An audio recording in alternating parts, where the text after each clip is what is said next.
Assalomu alaykum. Hurmatli trening ishtirokchilari. Demak, kutilgandek hamma keldi. Hammani sog' salomat ko'rib turganimdan xursandman. Demak, ta'lim inspeksiyasi, Oliy va o'rta maxsus ta'lim vazirligi hamda Jahon banki bilan hamkorlikda bugungi treningni tashkil qildik. Trening haqida to'liq ma'lumot beramiz. Demak, xabarlarimiz bor.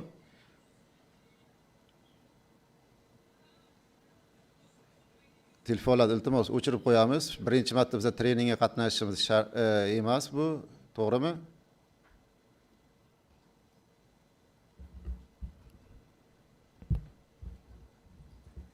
Hamma tayyormi? Unda shu savoldan boshlayman. Hamma tayyor bo'lsa boshlaymiz. Xabarlarimiz bor. Biz hozir Jahon banki va Oliy ta'lim vazirligi bilan hamkorlikda o'sha oliy ta'limda ta'lim sifatini ta'minlash tizimini modernizatsiya qilish bo'yicha loyihani amalga oshiryapmiz. Demak, 3 yildan beri bu loyiha davom etyapti. Endi loyihadan asosiy ko'zlangan maqsad nima edi? Asosiy ko'zlangan maqsad aynan o'sha ta'lim sifatini ta'minlashda oliy ta'lim muassasalarini mustaqilligini oshirish. Chunki biz g'oyani shunday qo'ygandik, qachongacha tashqi tekshiruvchi kelib oliy ta'lim muassasasiga nima qilish kerak, qanday qilish kerak, qanday o'qitish kerak buni o'rgatadi. Chunki oliy ta'lim muassasalarimiz o'zi yetarli salohiyatga ega, o'zini missiyasini yaxshi biladi, o'z buyurtmachilarini yaxshi biladi va qanaqa kadr tayyorlayotganligini o'zi yaxshi biladi. Demak, ularda faqat kerak shu mexanizmni yaratib beraylik, shu ta'lim sifatini ta'minlash tizimi qanday bo'lishi kerak. Va agarda shu mexanizmni shakllantirsak, unda ishonch hosil bo'ladi. Ishonch kim bilan? Ishonch bu inspeksiya bilan, ishonch oliy ta'lim vazirligi bilan, ishonch ota-onalar bilan, ishonch talabalar bilan hosil bo'ladi. Mana undagina agarda sizlar shu ta'lim sifatini ta'minlash tizimini ko'rsatib berosanglar, qanday ishlayotganligini, haqiqatan ham ko'zlangan maqsad sari yetaklayotganligini ko'rsatib bersak, unda shunda ishonch paydo bo'ladi. Mana shu tizimni shakllantirish bo'yicha biz nima qildik? Biz mana o'sha Jahon banki bilan hamkorlikda xalqaro konsalting kompaniya yollandi. Xalqaro konsultant ishlayapti. Shibiman kompaniyasi yollandi. Mana bugun ham mehmonimiz shu Shibiman kompaniyasidan o'sha ikkita xalqaro ekspert tashrif buyurganlar. Ular bevosita shu treningni olib borishga mas'ul hisoblanadilar. Va biz yana bir narsa qildik. 6 ta oliy ta'lim muassasasi tanlab olindi. Oliy ta'lim vazirligi bilan hamkorlikda va aynan shu oliy ta'lim muassasalarida o'sha ta'lim sifatini ichki ta'minlash tizimini o'sha namunaviy tarzda shakllantirish bo'yicha ularning salohiyatini oshirib borish ishlari olib borildi. Bu oliy ta'lim muassasalari vakillari ham ishtirok etyapti.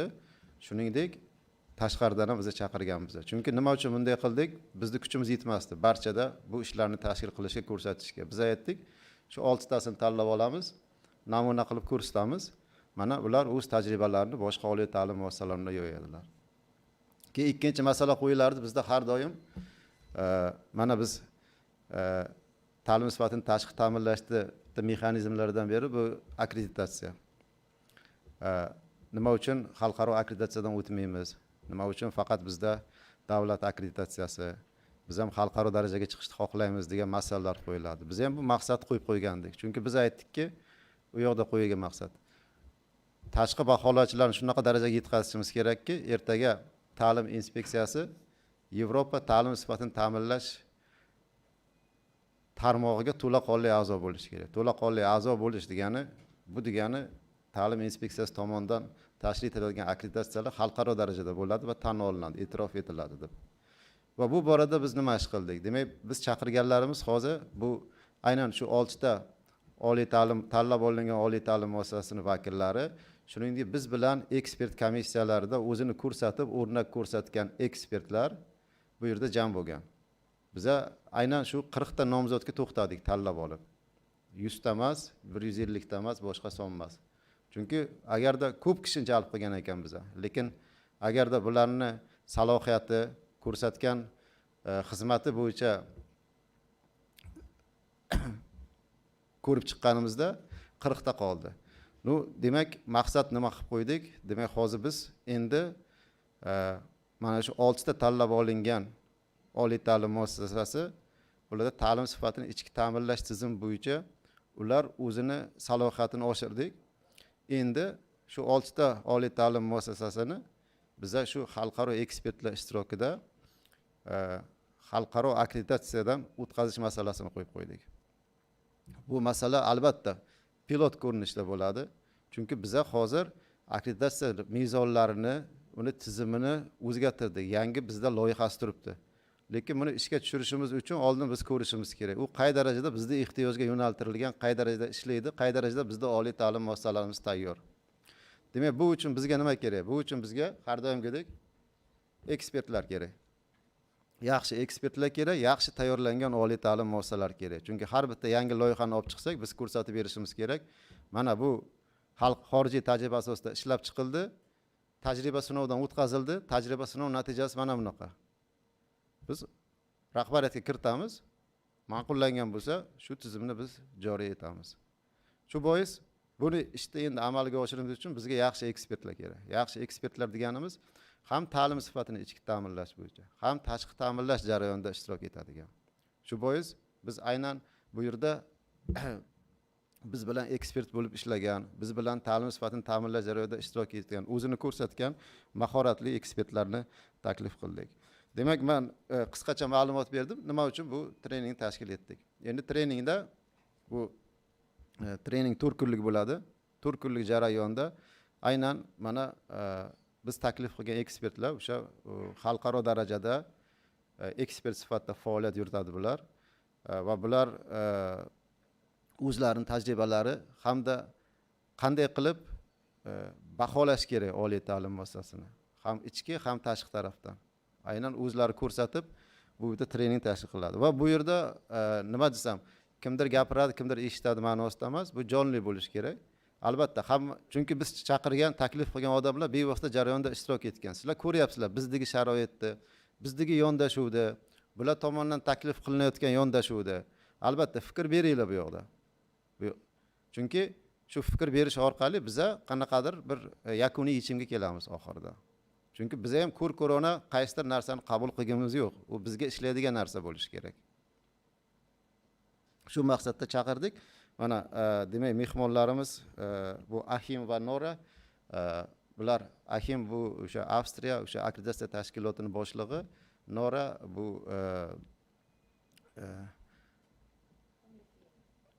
Litvada o'sha tashqi baholash bo'yicha xalqaro ekspert hisoblanadi.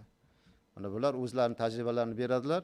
Demak, men so'z navbatini endi Ahimga beraman. Bu kishi hozir bizga kichkina kirish qismi prezentatsiya beradilar va jarayonlarni qanday tashkil etish bo'yicha to'liq tushuntirib beradilar. So, Ahim, please.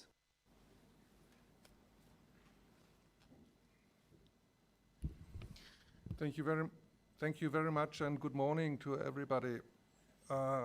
I would like to start by emphasizing what a great pleasure it is for me, and I guess also for Nora, to be here in Tashkent after 2 years.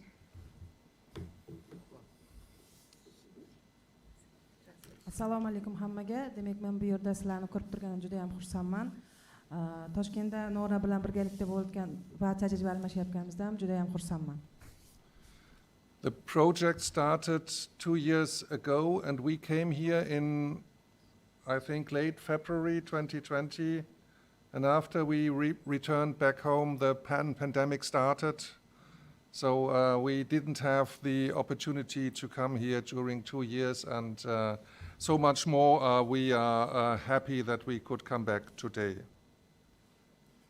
Loyihani boshlanganiga 2 yil bo'ldi. 2 yil davomida bizlar tajriba sinov ishlarini olib boryapmiz va yaqin kunlarda o'zimizni vatanimizga, o'zimizni uyimizga qaytamiz va bu juda ham 2 yil davomida amalga oshirilgan ishlar yuzasidan juda ham ko'p muammolar va qiyinchiliklarni bartaraf etishga yordam berdi. I would like to explain briefly what we are going to do during these 2 days of the training seminar. 2 kunlik seminar davomida nima ish qilishimiz kerakligi va qanaqa jarayonlar bo'lishi haqida ozgina qisqacha ma'lumot beraman. Because one main purpose of the whole project is bringing external quality assurance in Uzbekistan closer to practice in Europe. I will start with a general introduction to quality assurance in higher education in Europe. O'zbekiston ta'lim sifatini jahon Yevropa ta'lim standartiga yaqinlashtirish maqsadida bu proyekt boshlangan va bu haqida ma'lumot berib o'taman. O'zbekistonning shu ta'lim sifatini jarayonlarini ko'tarish va ularni Yevropa standartlariga yaqinlashtirish maqsadida. After that, my colleague Nora will give an overview about the new procedures for external quality assurance that were developed in this project and that are proposed to Uzbekistan. Ana proyekt taqdimotimdan keyin Nora tashqi baholash, O'zbekistondagi tashqi baholash to'g'risidagi va ularning o'ziga xos xususiyatlari haqida ma'lumot berib o'tadi. After lunch break, we will start with some practical work. Tushlikdan keyin biz bu jarayonni ayniqsa amaliyot bilan bog'laymiz, amaliyot jarayonida olib boramiz. First, we will have a short introduction to about your role, which you will have as experts in the coming pilot accreditation procedures. Biz hozir o'zingizlarni shaxsiy ekspert sifatida olib borgan tajribalar haqida gaplashamiz va suhbatlashamiz. Undan keyingi jarayon esa suhbatdan keyin olib boriladi.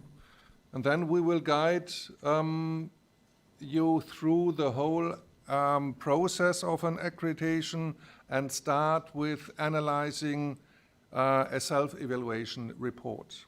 Undan keyin esa akkreditatsiya jarayonlari bilan suhbatlashamiz va o'zingizlarni o'zi ichki baholash va tashqi baholash to'g'risida ma'lumotlar beriladi.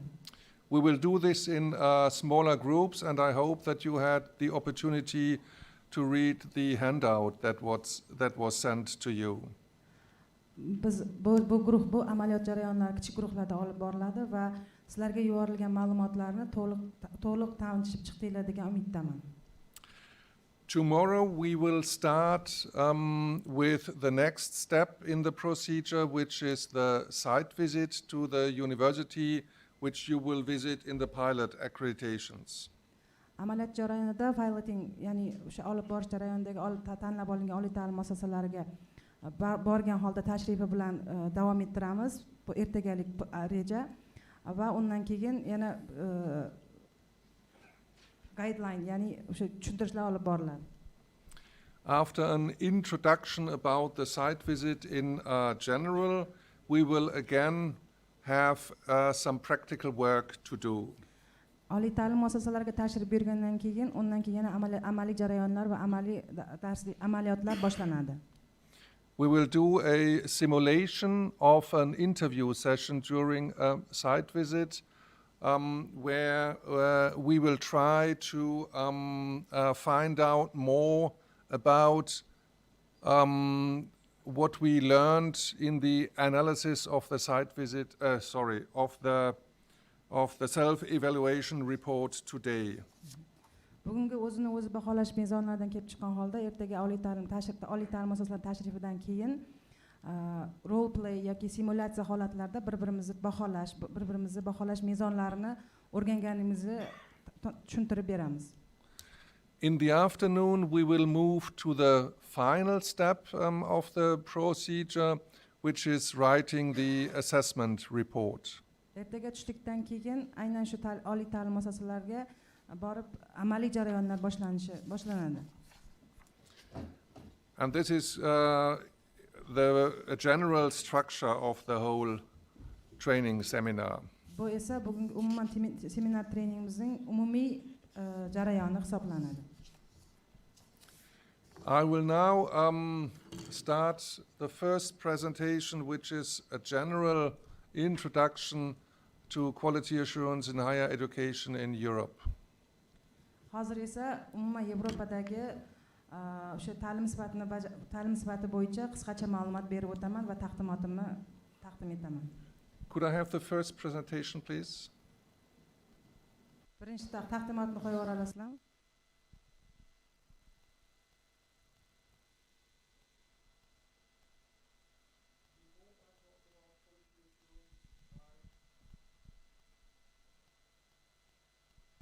before I talk about quality assurance, I want to give you a very short introduction to the whole process that is funded by the World Bank and that this training seminar is a part of.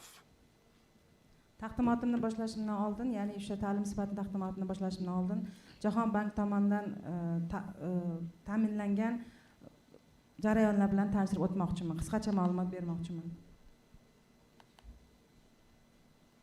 No, this doesn't work. Yep.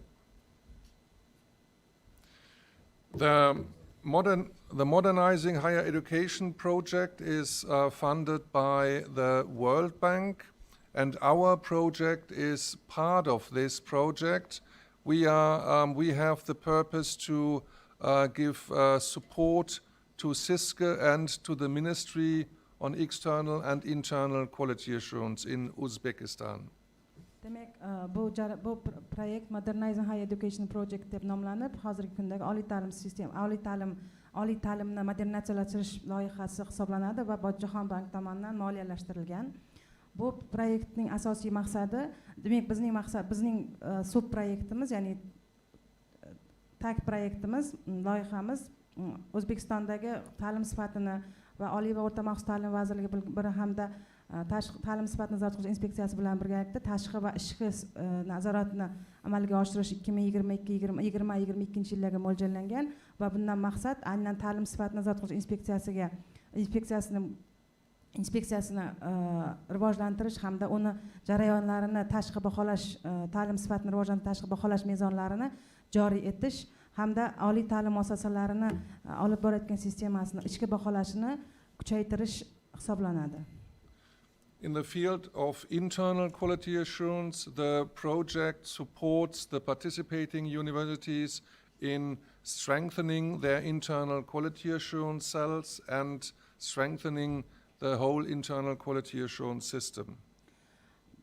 Demek oliy ta'lim muassasalari, tanlab olingan oliy ta'lim muassasalarini ichki baholash sistemasini rivojlantirish hamda kuchaytirish bu jarayonlarning asosi. In external quality assurance, we support SISCA in setting up a new external quality assurance system with accreditation procedures that are very much in line with European practice. Demek ta'lim sifat nazorat qilish inspeksiyasining tashqi baholashini asosiy jarayonlardan biri, demek Yevropa baholash sistemasiga yaqinlashtirish.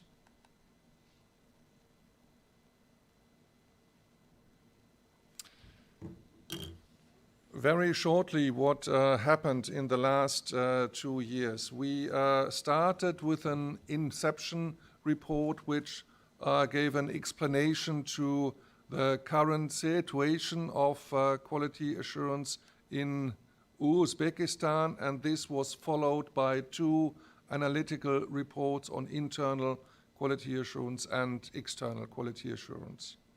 Demek olib borilgan jarayonlarning asosi birinchi inception report, ya'ni o'sha jarayonlarni tushuntirish ishlari olib borilgan hamda 2 tahliliy ma'lumotlar aynan tashqi baholash va ichki baholash bo'yicha 2020-yil mart va iyun oylarida tahliliy ma'lumotlar yetkazilgan.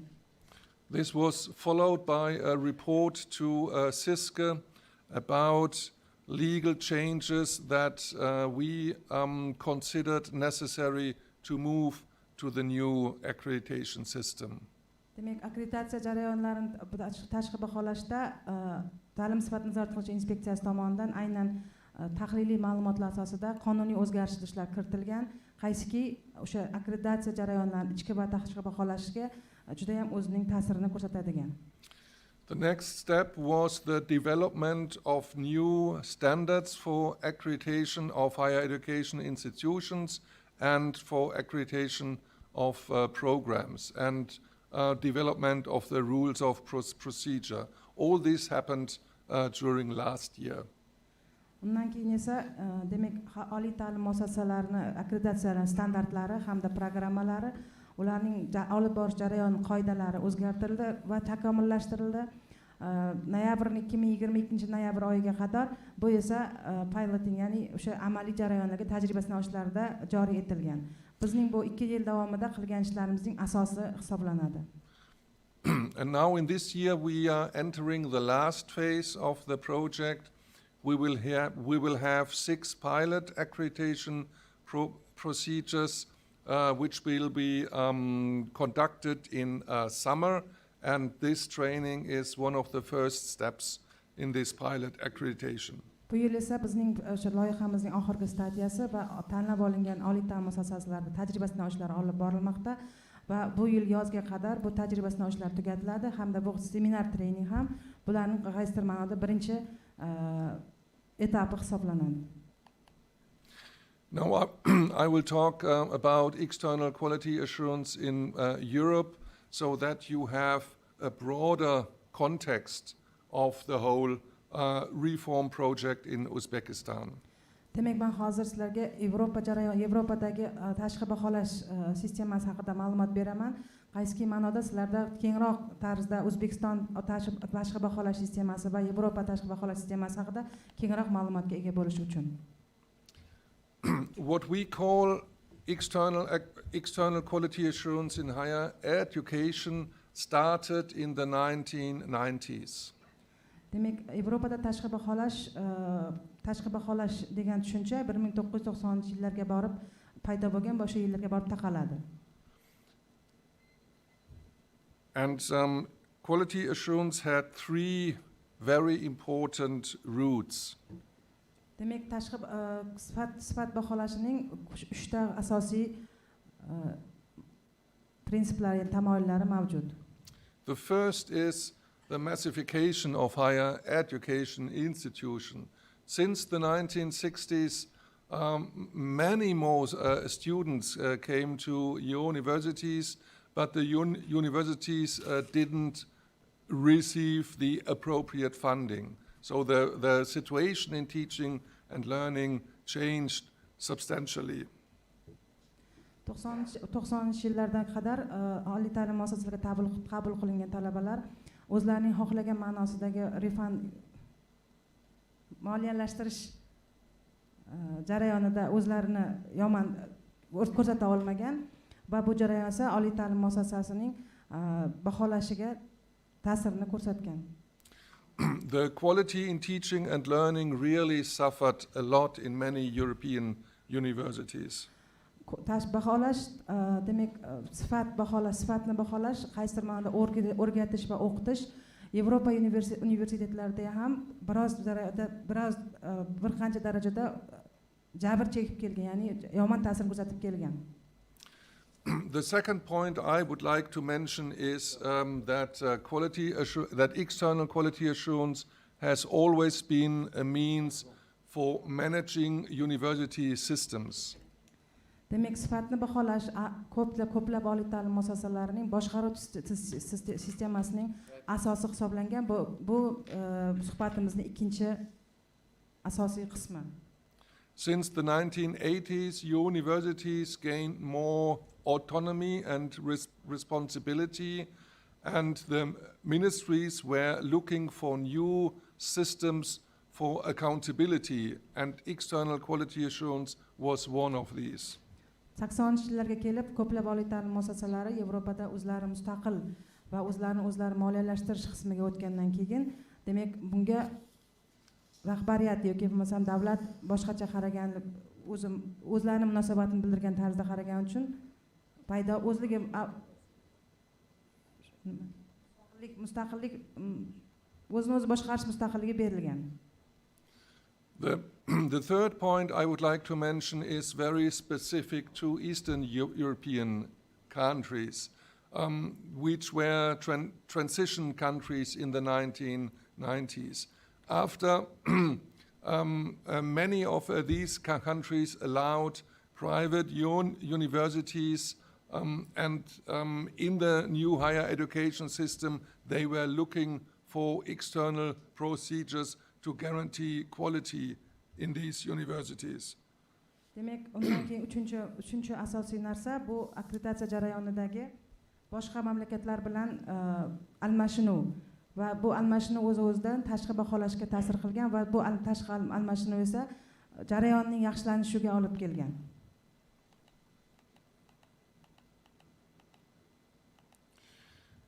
When we talk about the methodologies in external quality assurance, then we can identify the time around 20 years ago when the main methodologies that we still use were developed in Europe. Yevropada 2000-yillarga kelib taqalgan demak tashqi baholash metodologiyasi hozirgi kungacha qo'llanilib kelmoqda va bularning asoslari quyidagilar. And I'm mentioning briefly the cornerstones of the methodology in external quality assurance. Men tepada aytib o'tganimdek asosiylari tashqi baholashning asoslari bular hisoblanadi. The first cornerstone is the autonomy of the evaluation process, and this means that external evaluation has to be independent from the universities, independent from the ministry and from other stakeholders. Demak, bularning asosiy birinchilarning asosiy bu baholash jarayonining mustaqil bo'lishi, ya'ni har bir inson o'zini mustaqil baholashi, ya'ni u universitetga bog'liq bo'lmagan holda, ministerstvoga yoki vazirlikka bog'liq bo'lmagan holda va masalan davlatga bog'liq bo'lmagan holda o'zini o'zi baholash mustaqilligi, ya'ni avtonomiyasi bo'lishi. The next three cornerstones describe the process of external evaluation, and the first step and the most important step is that external quality assurance should always be based on the self-evaluation of the university. Demak, keyingi 3ta bosqichi bu asosiy hisoblanadi va eng muhimi hisoblanadi.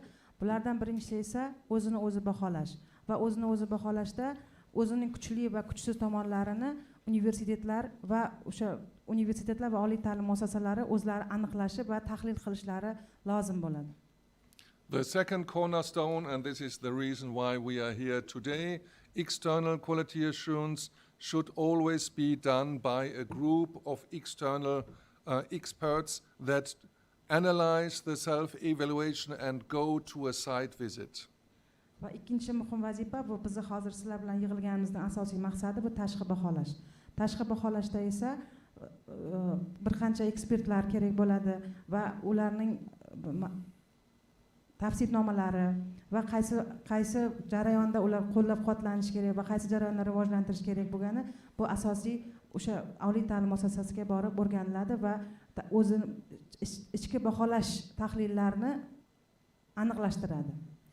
The final step then is that these experts write an evaluation report which is about the strengths and the weaknesses of the university, and this report has to be published. Oxirgi jarayon esa bu tashqi baholash xulosasi, ya'ni ekspertlar tomonidan ko'rsatilgan kuchli va universitetlarning kuchli va kuchsiz tomonlari tahliliy ma'lumot sifatida beriladi va aynan shu tahliliy ma'lumot nashr etiladi. What was very important for the development of quality assurance in European higher education was the adoption of standards and guidelines for quality assurance in the European higher education area in 2005. Bu asosiy narsani bir narsani aytishim kerakki, Yevropa oliy ta'lim muassasalarida eng asosiy narsa bu tashqi baholash, ya'ni sifatni baholash, tashqi baholashning standartlari hamda mezonlar ishlab chiqilganligi va bu mezonlar va standartlar 2005-yildan beri amalda. These standards and guidelines, or ESG as we call them, form since then the basis for quality assurance in all over the European higher education area. Bu Yevropa standartlari va mezonlari, baholash mezonlari Yevropa universitetlarining hammasi uchun standart va mezon hisoblanib keladi. And maybe it is fair to say that the adoption of the standards and guidelines is one of the most important achievements of the Bologna process. Bu Yevropa standartlarini va mezonlarini qabul qilinishi hamda tasdiqlanishi Yevropa universitetlari, oliy ta'lim muassasalarining qaysi ma'noda o'rganishga va o'qitishga yaxshi ta'sirini ko'rsatadi deb ayta olaman. And consequently, the standards and guidelines were also the most important reference point for the proposal for the new quality assurance system in Uzbekistan. Bular asosida esa Yevropa oliy ta'lim muassasalarining baholash mezonlari va standartlar asosida O'zbekiston oliy ta'lim muassasalarining yaxshilanishi va takomillashishiga o'z hissasini qo'shadi. The purpose of the standards and guidelines are as follows. Demak, Yevropa standartlari va mezonlarining asosiy maqsadlari quyidagilar. First of all, they set a framework of principles. And what is very important is that this framework covers the European level, the national level, and the level of the individual institutions. Birinchisi, bu maqsadlarning birinchi galda ular umumiy mezon, ya'ni umumiy frame tahlil ma'nosini ishlab chiqadi. Nima uchun? Bu degani, demak, tashqi baholash sistemasini o'qitish va o'rganishga Yevropa universitetlarining xalqaro va institut darajasiga ko'tarish uchun ayniqsa framework ishlab chiqadi, umumiy bo'lgan qoidalarni ishlab chiqadi. In general, the purpose is to support all three levels in enhancing the quality of teaching and learning in the European higher education area. Bularning umumiy maqsadi, demak, Yevropa oliy ta'lim muassasalarida baholash va takomillashtirishning yuqori darajada ko'tarish. And what is very important is that these standards and guidelines support mutual trust in the quality of teaching and learning. And this is very important because the European higher education area is so big. It goes from Russia and Kazakhstan till Portugal and Spain. Eng asosiy maqsad bu yerda ularning bir-biriga Yevropa standartlarining mezonlarining asosiy qo'llab-quvvatlanishi, bu bir-biriga bo'lgan ishonch va bir-birining tan olinishi va bir-biriga bo'lgan aloqadorlik. Ya'ni u yerda xalqaro darajadagi chegaralar Rossiya, Qozog'iston, Portugaliyagacha borgan holatda, demak, mobillikni ta'minlash maqsadida chegaralar osha amalga oshiriladi. As I already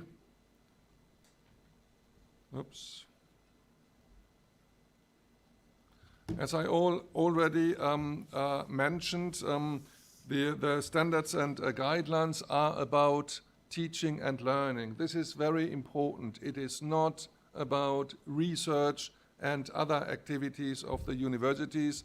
The Bologna process is only about teaching and learning, and so are the standards and guidelines only about quality in teaching and learning.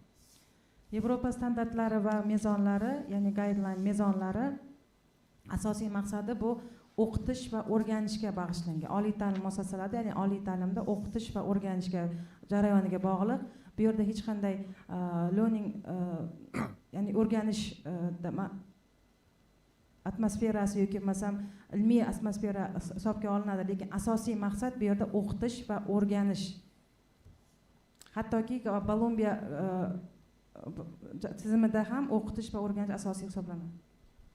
But the standards and guidelines are not limited to any parts in teaching and learning. They apply to all kinds of teaching and learning, from bachelor level to PhD level. Faqatgina Yevropa standartlari va mezonlari bu yerda hech qanday ta'lim tizimini, ta'lim shaklini ajratmaydi. Bu hamma ta'lim shakliga, ya'ni bakalavr, magistratura, doktoranturaga ham tegishli va har bir jarayondagi o'qish va o'rganishni o'z ichiga oladi. And it doesn't matter whether it is face-to-face teaching or online teaching or programs crossing borders. All learning and teaching is at higher education level is covered by the standards and guidelines. Yana bu yerda asosiy narsa, hech qanaqa ta'lim shakli ham inobatga olinmaydi. Bu yerda Yevropa standartlari va mezonlarida oliy ta'limda olib borgan an'anaviy shaklda va onlayn shaklda ham bu Yevropa standartlar mezoni amalda. About the structure of the standards and guidelines. Demak, Yevropa standartlari va mezonlarining asosiy tuzilishi, ya'ni strukturasi.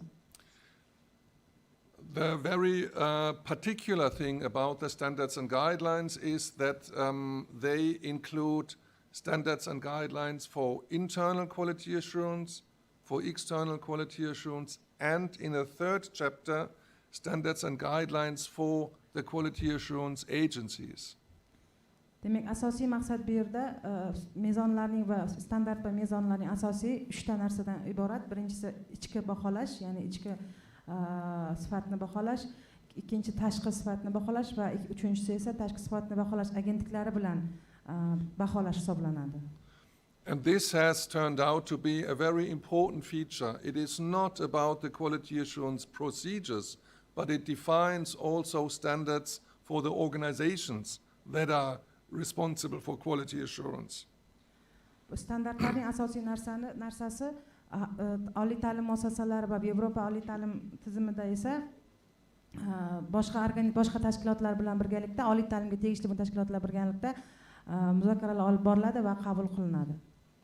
The standards and guidelines contain standards, and this is agreed practice in Europe. This means how quality assurance should be conducted. These are agreed principles in Europe. Standartlar va mezonlar juda ham amaliyotga doir hisoblanadi va Yevropa oliy ta'lim muassasalarida asosiy narsa bu jarayonlarning qanday shaklda tashkil etilishi, qanday shaklda joriy qilinishiga asosiy narsa. And then the guidelines, they give some more explanation why the standard is important and give some hints to good practice. But these guidelines are not compulsory. Compulsory is compliance with the standards. Bu mezon esa standartdan sal boshqacharoq bo'lgani uchun faqatgina shu standartlarni qanday qo'llanishi kerak, nimaga uchun bu standartlar biz uchun muhim. Lekin bir narsa aytishim kerakki, guideline, ya'ni shu mezon, yo'riqnoma, bu yo'riqnoma bu majburiy emas. Bu yerda majburiy narsa bu standartlarning, demak baholashdagi asosiy narsa standartlarning bog'liqligi va standartlarni qanday, qayerda va qachon ishlatilish kerakligi amaliyotda joriy etishiga yo'l yo'riq ko'rsatadi. As already mentioned, there are 3 parts. The first part is about internal quality assurance, and it contains 9 standards. Demak, Yevropa standartlari va mezonlarining yo'riqnomasining aytib o'tganda 3 ta qismi bor. Bu birinchi qismi bu standartlar. Standartlar demak 9 ta qismni o'z ichiga oladi. I will not go through these 9 standards, but if you have a look at the new or at the proposed regulations for this pilot accreditation, you will see that there is a lot similarity. Men bu 9 ta prinsip haqida to'xtalib o'tmoqchiman. Agarda sizlar qarab chiqsgan bo'lsanglar, demak baholashning asosiy tashkil qilinganligida va tajribasidan o'tishlarida 9 ta qism o'z ichiga olingan. The second part about external quality assurance, I want to talk a little bit about the first standard, consideration of internal quality assurance. Demak, standartlarning ikkinchi qismi esa tashqi baholash bilan bog'liq bo'lganligi uchun men ozgina to'xtalib o'tmoqchiman hamda bu yerda demak ichki baholashning tashkil etilishi. This first standard is very important to understand the whole concept of the standards and guidelines. Demak, ichki baholashning asosiy qismi demak olib borilgan jarayonning standartlarning qanchalik qabul qilinganligi, qanchalik joriy etilganligi bilan bog'liq bo'ladi. In the first part, we learned what internal quality assurance processes universities should implement in order to assure quality in teaching and learning. Birinchi qismda esa biz ichki baholashning tamoyillari, ichki baholashning o'ziga xos xususiyatlari bilan ko'rib chiqqan bo'lsak, bu yerda aynan oliy ta'lim tizimida o'qitishning va o'rganishning qanchalik baholanganligini ko'rishimiz mumkin. And the first standard for external quality assurance links back to internal quality assurance by highlighting that the starting point for external quality assurance should always be what the university does in internal quality assurance. Demak, ikkinchi standartning birinchi qismi o'z-o'zidan tashqi baholashni talab qiladi, tashqi baholash esa o'z-o'zidan ichki baholashga qaytadi. Chunki ichki baholashda universitet qanchalik darajada olib borilgan, ichki baholashda qanchalik joriy etilganligini baholash uchun esa tashqi baholashning asosiy birinchi etabi ichki baholashning joriy etilganligi va o'sha qanchalik amalga oshirilganligini ko'rish uchun. How effective internal quality assurance is should always be the most important question in external quality assurance. Tashqi baholashda asosiy qo'yiladigan savol ichki baholashning qanchalik to'g'ri amalga oshirilganligi va qanchalik haqqoniy amalga oshirilganligini talab qiladi. Va bu tashqi baholashdagi asosiy savol ichki baholash qanday darajada, qaysi shaklda o'tgan. And the same structure we will find in the third part of the standards and guidelines again. Standartimizning 3-qismida esa bir xil darajadagi prinsiplarni ko'rishimiz mumkin va bu esa yo'riqnomada o'z aksini topgan. There are standards about the independence of the quality assurance agencies, about the resources and so on, but very important again is the first standard. Bu yerda esa standartlar demak tashqi baholash agentligi bilan agentligining mustaqil bajarilganligiga va uning qancha manbalardan foydalanganligiga va asosiy narsa, eng muhim narsa o'sha tashqi baholash agentligiga eng muhim narsa birinchi standartning muhimligi, birinchi standartning amalga oshirilganligi va joriy etilganligi. And this first standard again links back to the second part, to external quality assurance, by requiring the quality assurance agencies to conduct external quality assurance as explained in the second part. Demak, bu yerda asosiy birinchi qismi, demak, tashqi baholash agentligining yana qo'yiladigan savol, demak, agentlikka qo'yiladigan savol tashqi baholashning qanchalik amalga oshirilganligi.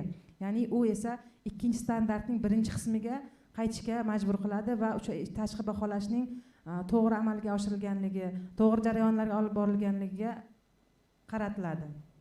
And through this structure where external quality assurance should be based on effectiveness of internal quality assurance, and the quality assurance agencies have to conduct quality assurance like in part 2. The whole system is an integrated quality assurance approach. Demak, tashqi baholash agentligining o'z-o'zidan ko'rib turibdiki, demak, ichki baholash va tashqi baholashning bir-biriga samarali olib borilganligi va bir-biriga integratsiyalangan holda olib borilganligini aniqlash va jarayonning to'g'ri tashkil etilganligiga baho berish. Now, what is the situation since the adoption of the standards and guidelines? Very briefly about what has happened. Demak, qisqa qilib nima bo'lishi mumkinligi va tashqi baholashdagi baholashning jarayonlari haqida aytib o'tmoqchiman. We can say today that more or less all the quality assurance, all the national quality assurance systems in the participating countries of the Bologna process are in line with the standards and guidelines. Biz ayta olmaymiz har qanday milliy baholash sistemasining olib borilishi va jarayonlari, ularning joriy etilishi Bologna sistemasi jarayonlariga bir xil deb va ular hammasi universitetlarga joriy etilgan deb. And as I already mentioned, this is quite an achievement given the fact that the European higher education area is so big. Yevropa oliy ta'lim muassasalari katta bo'lganligi uchun bu narsalarga erishish ham juda qiyin va murakkab. If we look at the national systems, we can see today that the most common external quality assurance procedures are evaluation or accreditation of study programs, agar biz milliy baholash sistemasiga aytadigan bo'lsak, demak jarayonlarning va baholash, akkreditatsiya va baholash jarayonlarining uyg'unligi. And this is followed by evaluation or accreditation of higher education institutions or mixed procedures where we have external evaluation of programs and of universities. Demak, oliy ta'lim tizimida baholash jarayonlarining tashqi baholash va ichki baholashlar qaysi holatda olib borilgan? Aralash holatda olib borilganmi yoki yakka tartibda olib borilganligi muhim. One second. Yeah. Bu yerda hozir sorry. Let me provide some comment. So bu yerda aytishyapti, odatda xorijda bilasizlar, o'sha baholashda yo institut qilishadi, yagona bir tashkilot sifatida yoki ta'lim dasturini alohida o'tkazishadi. Akkreditatsiyada shunaqa tartiblar bor. Masalan, ta'lim dasturlari uchun maxsus akkreditatsiya, institutlar uchun maxsus akkreditatsiya, lekin ba'zi davlatlarda bor. Shu ikkalasi birgalikda qo'shib o'tkaziladi. Bu shunaqa misol bu O'zbekiston. Bizda institut va ta'lim dasturlari birga qo'shilgan holda amalga oshiriladi. Bu shu xalqaro tajribada shu misollarni keltirib o'tyaptilar. Rahmat. What is very important to note is that there is a great variety of external quality assurance in the European higher education area, and the systems are constantly evolving. Oliy ta'lim muassasalarida tashqi baholashning juda ham xilma-xilligi va ularning har xil jarayonlarda olib borilishi, universitetlar ko'pligini ham tashkil etilishi va ularning har xil jarayonda olib borishligi xilma-xilligi ham juda muhim. This means when a national quality assurance system has been implemented, these regulations are not carved in stone. It is very likely that within 10 years the system will change again. Yevropa oliy ta'lim muassasalarida oxirgi 10 yilliklarda olib borilgan demak standartlar va yo'riqnomalarning yo'lga qo'yilishi o'zgarishlar natijasida o'sha baholash sistemasidagi tizimlar ham ancha o'zgarishlarga olib keldi.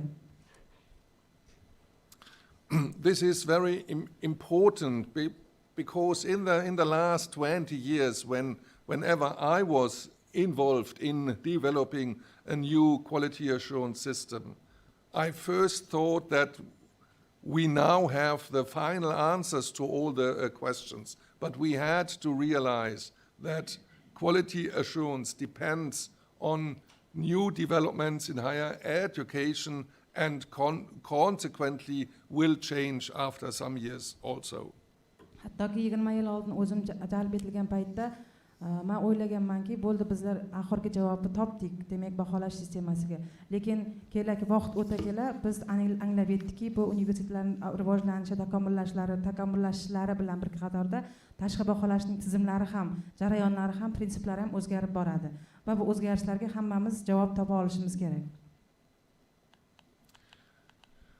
I will talk a little about the diversity which we have in quality assurance in the European higher education area today.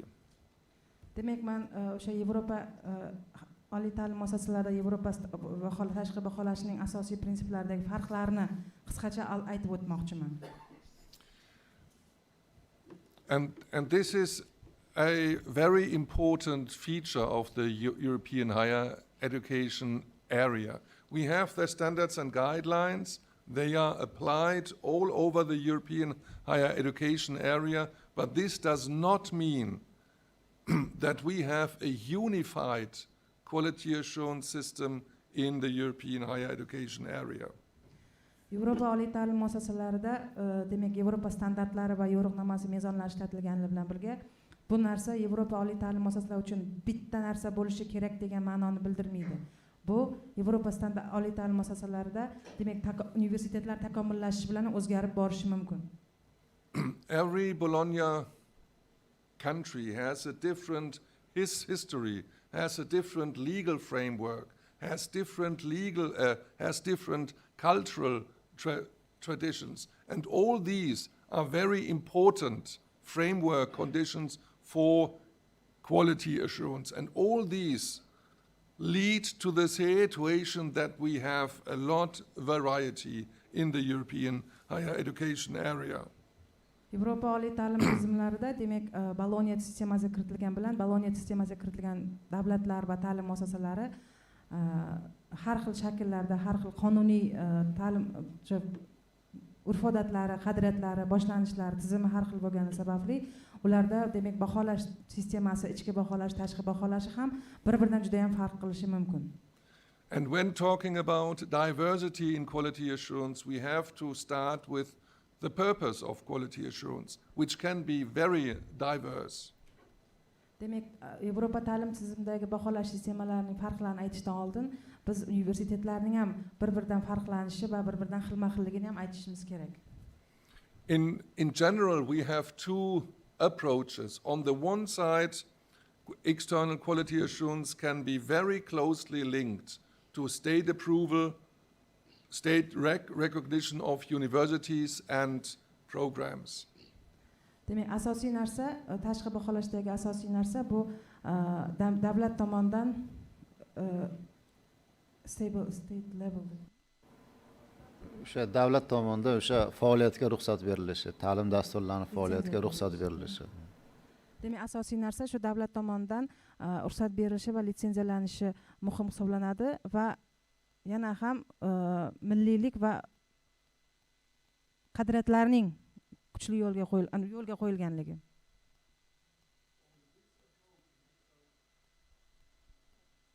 So in this approach in external quality assurance, the procedures have very relevant legal and also financial consequences for the universities and for the programs. Demak, universitetlar va programmalarning asosiy takomillashida yana bitta yondashuv bu moliyalashtirish. Ya'ni moliyalashtirishning moliyalashga ruxsat berilganligi davlat tomonidan tashqi baholash uchun. But there is also a second general approach, and this is giving universities support, helping them enhancing the quality in teaching and learning. And these procedures that focus mainly on enhancement might not have any legal consequences. Demak, yana asosiy bitta yondashuv, bu ikkinchi yondashuvning asosiy qismi o'sha oliy ta'lim muassasalarida o'qitish va o'rganishdagi qo'llab-quvvatlash, ularga yordam berish va bu yordam berishlari uchun ham o'sha baholashning asosiy mezoni sifatida qabul qilish deb. And the decision by the national ministry or parliament to go for the first option or for the second option is also very much dependent on the general legal and political framework in the country. Demak, davlatda qaysi qismi asosiy hisoblanadi? Ya'ni o'qitishda va o'rgatishda davlat tomonidan berilgan o'sha chegaralashlarning When we talk about diversity in quality assurance, we also talk about the subject focus.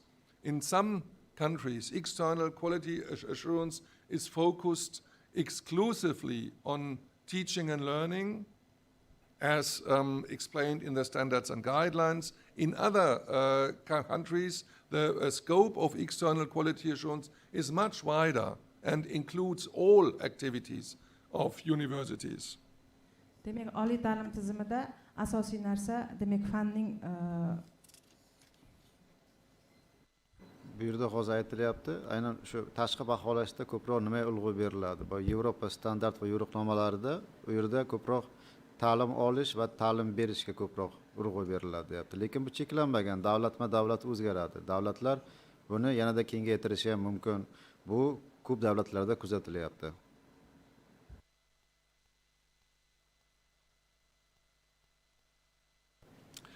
The third level of diversity I already talked about. In some countries, quality assurance focuses on the degrees and on the programs. In other countries, on the entire university. Keyingi e'tiborga jihatli bu yondashuvda bu institutga yo'naltirilganmi tashqi baholash yoki ta'lim dasturigami? Bu ham ajralib turadi. The next feature of diversity applies to the quality assurance agencies. We have countries with only one quality assurance agency, and we have other countries where there are more than one quality assurance agency. Ajratib turuvchi narsa bu o'sha ta'lim sifatini baholash tashkilot. Bu bitta bo'lish kerakmi, ko'proq bo'lish kerakmi? Bu ham o'sha davlatdagi qadriyatlar, an'analarga bog'liq. Ba'zi davlatlarda ular ko'plab xususiy sektor tomonidan amalga oshirilishi mumkin. Ba'zi davlatlarda yagona davlat tashkilot tomonidan amalga oshirilishi mumkin.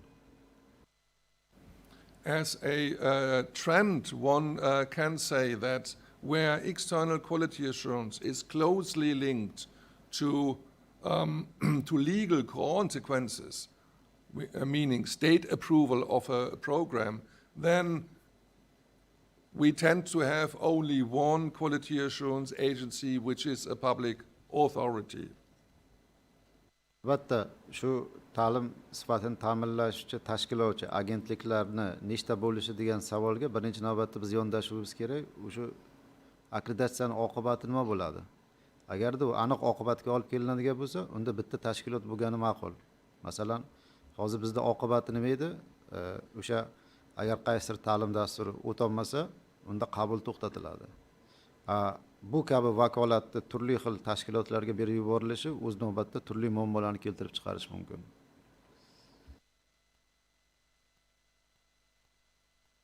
I'm coming to the end, and I want to talk a little bit about new developments in quality assurance. Oxirida ozgina qisqacha ma'lumot bermoqchiman bu tashqi baholashdagi yangi rivojlanishlar, yangi takomillashlar haqida.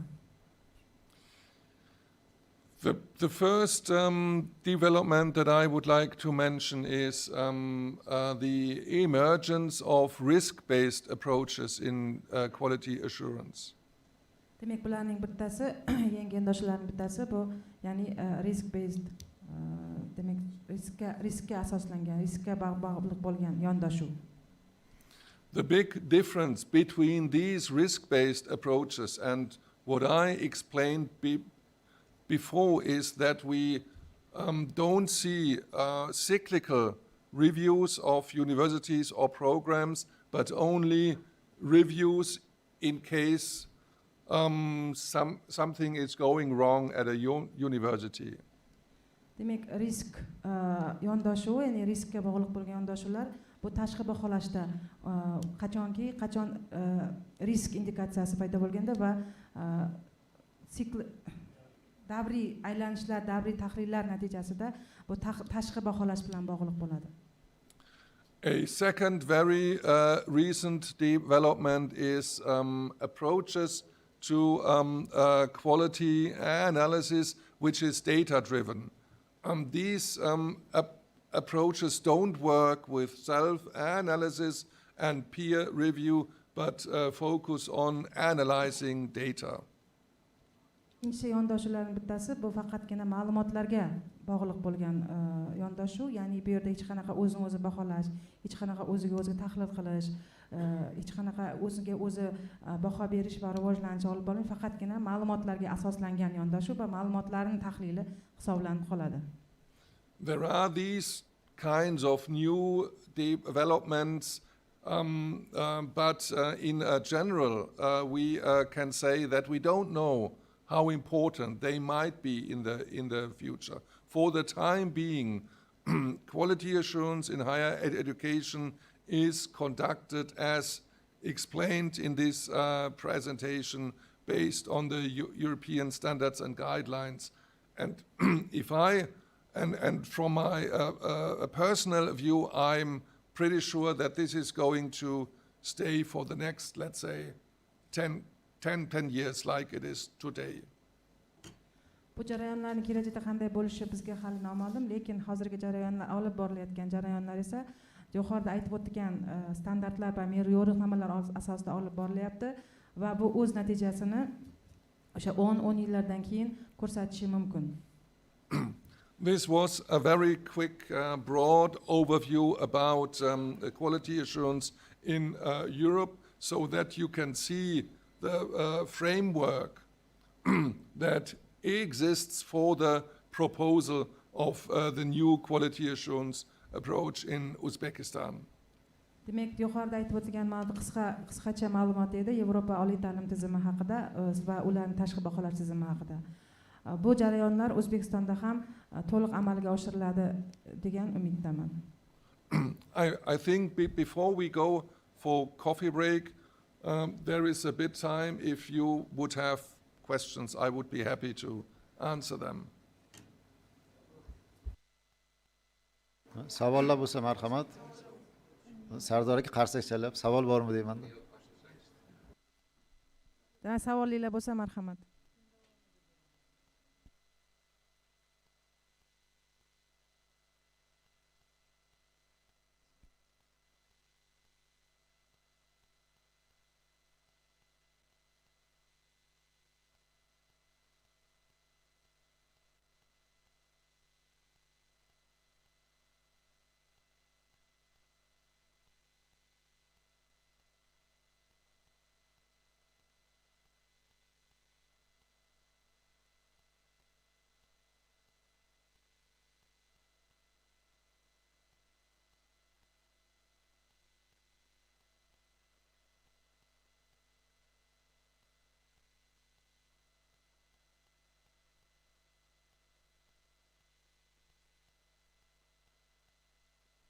Thank you.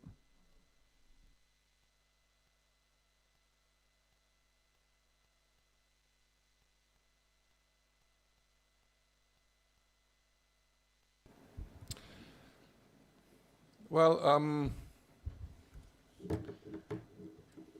mainly these approaches work with a similar approach, and this is they identify a couple of indicators which they monitor over time, and in case these indicators demonstrate that there might be a quality issue, then the national authority would call for an external evaluation of the university. Albatta bu xavf xatar tahlilida ma'lum bir indikatorlar bo'ladi monitoring uchun. Shu indikatorlar doimiy ravishda monitoring qilib boriladi va shu indikatorlardagi o'zgarishlardan kelib chiqqan holda ta'lim sifatini yomonlashish xatari aniqlanib va bu xatar doirasiga tushgan oliy ta'lim muassasalarida tashqi baholashlar o'tkaziladi. Bu tizim ba'zi davlatlarda bor. Hozir biz ham buni joriy qilish arafasida biz ham maktablar uchun hozir qilyapmiz. Bizda maktablar akkreditatsiyasi bor. Mana bir hozir shu ustida ishlayapmiz. Aynan maktablarda, chunki ularni soni ham ko'p. Keyin ikkinchi tarafdan hozir ularni monitoring qilish tizimi yaratib bo'lindi. Ya'ni aniq raqamlar bor. Ularni progressini, erishgan yutuqlarini raqamlardagi o'zgarishlar orqali baho bera olyapmiz. Shu bois hozir bu borada ham ish olib boryapmiz. Rahmat.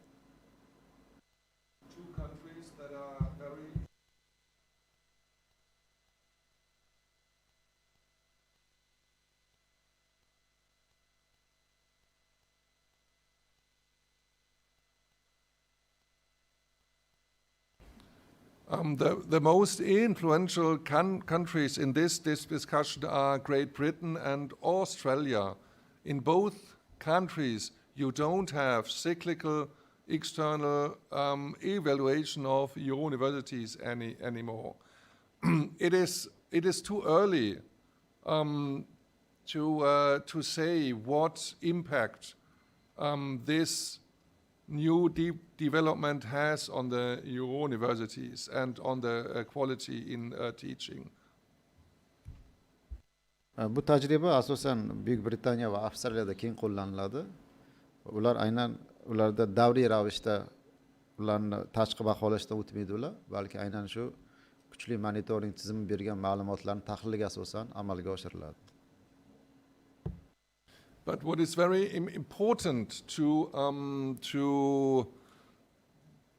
take into account when discussing these new approaches is that one very important purpose of quality assurance cannot be served with this approach. Albatta, yondashuvlar ko'p. Har bir yondashuvda o'zining ustunligi, o'zining zaif tomoni bor va har bir yondashuvdan tanlaganda o'sha tizimdagi o'sha an'analar, qadriyatlar hamda u yerdagi odamlarni, ularni fikrlashini, ularni salohiyatini inobatga olib tanlash ma'qul. And this important purpose is quality in enhancement. Normally we talk about the twin purpose, accountability and enhancement. Accountability means the university has to demonstrate that they comply with certain standards, which is very important. Quality enhancement as purpose of quality assurance means that the universities should learn something from external quality assurance. They should get recommendations. They should learn how to make things better.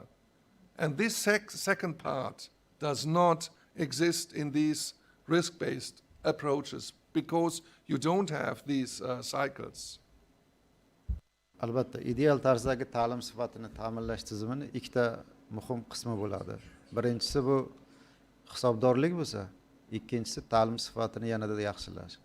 Hisobdorlik deganda o'sha oliy ta'lim muassasalari o'sha belgilangan standartlarga ularning faoliyati qanchalik muvofiqligini ko'rsatib bera olishi bo'lsa, o'zini yanada yaxshilash degani bu o'sha tashqi baholashda jalb qilingan ekspertlar, tashqi baholash jarayonidan oliy ta'lim muassasasi o'z faoliyatini yanada yaxshilashni yo'lga qo'yish kerak. Mana shu ikkita narsa ta'lim sifatini o'sha tashqi ta'minlashda bo'lishini ideal holat. Lekin mana xavf-xatar tahlilida buni ikkinchisi yo'q. Ya'ni tanganing ikkinchi tarafi yo'q, faqat bir tarafi bor. Hisobdorlik qismi bor. Lekin aynan tashqi baholash jarayoni natijasida ta'lim sifatini yaxshilash qismi u yerda yo'q.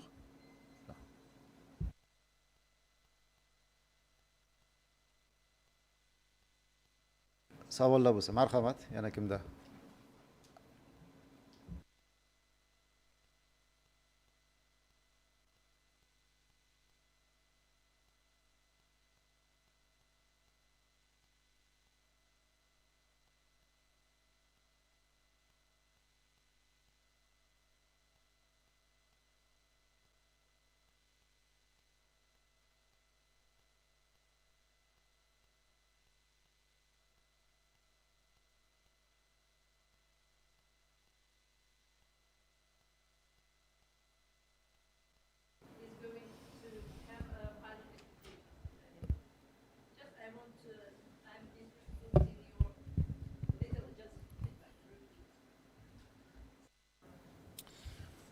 Well,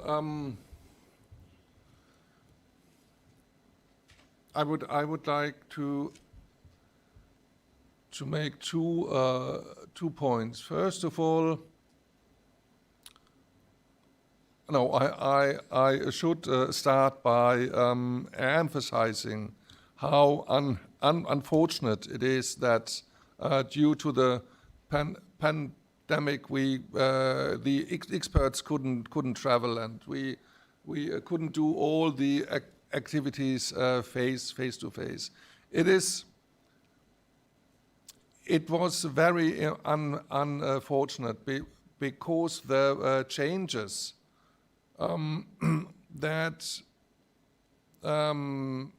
that are proposed by this this World Bank project are quite significant changes. Significant changes.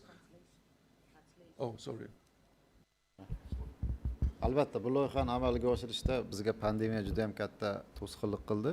2 yil oldin biz kelgandik, uchrashgandik, oliy ta'lim muassasalariga borganmiz, lekin keyingi 2 yilda faoliyatimiz ko'proq onlayn ravishda amalga oshirildi, kelish imkoni bo'lmaganligi uchun. Lekin bu loyihadan qo'yilgan maqsadlar ham katta edi. And with significant changes, I mean changes at all levels. This starts with universities, and it goes further to SISCA and also to the ministries, to the government. And these changes are, on the one side, legal changes, and it's always difficult to introduce legal changes. Albatta, biz taklif qilgan o'zgarishlar juda ham muhim o'zgarishlar edi, lekin bu o'zgarishlarni amalga oshirishda juda qiyin bo'ldi. Chunki meni yodimda 2 yil oldin biz oliy ta'lim muassasalariga mustaqillik gapirganimizda hamma og'zimizga urardi-da. Chunki 2 yil oldin eslaysizlar qanaqaligini. Hattoki nimani o'qitish, qanday o'qitish, necha soat o'qitishni ham belgilab berilardi.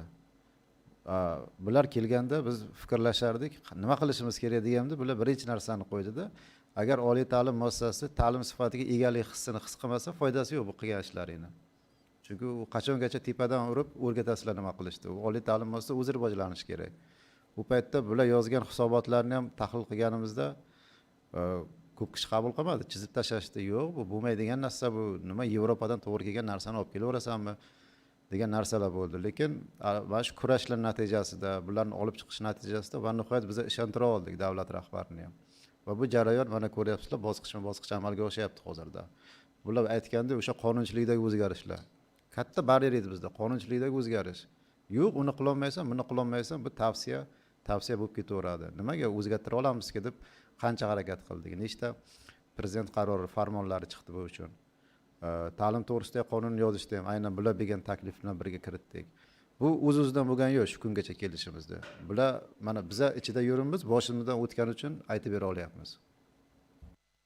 But what is maybe even more important is the changes in the procedures, the changes in the roles and responsibilities of the universities, of stakeholders, of the ministry, because these changes of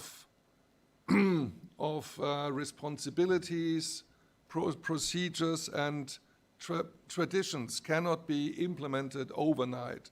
This takes time, and this is not specific to Uzbekistan. This is a problem in my country when we changed our system. Writing laws and standards, that's one thing. But putting this into a practice, that's a real challenge.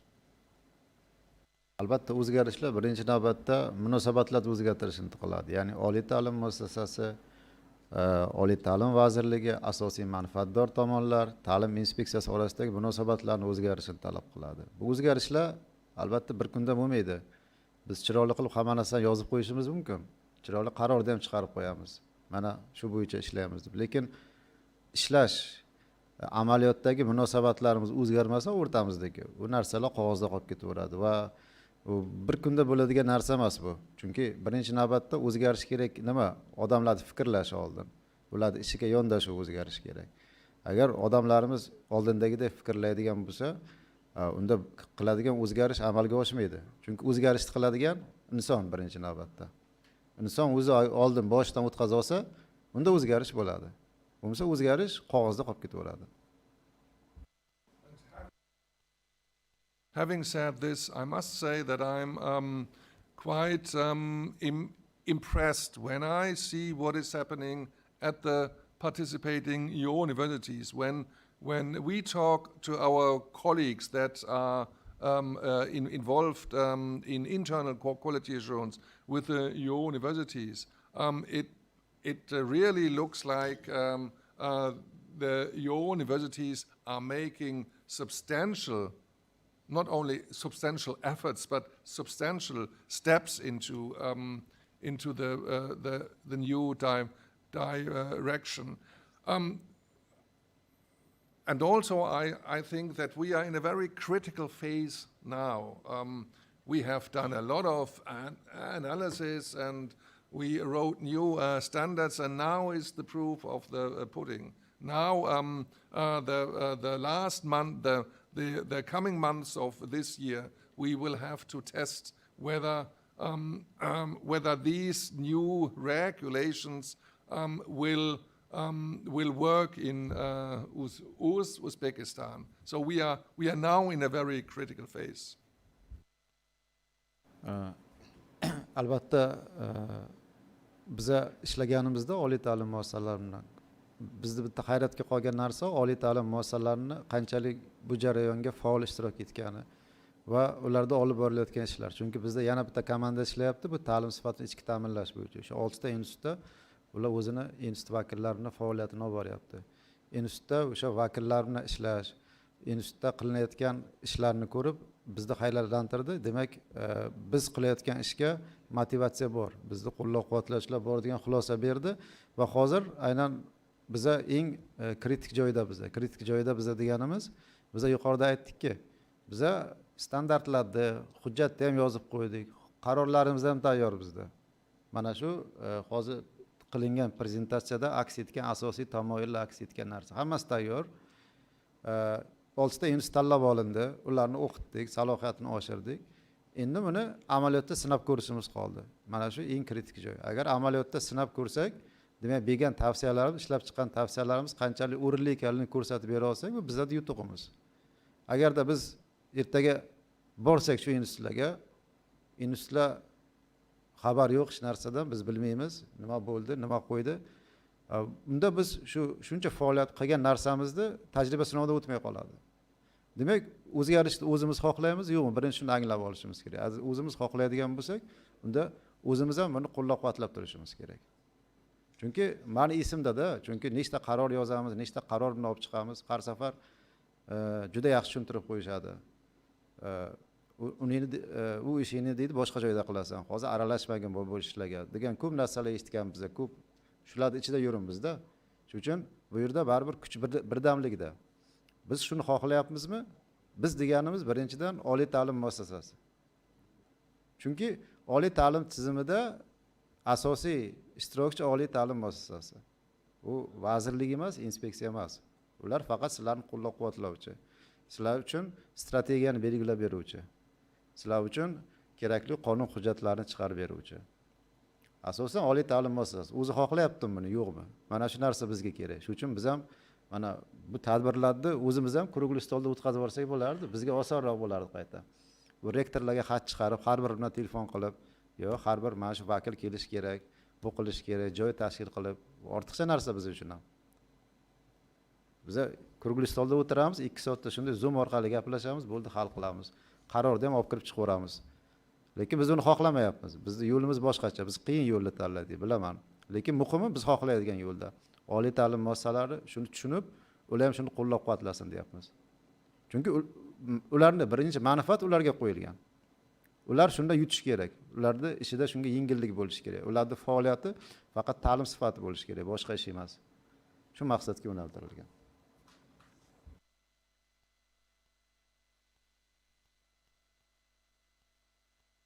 Savollar bo'lsa, marhamat.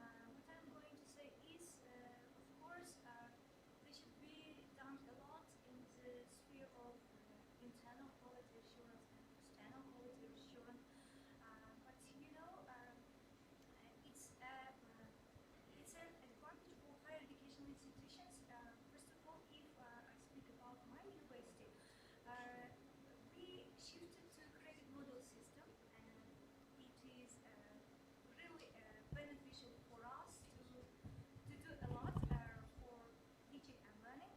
And second thing is we are talking about academic autonomies of universities, and besides this, our university even became National Research University.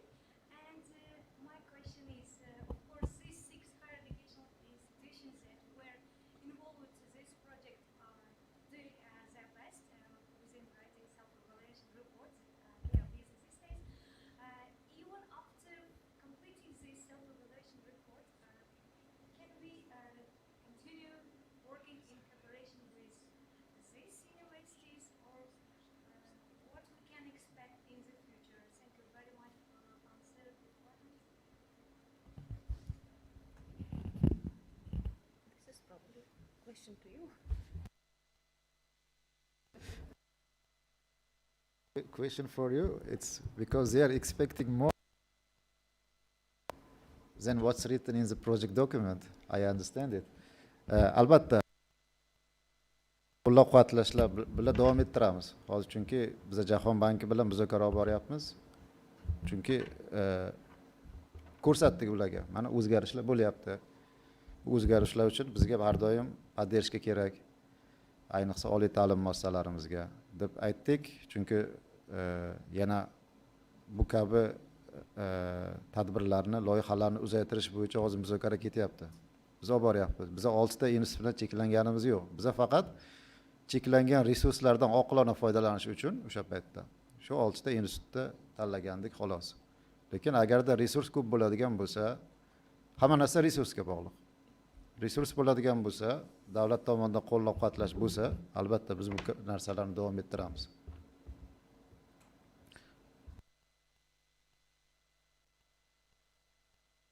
It says that it depends on the availability of resources.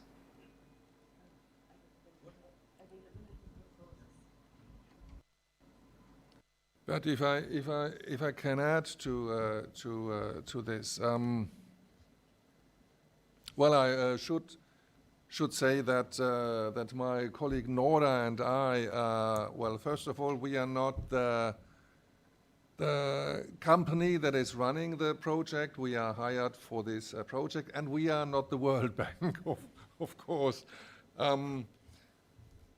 But what I want to stress is that these types of projects are more successful when there is a kind of a second phase after this pilot.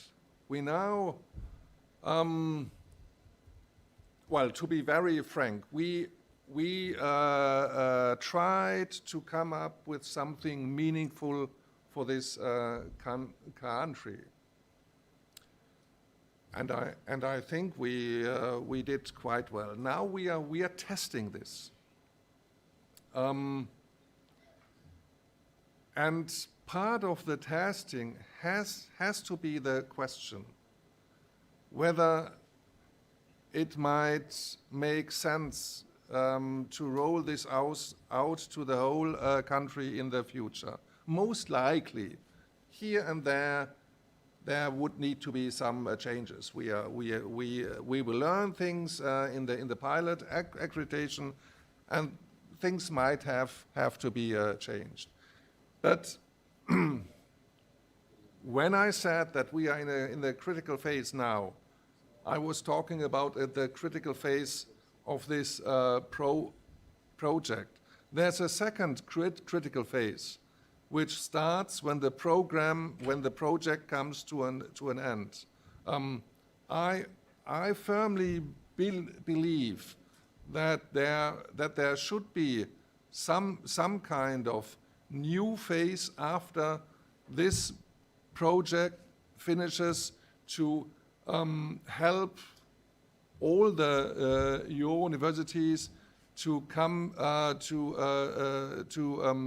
to learn about these new developments, these new approaches that after the project, if yes or not, it's not up to me to decide, will be implemented. What has to be avoided is a divide in this country of the, let's say, happy few universities that learned a lot and all the others that don't understand what is going on. So I think it is critical after the end of this project to have some resources wherever they might come from, government, ministry, World Bank, whatever, to roll out the results of this project to the entire system.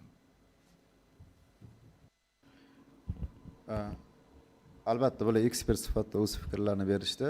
Demak, albatta bu loyihani ikkinchi fazasi ham bo'lishi kerak. Chunki lekin bizda hozir muhimi shu sinov tajribani o'tkazib olish. Bu qanchalik samarali bo'lsa, bu degani ikkinchi faza ham bo'ladi. Ikkinchi faza bo'lgandan keyin uchinchi faza ham bo'ladi degani. Agarda bu hozirgi kritik jarayondan biz yaxshi o'tolmasak, unda bu deganiki qilgan ishlarimiz behuda degani. Shu bois hozir bu kishi ham chorlayapti. Demak, biz mana shu sinov sinoviga yaxshi tayyorlanib, shuni chiroyli o'tkazib olishimiz kerak. Bu chiroyli deganimiz bu qog'oz uchun emas. Haqiqatan ham o'sha mana sizlarning nigohlaringizda qanchalik samarali bu. Shunga biz baho bera olishimiz kerak. Rahmat.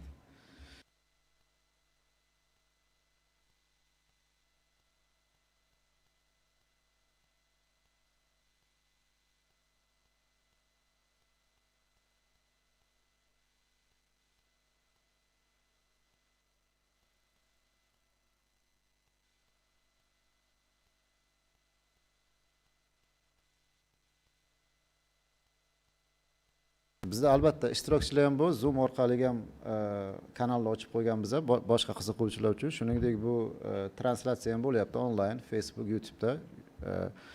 Ishtirokchilarimiz Zoom'da kimda savol bor? Marhamat, agar bo'lsa.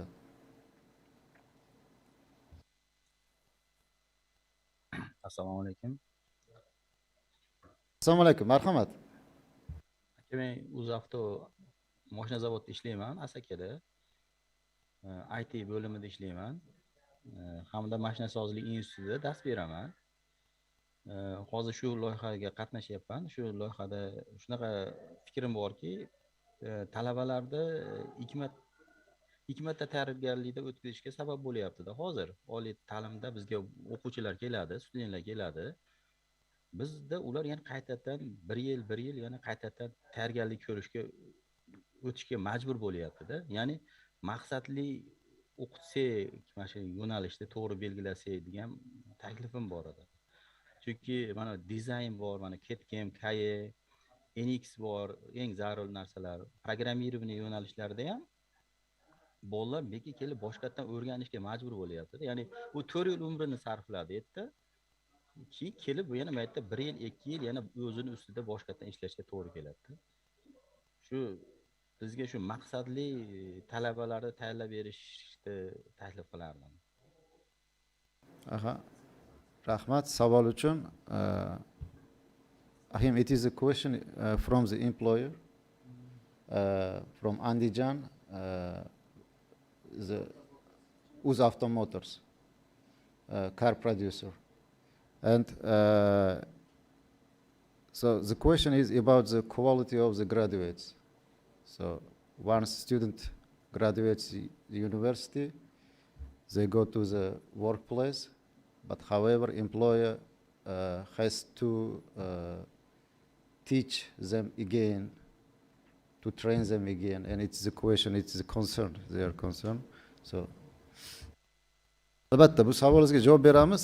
Nimaga hozirgi biz shu uchun boya agarda prezentatsiyaga e'tibor bersangiz, tashqi baholashda u nafaqat hozir biz o'sha ta'lim sohasini tushunadiganlar, balki biza jalb qilmoqchi bizda talabalarni bundan bu yog'iga haqiqiy talabalarni ham taklif qildik. Shu uchun talabalar hayron bo'lmasin, nimaga bu joyga keldi deb. Talabalar nigohida ham baholatmoqchi biz oliy ta'lim muassasasini. Talaba ko'rsin va baholasin qanchalik sifatli ta'lim sharoiti yaratilgan. Ikkinchisi ish beruvchilarni jalb qilish. Ish beruvchilar, agarda siz mana ish beruvchi sifatida nimaga taklif qildik sizni? Chunki sizlarni ham biza bu jarayonga jalb qilmoqchi biza. Chunki sizlardan bu narsani eshitsak, biz keyin oliy ta'lim muassasasi bilan o'tirib ishlaymiz. Siz ham bir tomonda o'tirasiz, biz bir tomonda oliy ta'lim muassasasi rahbariyati. Va aytamiz, nima uchun bitiruvchi boryapti sifatidan ish beruvchi qoniqmayapti bu narsaga. Qanday qilib buni biz yo'lga qo'ysak bo'ladi? Oliy ta'lim muassasasida o'sha bitiruvchini sifatli chiqarish uchun qanaqa sharoit kerak? Nima sharoit yetishmayapti? Mana biz boya aytganimizdek, tashqi baholashda o'sha tanganing ikkinchi tomoni bu ta'lim sifatini yanada yaxshilash. Biz borganda faqat belgilangan talablarga qanchalik rioya qilinishi emas, balki ularga tavsiyalar ishlab chiqishimiz kerak. Ta'lim sifatini qancha yaxshi. Tavsiyani ishlab chiqaradigan bizda kim? Bizda ekspertlar, bizda ta'lim inspeksiyasi emas. Men har doim aytaman, ta'lim inspeksiyasida oliy ta'lim bo'yicha atigi 5 ta odam ishlaydi xolos. Ular universal ekspert emas. Ular faqat faoliyatni tashkil qiluvchi, muvofiqlashtiruvchi odamlar xolos. Biza borganda har doim ekspert olib boramiz. Sizlarni olib boramiz. Nimaga? Chunki sizlar sohaning mutaxassissizlar. Sizlar agarda o'sha payt o'z fikrlaringizni erkin bayon qilsanglar, taklifni bersanglar, ana sizlar takliflari asosida oliy ta'lim muassasasi rahbariyatiga biz o'rtada turamizda buni amalga oshishini ta'minlashga harakat qilamiz. Ana unda qarz ikki qo'ldan chiqadi degan shundan bo'ladi. Shunda biz sifatni o'zgartira olamiz. Shuning uchun biz ham xohlayapmiz bu jarayonga ko'proq ish beruvchilarni jalb qilaylik, chunki ular bersin bitiruvchi haqida, sifat haqida o'zini e'tirozini hamda ish beruvchi sifatida kelsinda oliy ta'lim muassasasiga tashrif buyursin, ko'rsin u yoqdagi sharoitni, nima xalaqit beryapti sifatli kadr chiqarishga. O'z fikrlarini bersa, biza ekspertlar bilan aniq bir taklif, tavsiya ishlab chiqib, shu muammoni kelajakda qaytarilmasligiga ta'minlashimiz lozim. Rahmat.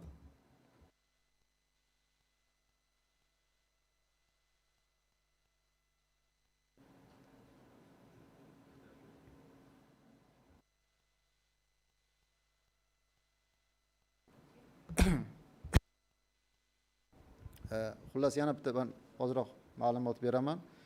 Demak, bu bizlar uchun muhim trening davom etadi. 2 kun plus 2 plus 2 shaklida 2 kun plus 2 kun bo'ladi. Chunki u yoqda rollar har xil. Va bunda qatnashchilar uchun rahbariyat bilan Oliy ta'lim vazirligi bilan kelishgan biz, rektorlarimiz bilan kelishdik. To'liq sizlarni ajratishdi. Sizlarni bezovta qilmaslik telefon orqali, har qanday shakldagi bezovtalik bo'ladigan bo'lsa yoki ishga chaqirish holati bo'lsa bizga xabar beringlar. Mana Rahmatjon shu yerda oliy ta'lim bo'lim boshlig'i, muammoni hal qilib beramiz biz. Tushunarlimi? Meni imtihonga chaqirib qoldi, ishga chaqirib qoldi, prorektorim telefon qilib tinchlik bermayapti. Buni bizga xabar beringlar, biz u muammoni hal qilamiz. Shuning uchun shu yerda o'tiribmiz. Muhimi nima deganim? Bugun kelgan odam 4-kun chiqib ketish kerak bu yerdan. Bugun kelib erta o'rniga boshqa kelib boshqa yo'q. Unda bo'lmaydi, biz maqsadga erisha olmaymiz. Nima sharoit bo'lsa inspeksiyada bor. Soat 12:30da obedga chiqamiz, oshxona tayyor kutib turibdi sizlarni. Shu yerda obed qilamiz. Coffee break shu yerda bemalol obed qilamiz. Va muhimi yana bitta narsa, yana bir-birlari bilan yaxshilab tanishib olinglar. Bitta biza hammasi ta'lim sifatini baholashga jalb qilingan ekspertlar. Ko'ringlar, bir-birlari tajribalaringiz bilan gaplashib. Ya'ni sizlar uchun bir keyingi rejalarni qilish uchun, faoliyatni yana takomillashtirish uchun bu maydon bo'lib xizmat qilsin. Qandaqadir administrativ muammolar yuzaga keladigan bo'lsa tashkiliy jihatdan bizga xabar bersanglar biz hal qilamiz. Shuning uchun barchani hozir coffee breakka taklif qilaman. Demak, coffee break bizda 15 minut vaqtimiz bor. 11:15 da biz davom ettiramiz. Rahmat.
saying things I've never said, doing things I've never done.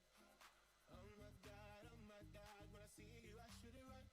But I'm frozen in motion and my head tells me to stop, feeling feelings I feel about us. Try to fight it, but it's never enough. My heart is hurting, it's more than a crush. Cause I'm frozen in motion and my head tells me to stop, but my heart goes.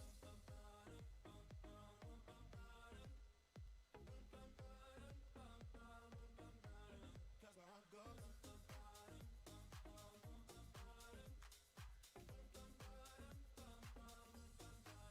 Oh my God, can't believe what I've become.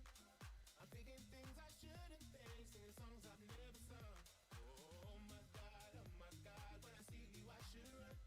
But I'm frozen in motion and my head tells me to stop, feeling feelings I feel about us. Try to fight it, but it's never enough. My heart is hurting, it's more than a crush. Cause I'm frozen in motion and my head tells me to stop, but my heart goes. Cause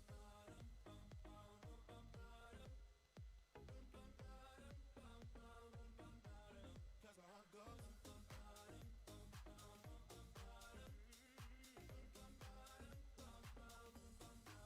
But my heart goes.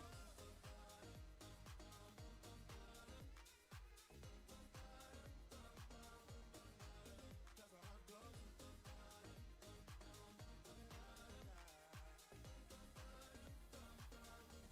My head and my heart.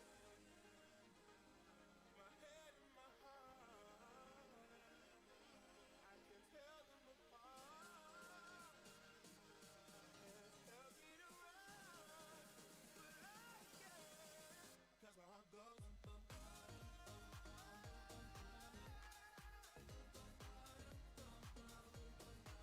Cause my heart goes.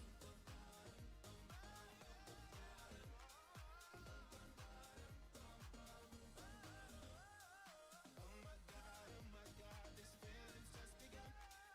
Saying things I've never said, doing things I've never done. Oh my God, when I see you I should it right. But I'm frozen in motion and my head tells me to stop, but my heart goes.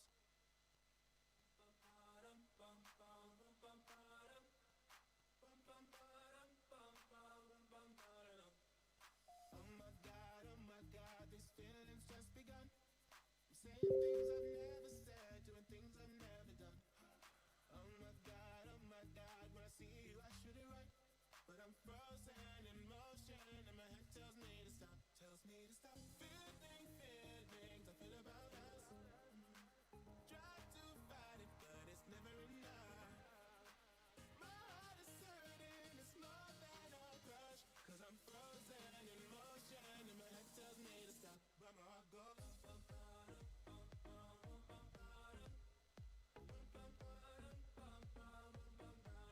Cause my heart goes.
you, I should it right.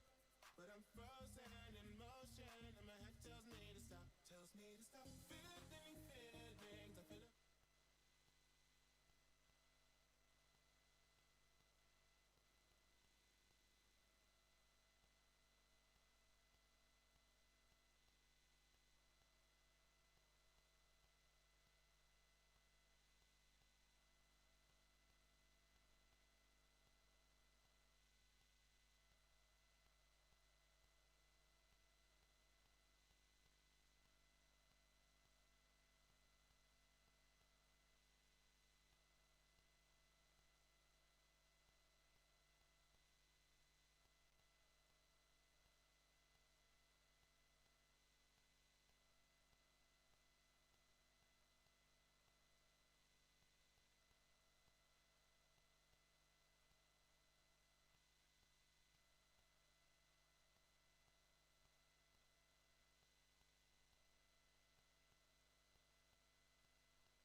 So hello again. So today I will present you the new accreditation standards that we have developed during the process. Bugun bizlar sizlarga yangi o'quv tizimi haqida, yangi standartlar haqida ma'lumotlar berib o'tamiz. If I speak with too long sentences, just stop me, okay? So at first I would like to talk about the overall purposes of external quality assurance. Birinchidan biz tashqi ta'lim sifatining nazoratlari va kvalifikatsiyalari haqida ma'lumotlar beramiz. So as I have already explained, there are several purposes like enhancement, accountability, transparency.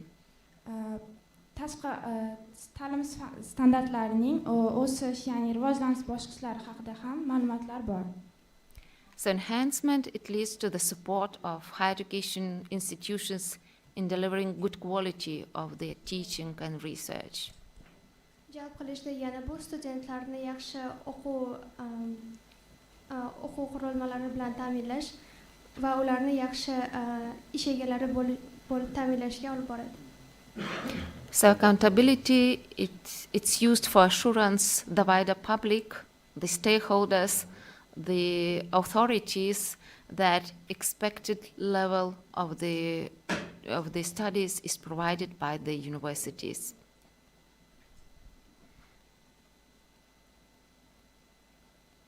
Demak, keyingi Universitetlarni studentlarni shu o'zini o'quv qurilmalari bo'yicha ularni darslariga tayyorlash, ularni bilimlarini yaxshi darajaga ko'tarish bu bizning xizmatimiz deb hisoblaymiz. boshqa narsa o'qiyapsiz-da. Demak, keyingi maqsadi ta'lim sifatini tashqi ta'minlashdir. Bu hisobdorlik, ya'ni bu keng jamoatchilik, asosiy manfaatdor tomonlar va davlat tashkilotlariga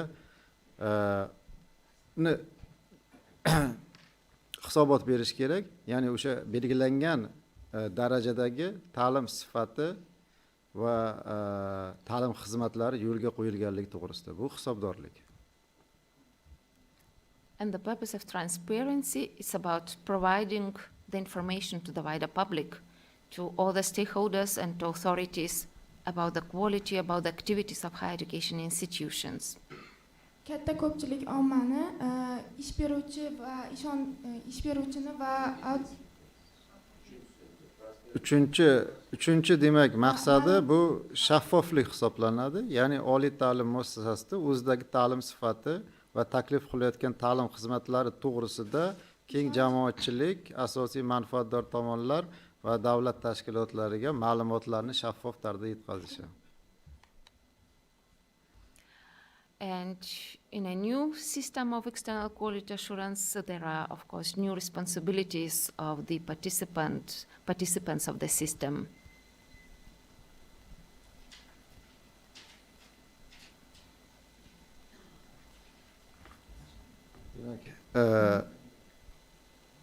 Yangi ta'lim sifatini tashqi ta'minlash tizimi endi asosiy manfaatdor tomonlar o'rtasidagi vazifalar taqsimotini ko'rib o'tsak. So for higher education institutions, so their responsibility is to design the curricula and the syllabi. Oliy ta'lim muassasalarining asosiy maqsadi kurikulum va nimani dizaynerlashtirish. Oliy ta'lim muassasalarining asosiy vazifasi nima hisoblanadi? Birinchisi bu o'quv dasturlari va rejalarini ishlab chiqish. And of course, to choose and to organize the assessment of students. Va yana bir maqsadi bu studentlarni, ya'ni talabalarni baholash tizimi. And to design the internal quality assurance system. Uchinchisi bu ta'lim sifatini ichki ta'minlash tizimini ishlab chiqib yo'lga qo'yish. And SISCA, that actually acts as a national quality assurance agency, is responsible for designing the system of external quality assurance and the processes. Milliy ta'lim sifatini baholash agentligining asosiy maqsadlari, demak, ta'lim sifatini baholash prosesini, demak, dizaynlashtirish, ya'ni bo'lmasa shakllantirish. And for organizing the processes of external quality assurance and taking accreditation decisions. Demak, educational quality assurance, demak, ta'lim sifatini baholash jarayonlarini tashkillashtirish va takomillashtirish, akkreditatsiya qarorlarini qabul qilish va ularni and for conducting thematic analysis, which is an overview of experience of the approval processes conducted by SISCA. Demak, mavzuiy jihatdan tahlillar olib borish, qaysidir ma'nodagi umumiy ma'noda rivoj takomillashtirish zarur bo'lgan nuqtalar va takomillashtirish zarur bo'lgan qarorlarni qabul qilish. And the Ministry of Higher and Specialized Secondary Education is responsible for the decision about state educational standards and licensing decisions. O'rta va oliy maxsus ta'lim vazirligining asosiy maqsadlari, demak, ta'lim standarti haqida qarorlar qabul qilib berish va litsenziyalar to'g'risida qarorlarni qabul qilish. And another player in external quality assurance system are line ministries. They are helping, supporting the implementation of study programs and their curricula in the respective fields. Demak, aloqador vazirliklar bu yerda o'zlarining o'sha programmalarni va standartlarini, ishchi dasturlarini, namuna dasturlarini joriy etishda aloqador bo'lish va yordam berish. It's also important the participation of different stakeholders in the governing bodies of the quality assurance agency. Demak, ta'lim sifatini nazorat qilish sistemasiga tashkil etishdagi ishtirokchilar. In design and development of quality assurance processes. Ish beruvchilar ayniqsa tashkil etadi. And it's also very important to have different kind of stakeholders as experts in the assessment panels of institutions and their programs. Demak, davlat tashkilotlari tomonidan ta'lim sifatini asoslashdagi agentlikdagi asosiy rol hisoblanadi ish beruvchilarniki va ularning ta'lim sifat jarayonini tekshirishdagi jarayonlarini baholashda, dizayn.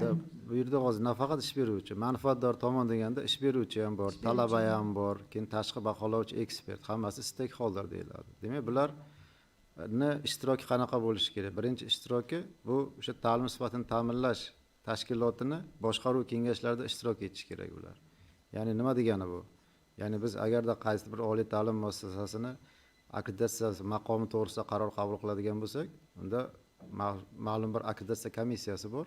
Bu komissiyada shu talabalar, ish beruvchilar, boshqaruvchilar ishtirok etadida qarorda kollegial tarzda qaror qabul qilinadi. Ikkinchisi, ularni ishtiroki nimada bo'lishi kerak? Ta'lim sifatini ta'minlash jarayonlarini ishlab chiqishda. Ular ham aktiv, faol ishtirok etishi kerak. Ya'ni ta'lim sifatini ta'minlash jarayoni bu alohida avtonom holatda qaysidir bir kabinetda emas, aynan hamkorlikda ishlab chiqilishi kerak.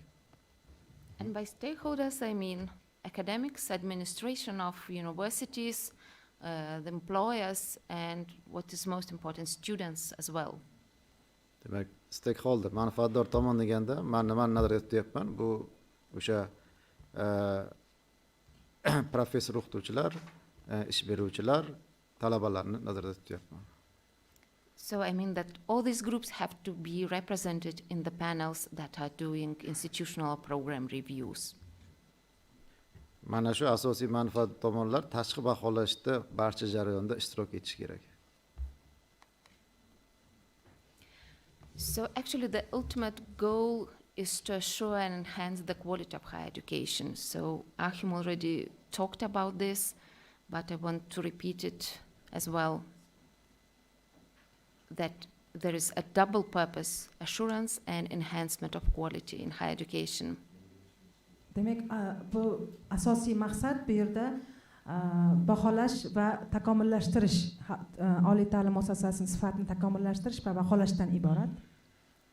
And there are also specific goals of external quality assurance that the graduates from the universities, they would achieve expected learning outcomes, and their degrees, the awarded degrees by the universities, are well respected and recognized nationally and internationally. Demak, umumiy maqsaddan kelib chiqqan holda ta'lim sifatini nazorat qilishda asosiy maxsus maqsad ham bor. Maqsad shundan iboratki, oliy ta'lim muassasasi oliy ta'lim muassasasi bitiruvchilarining kutilayotgan natija, ayniqsa o'sha kutilayotgan natijaga erishish va ularni erishish nima demak, yuqori ta'lim berish va yuqori darajaga erishgan holda ularni tanitgan holda milliy va xalqaro darajaga olib chiqish uchun o'sha ta'lim berish jarayoni orqali kutilayotgan natijalarga erishish. And consequently, the awarded degrees by the universities that are respected and that are recognized would lead to a successful professional career of the graduates. Yana bu narsa o'z-o'zidan O'zbekiston Respublikasidagi fuqaro sifatida javobgarlikni orttirish va professional darajada karyeralarini davom ettirishga muvaffaqiyatli davom ettirishga olib keladi. It's also very important that the universities are able to provide high quality learning and working environment for their students and their staff. Yana bir maxsus maqsadlarimizdan bittasi oliy ta'lim muassasasi oliy ta'lim muassasalari demak yuqori sifatli ta'lim berish va ishlashga, o'rganishga va talabalarini, o'sha bitiruvchilarini jalb etish hamda ularni talabalari hamda professor o'qituvchilar bilan birgalik, jamoasi bilan birgalikda ilmiy, ma'naviy, iqtisodiy va ijtimoiy muvaffaqiyatlarga O'zbekistonda muvaffaqiyatlarga erishishga jalb etishdan iborat. And stakeholders, including employers, public authorities, society, have a trust and confidence in the quality of the higher education institution and its services and provision. Manfaatdor tomonlar, ya'ni ish beruvchilar, davlat xodimlari va jamiyat o'z bir-biriga juda ham kuchli bir-biriga ishongan holda va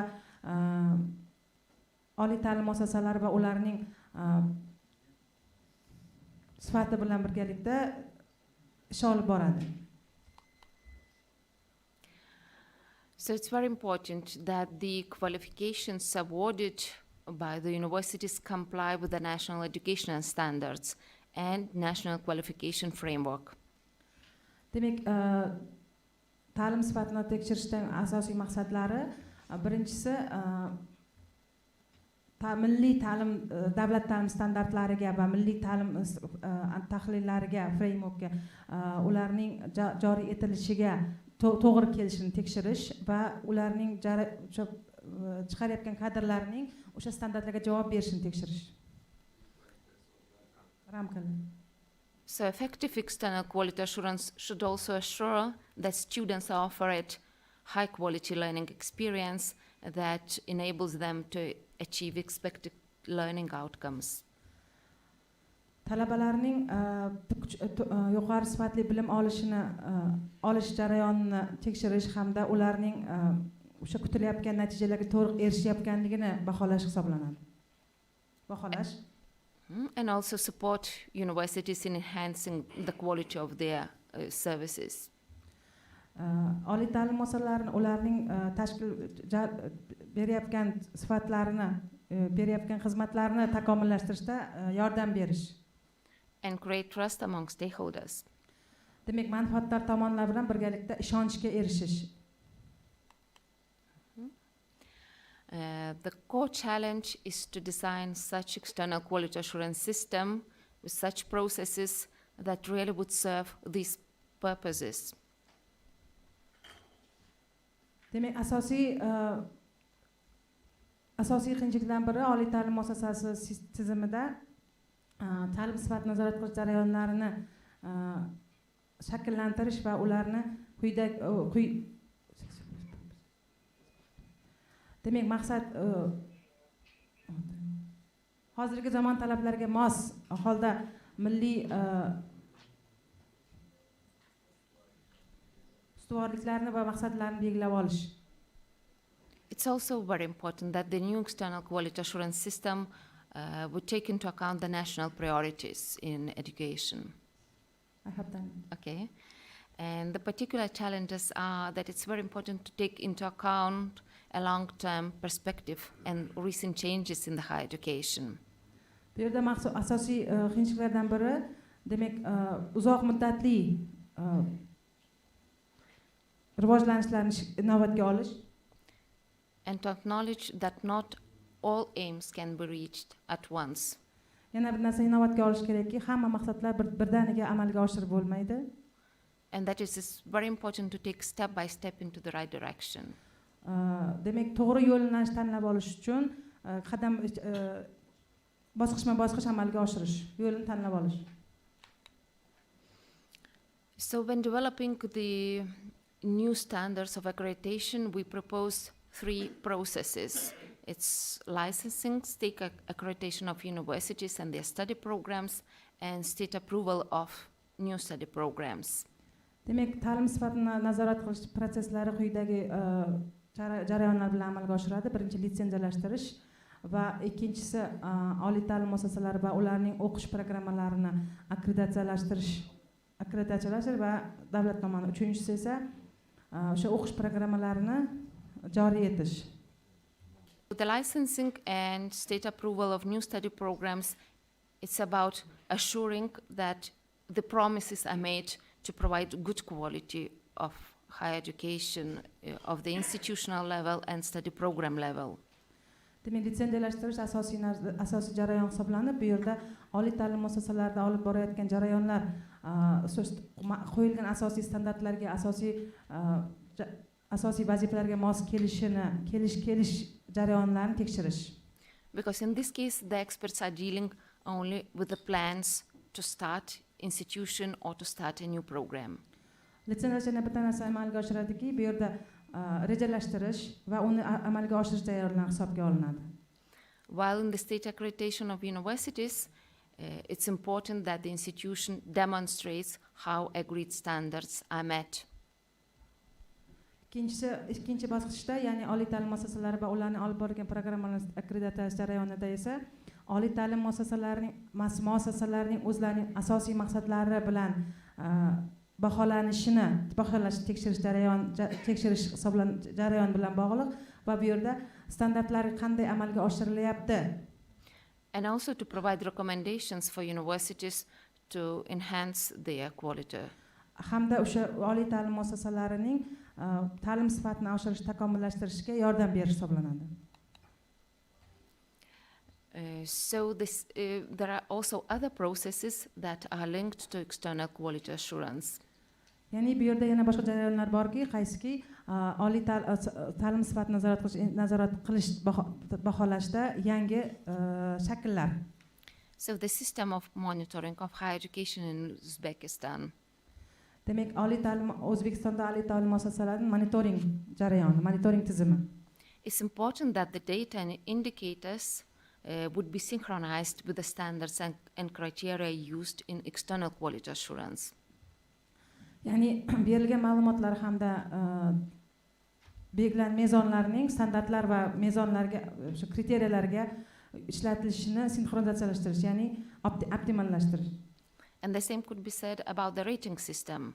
It's important to synchronize the indicators that are used for rating with the standards and criteria used in external quality assurance. Ikkinchisi esa rating sistemasi, ya'ni o'sha baholash. Bu yerda asosiy narsa ta'lim sifatini tekshirish, baholash standartlari va kriteriyalarga mos holda reytinglashtirish hamda ularni o'sha indikatorlar bilan moslashtirish. So you see the scheme of the 3 new processes that are recommended for the Uzbekistan. Demak, O'zbekiston oliy ta'lim tashkilotlari, oliy ta'lim muassasalariga quyidagi jarayonlar taklif etilmoqda. So the licensing and the state approval of new programs, they serve the accountability function. Demak, litsenziyalashtirish birinchi navbatda oliy ta'lim muassasalarining o'sha hisobdorliklarning vazifasiga olib keladi. And the state accreditation of higher education, it both serves the accountability and enhancement functions. Demak, oliy ta'lim muassasalarini akkreditatsiyalash, davlat akkreditatsiyasini o'tkazish, demak, har bitta oliy ta'lim muassasasining o'z-o'zini takomillashtirish vazifasiga olib keladi. So the state accreditation of universities must be closely linked with the licensing as far as the criteria are concerned, because this should create a consistent system which makes state accreditation the natural follow-up of the licensing. Oliy ta'lim muassasalarining davlat akkreditatsiyasini o'tkazish jarayonida eng asosiy narsa bu litsenziya bilan bog'liq bo'lishi kerak. Chunki deganda kriteriyalar va ularni yaratish sistemasi, ularni takomillashtirish jarayoni esa davlat akkreditatsiyasini o'tkazishning qadam-qadam amalga oshirilishiga, tabiiy yo'lda amalga oshirishga olib keladi. We think that the licensing is also a very important step in the provision of higher education. Demak, litsenziyalashtirish davlat akkreditatsiyasidan o'tishga asosiy bosqich hisoblanadi. Because the organization should demonstrate that it's really able to provide higher education. Chunki deganda har bir tashkilot o'zining o'sha oliy ta'lim sifatida mosligini ko'rsatish kerak. So it's really important then to set certain rigid minimum standards that each provider that wants to open a university has to meet. Har bir oliy ta'lim muassasasi demak o'sha litsenziyalashtirilgandan keyin hisobdorlik va o'zini o'zi baholash funksiyalariga tayyorligini ko'rsata oladi. Because as an experience of different countries shows, it's then rather difficult to close the low quality providers afterwards. Demak, sababi bu yerda asosiy narsa har xil universitet, oliy ta'lim muassasalari o'zlarining hisobdorlik va o'zini takomillashtirish vazifasini pastligidan dalolat beradi. So the combination of all 3 proposed processes provide the opportunity to serve both the accountability function and the enhancement function of external quality assurance. Chunki yuqorida ko'rsatilgan jarayonlar har bir oliy ta'lim muassasalarining yuqorida ko'rsatilgan 3 ta vazifani o'z ichiga olishiga, ya'ni hisobdorlik vazifasi, hamda o'z takomillashtirish vazifasi, hamda shaffoflik vazifasini ko'rsata olish. So now let's go to the accreditation standards for higher education institutions. Demak, oliy ta'lim muassasalarining akkreditatsiya sistemasiga o'tsak. So you see the purpose is the same, is to assess whether the standards are continuously met and that the support to the universities in enhancement of the quality of provision is provided. Oliy ta'lim muassasalarining davlat standartidan o'tkazishdan asosiy maqsadi tepada aytib o'tganimizdek, o'sha ta'lim jarayonining qo'yilgan standartlarga mos davom etishi hamda oliy ta'lim institutlarining takomillashtirishiga qo'llab-quvvatlash. As it is planned to have a regular assessment process, so it's very important to see the progress and development since the previous accreditation in all areas of assessment. Chunki deganda jarayonlar va takomillashtirishlar oldingi akkreditatsiya jarayonining qanday o'tganligi, oldingi akkreditatsiya jarayonidagi baholanishlar bilan bog'liq bo'ladi.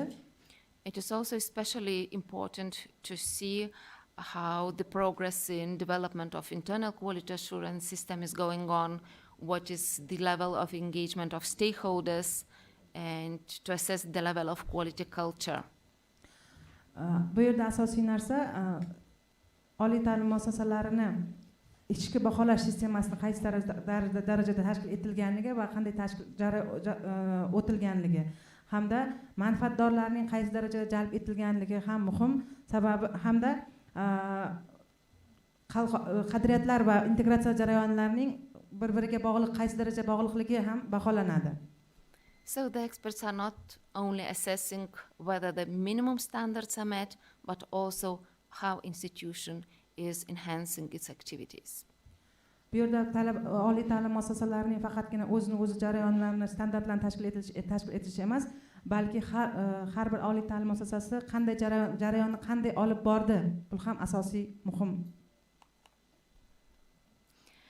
So the focus of the state accreditation is especially on the structure, on the governance, on the policies, and on overall performance of the university. Demak, baholashning asosiy tuzilishi, demak, birinchi struktura, ikkinchi davlat muassasalari, ya'ni uchinchisi siyosat hamda to'rtinchisi universitetlarning shart-sharoitlari olib borayotgan vazifalari. So we have developed 8 evaluation areas, 8 standards.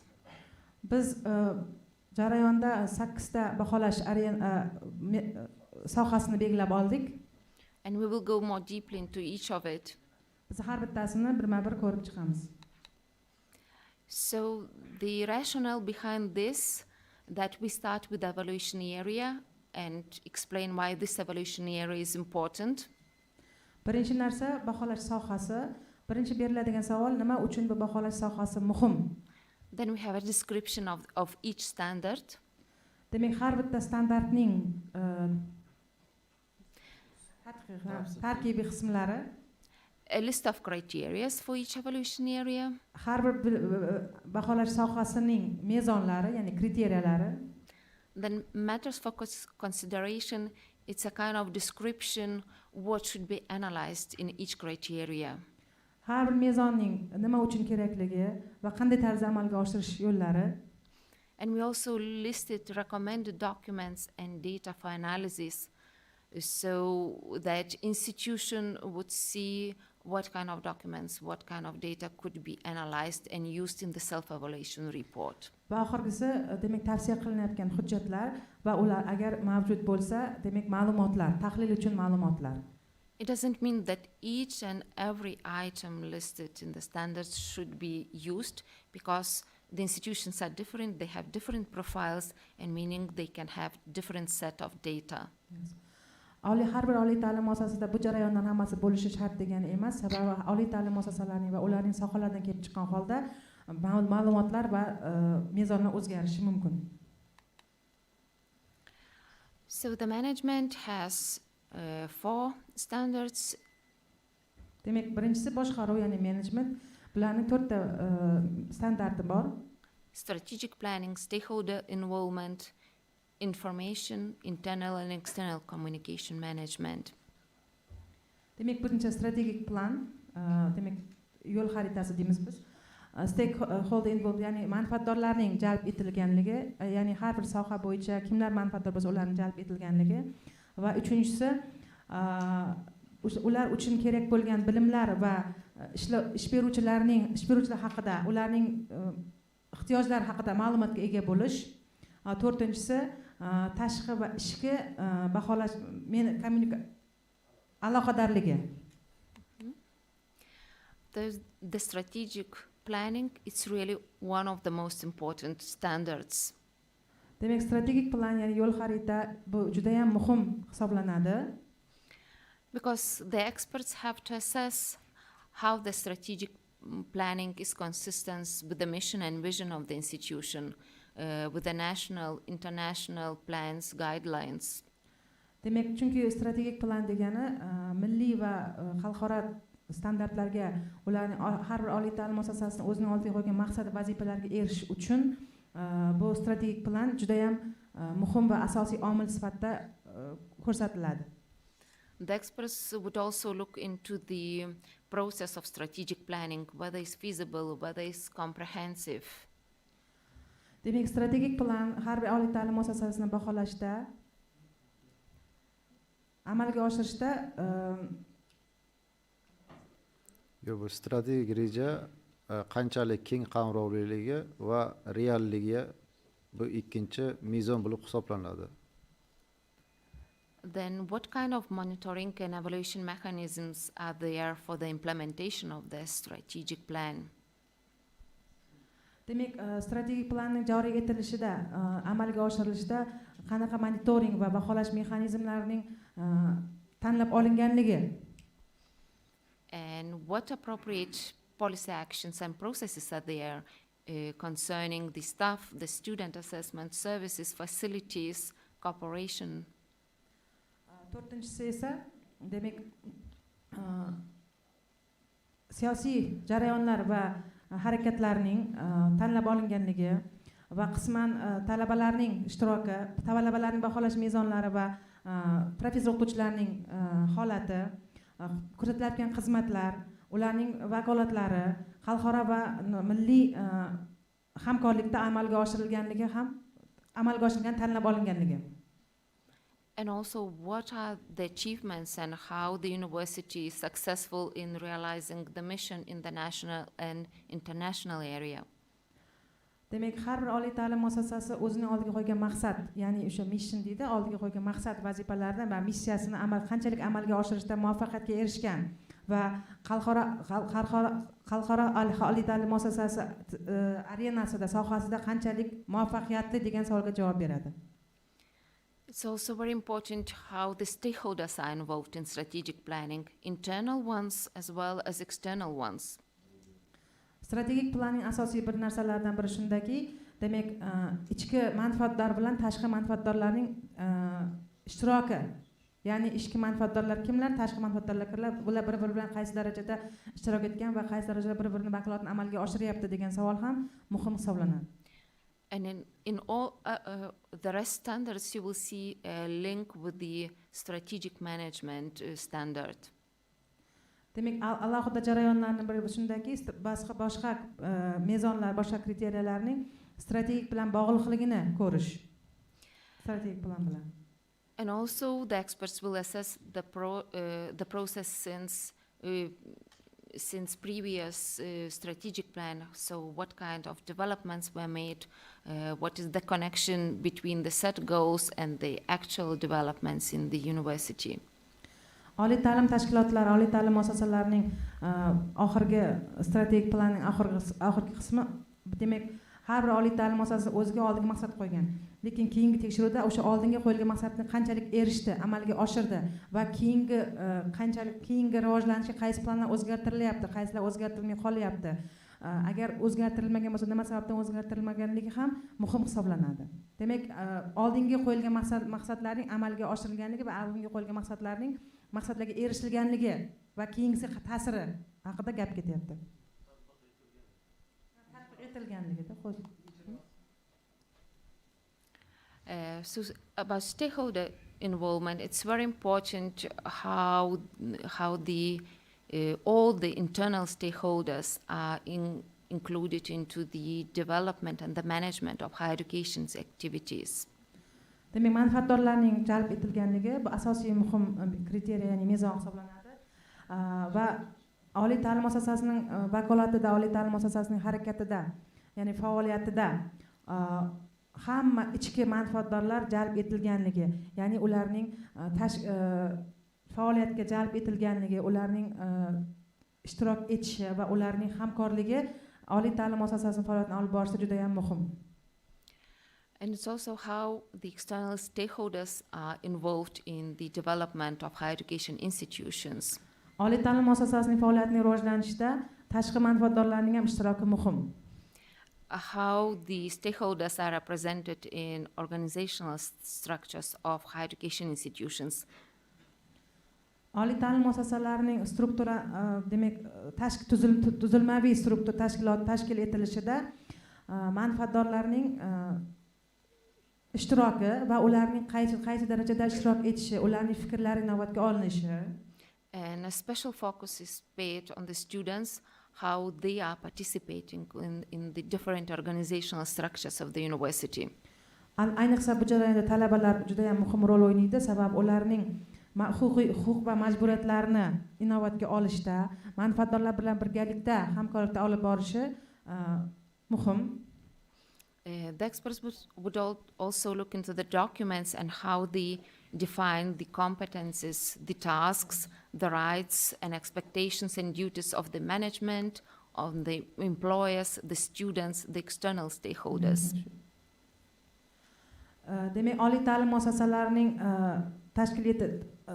oliy ta'lim muassasalarining kutilayotgan natijalarga erishishda talabalar va tashqi manfaatdorlar, ularning vazifalari, ularning majburiyatlari, ish beruvchilar, ishga qabul qiluvchilar va ular o'rtasidagi bilim malaka ko'nikmalarining aniq vazifalarining, huquq va majburiyatlarining qonuniy jihatdan to'g'ri qo'yilishi va aniq vazifa sifatida qo'yilishi ham muhim.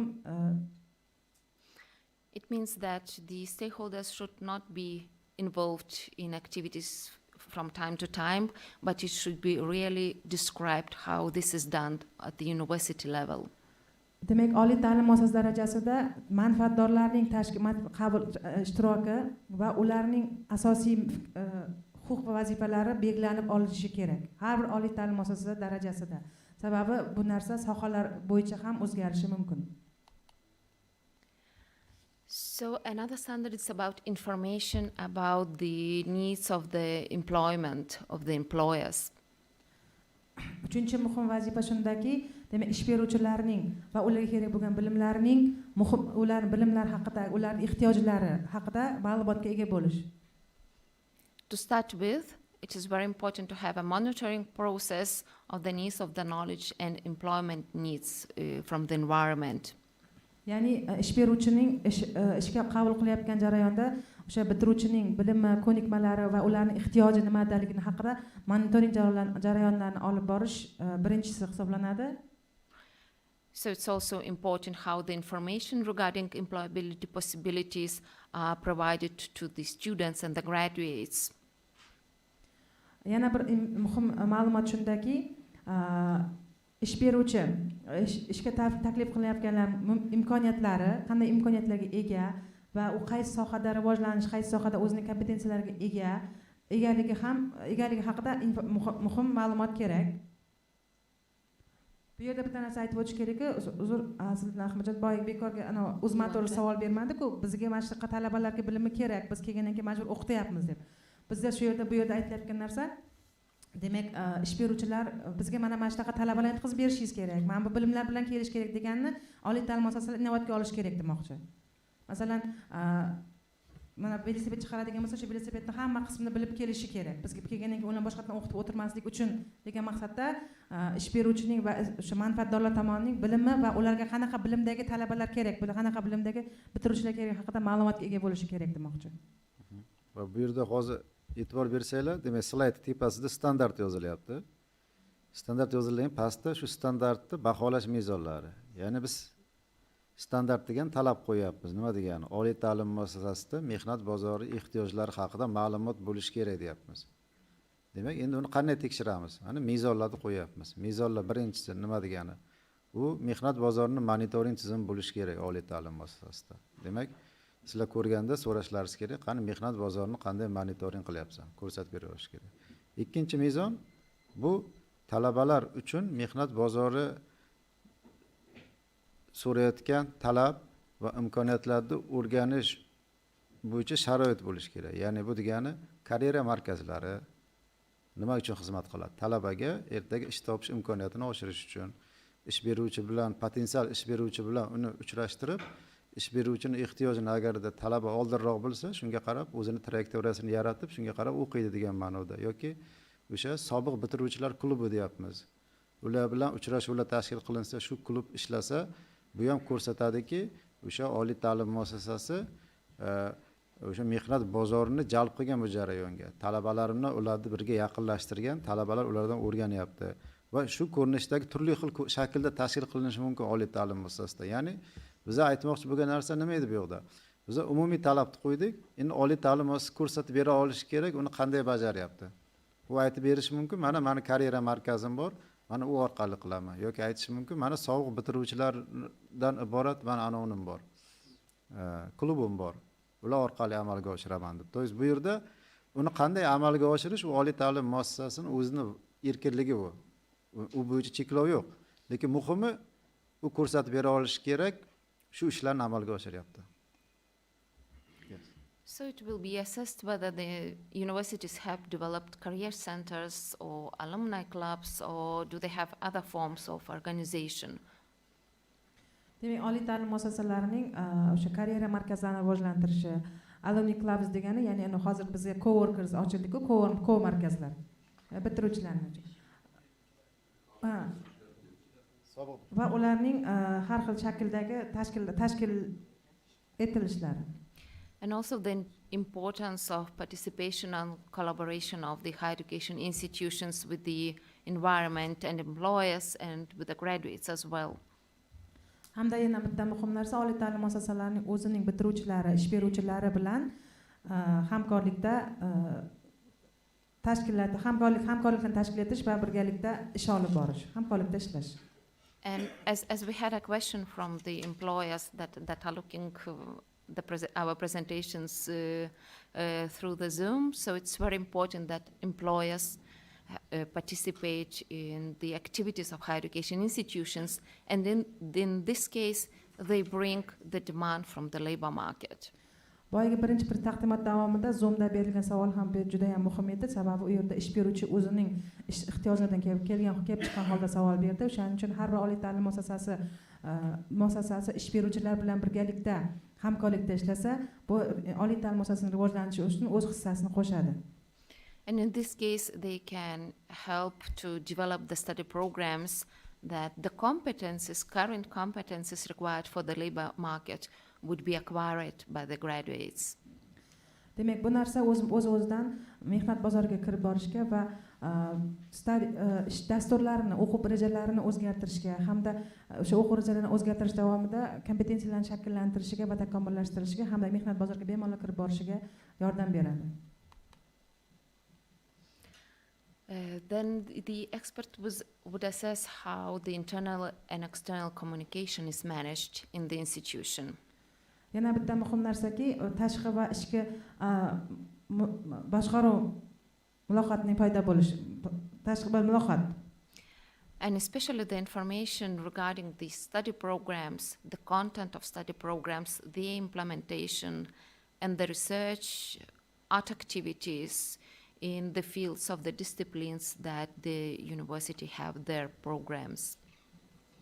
Oliy ta'lim muassasasi faoliyatida birinchi narsa bu oliy ta'lim muassasasining faoliyati haqida ma'lumot va ularning shaffofligi, aniqligi, aniq tashkillashtirilganligi, uning haqqoniyligi, mazmun mohiyati juda muhim.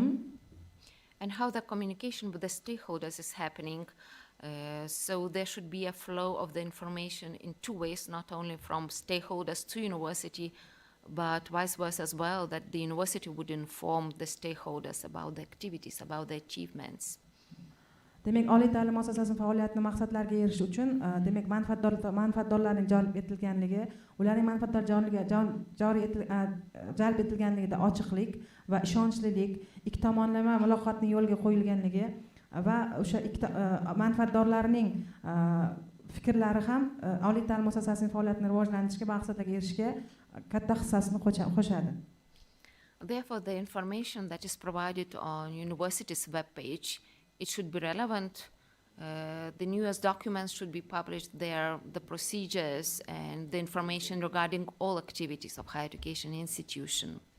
Bular haqidagi ma'lumotlar va hujjatlar, jarayonlar qanday amalga oshirishlari, amalga oshirish jarayonlari va amalga oshirishdagi jarayonlardagi asosiy omillar har bir oliy ta'lim muassasasining veb sahifasida bo'lishi kerak va veb sahifasidan olinishi muhim. Okay, the second standard is about internal quality assurance as a system. Demak, ikkinchi standartimiz bu ichki baholash, ya'ni ichki sifatni ta'min baholash bu So the experts will look how the system is developed within the institution, how it is documented.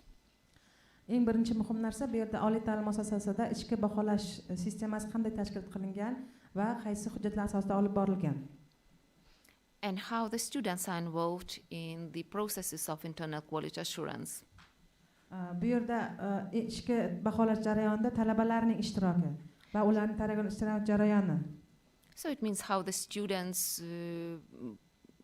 give their feedback to the institution, how they participate in different structures of the institution.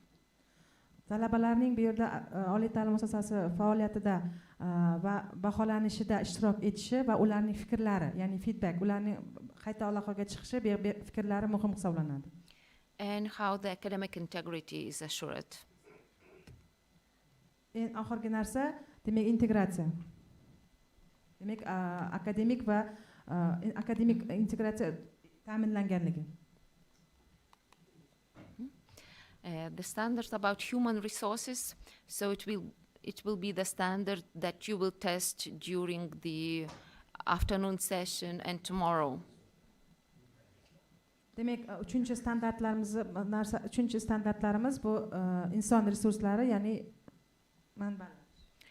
So the experts will assess what kind of policies regarding human resources have been developed. I will do the main introduction in the afternoon to this standard. Okay, just very shortly then. Okay, yes. Demak, bu yerda ekspertlar inson resurslarining siyosati qanday amalga oshirilyapti, ishga qabul qilish jarayoni, ishga qo'nimsizligi tekshiriladi. So the Ahim told that he will make a deeper introduction to this area as we will use this during the trainings, so I will not stop there. Biz bu soha bo'yicha biz hozir to'xtamaymiz, chunki degan trening jarayonida bu bo'yicha bizlar chuqurroq kiramiz va chuqurroq amaliy jarayonda ko'rib o'tamiz. So and now let's come to the study program standard. Keyingisi demak o'qish programmalar, dasturlari. So here from the very beginning there is a link coming back to the strategic management standard, how the studies correlate with the strategic goals of the university. Bu yerda bitta narsa aytib o'tishimiz kerak. Oliy ta'lim muassasasining maqsadlarini qo'yishda strategik planga qaytamiz va bu narsa aynan o'z-o'zidan strategik maqsadlar bilan bog'liq. So it's also important how the studies are based on research activities. Yana bitta narsa o'qish jarayonlari, ya'ni dasturlar ilmiy jarayonlar, ilmiy faoliyat bilan qanday bog'liq? And is there a system of recognition of foreign qualifications, part-time studies and previous non-formal or informal learning? Demak, bu tizimda xorijiy ko'nikmalarning yoki bo'lmasam qisqa vaqtli ta'limning hamda rasmiy va norasmiy o'rganish jarayonining tashkil etilganligi. The last point is becoming more and more important because it secures the possibilities for mobility of students. Bu yerda eng muhim narsa talabalarning o'zaro almashinuv dasturlarning paydo borligi.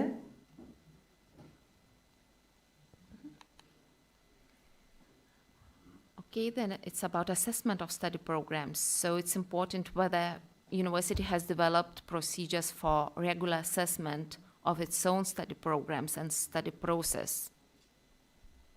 To'rtinchi o'qish dasturlarining asosiy biri bu demak o'qish dasturlarining o'zini baholash. o'qish dasturini asosiy birinchi baholashda birinchi muhim vazifa demak mezon oliy ta'lim muassasasining rivojlanish jarayonlarining doimiy baholash sistemasining mavjudligi va o'qish jarayoniga o'sha manfaatdor eng yaqin manfaatdorlarning jalb etilganligi o'quv rejasini tashkil etishga. Bu yerda hozir ta'lim dasturlari haqida ketyapti. Demak, u yoqda birinchi biz baholaydigan soha bu ta'lim dasturlarini baholash ketyapti. Qaysi mezonlar bor? Birinchi mezon bu oliy ta'lim muassasasida o'z ta'lim dasturlarini doimiy ravishda baholash tizimi bor hamda bu jarayonga kerakli manfaatdor tomonlarni jalb qilinishi. Birinchi mezon. Demak, shu asosda baholashimiz kerak. And it means that the university is solely responsible for the quality of their own study programs. Nobody from outside can come and guarantee the quality of their programs. Bu yerda muhim narsa ta'lim dasturining sifatiga faqat universitet mas'ul. Uni universitet uchun boshqa kishi ishlab bermagan. Biz mana shu jarayonga o'tyapmiz hozir. Bundan buyog'iga universitet mas'ul ta'lim dasturiga.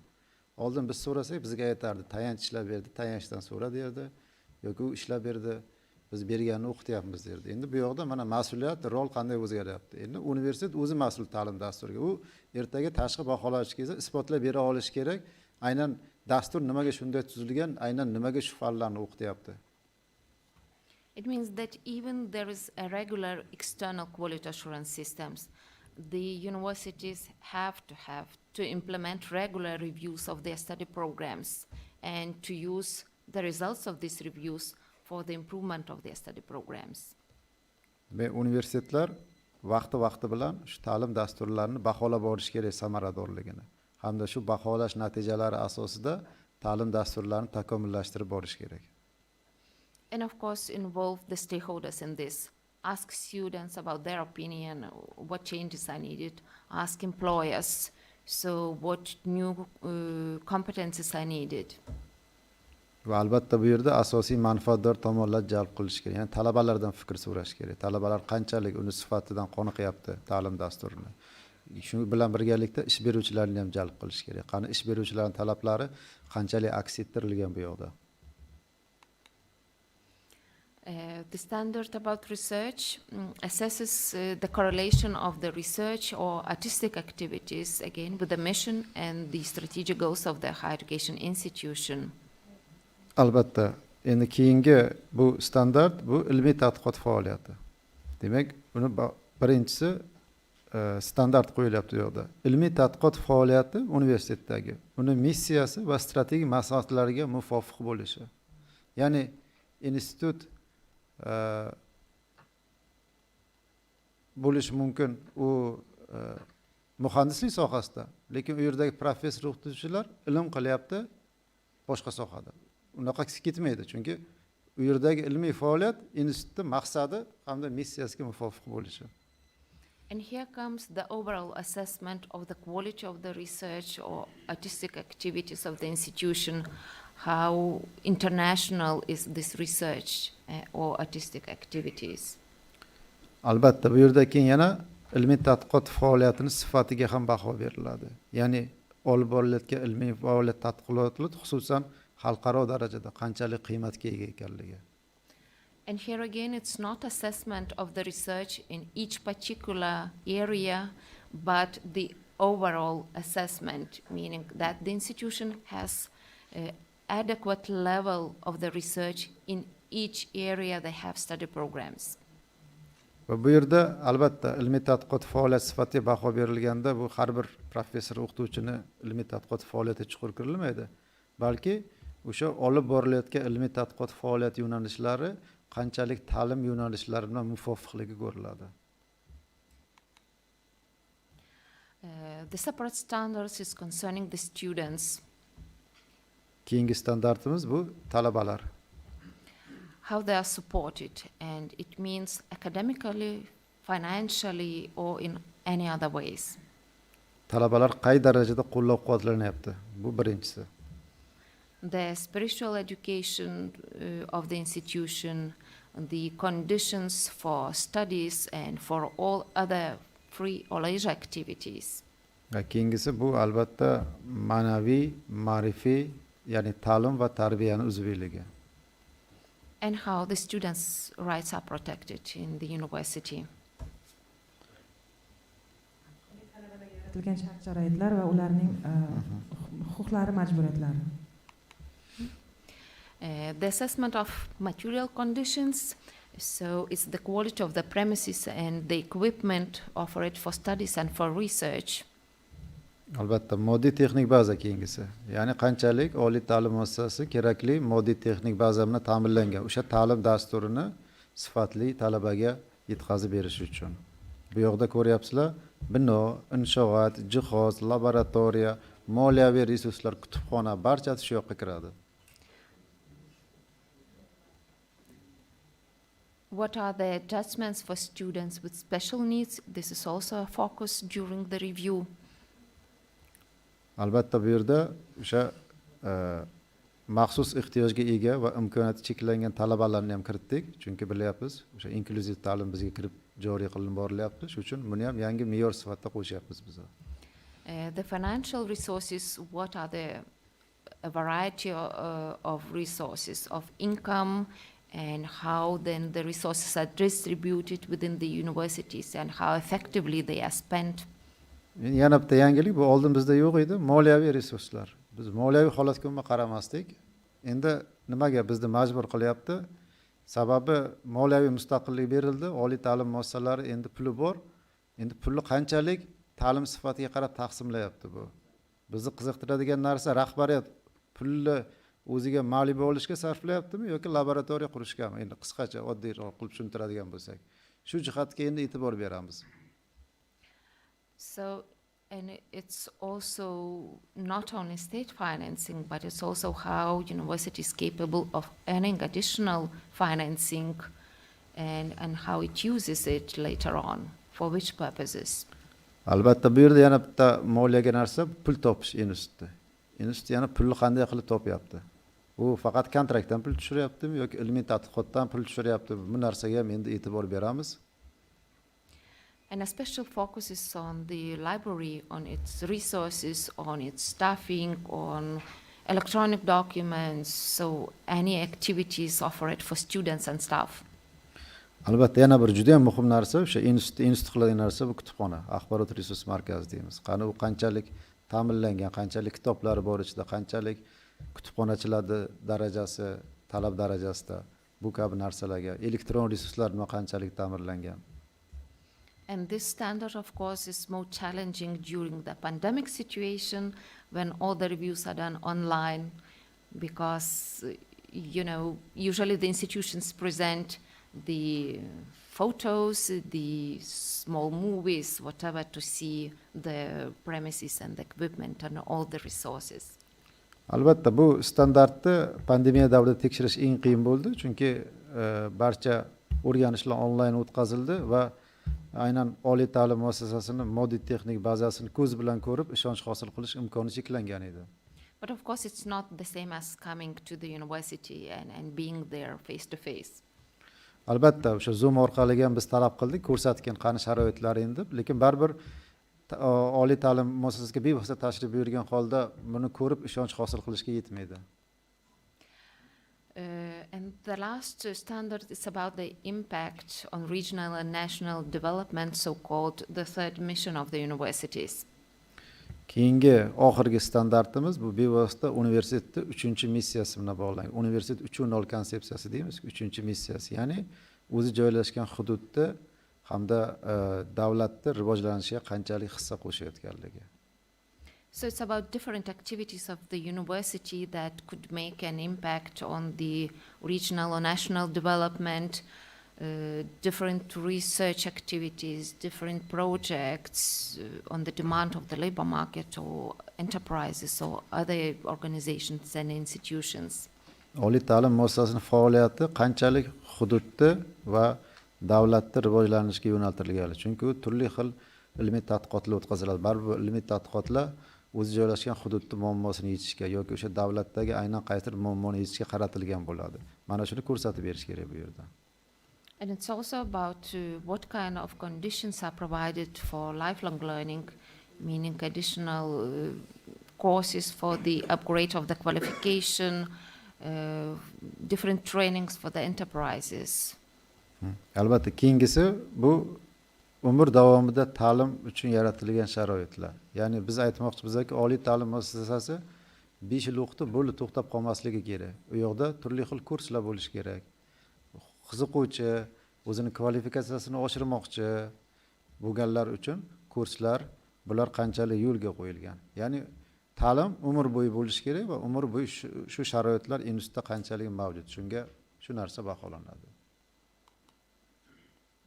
Now shortly about the procedure of the accreditation, which is a bit different from what currently you have. Endi navbat akkreditatsiya jarayonini tashkil etish bevosita jarayon haqida gapiramiz. Yuqorida biz standart baholash mezonlari haqida gapirdik. Endi jarayon qanaqa bo'ladi? There are certain responsibilities distributed for different participants. So SISCA is responsible for development of procedures. Demak, har bir ishtirokchining o'ziga yarasha vazifasi bor. Bevosita ta'lim inspeksiyasi jarayon va tartiblarni ishlab chiqishga mas'ul tashkilot hisoblanadi. SISCA Accreditation Council is responsible for decision making and also decides on the complaints against different types of misconduct or misbehavior of SISCA staff or SISCA experts. Keyingisi bu akkreditatsiya komissiyasi, kengashi. Uni maqsadi nima bo'ladi? Birinchidan, u oliy qaror qabul qiluvchi organ bo'ladi.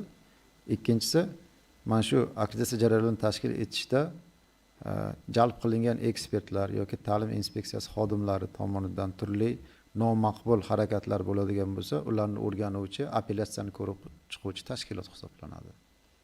And there's also SISCA Appeal Committee, which has to deal with the appeals against the decisions taken. Va yana bitta ta'lim inspeksiyasida bu o'sha apellyatsiya qo'mitasi bo'ladi. Qo'mitasida aynan qaror qabul qilindi oliy ta'lim muassasasida. Norozi bo'ladigan bo'lsa, apellyatsiya beriladi va bu qo'mita shu apellyatsiyani ko'rib chiqadi.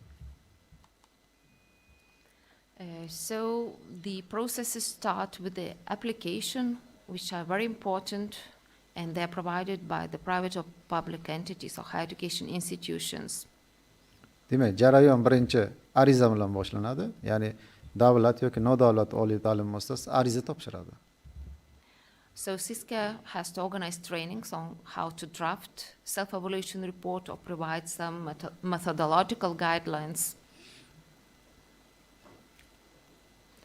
Va ta'lim inspeksiyasi bo'lsa, arizani qabul qilgandan keyin o'sha oliy ta'lim muassasasiga qanday qilib o'zini baholashni o'tkazish, uni qanday qilib topshirish, bu haqda treninglar o'tkazib ma'lumot beradi. And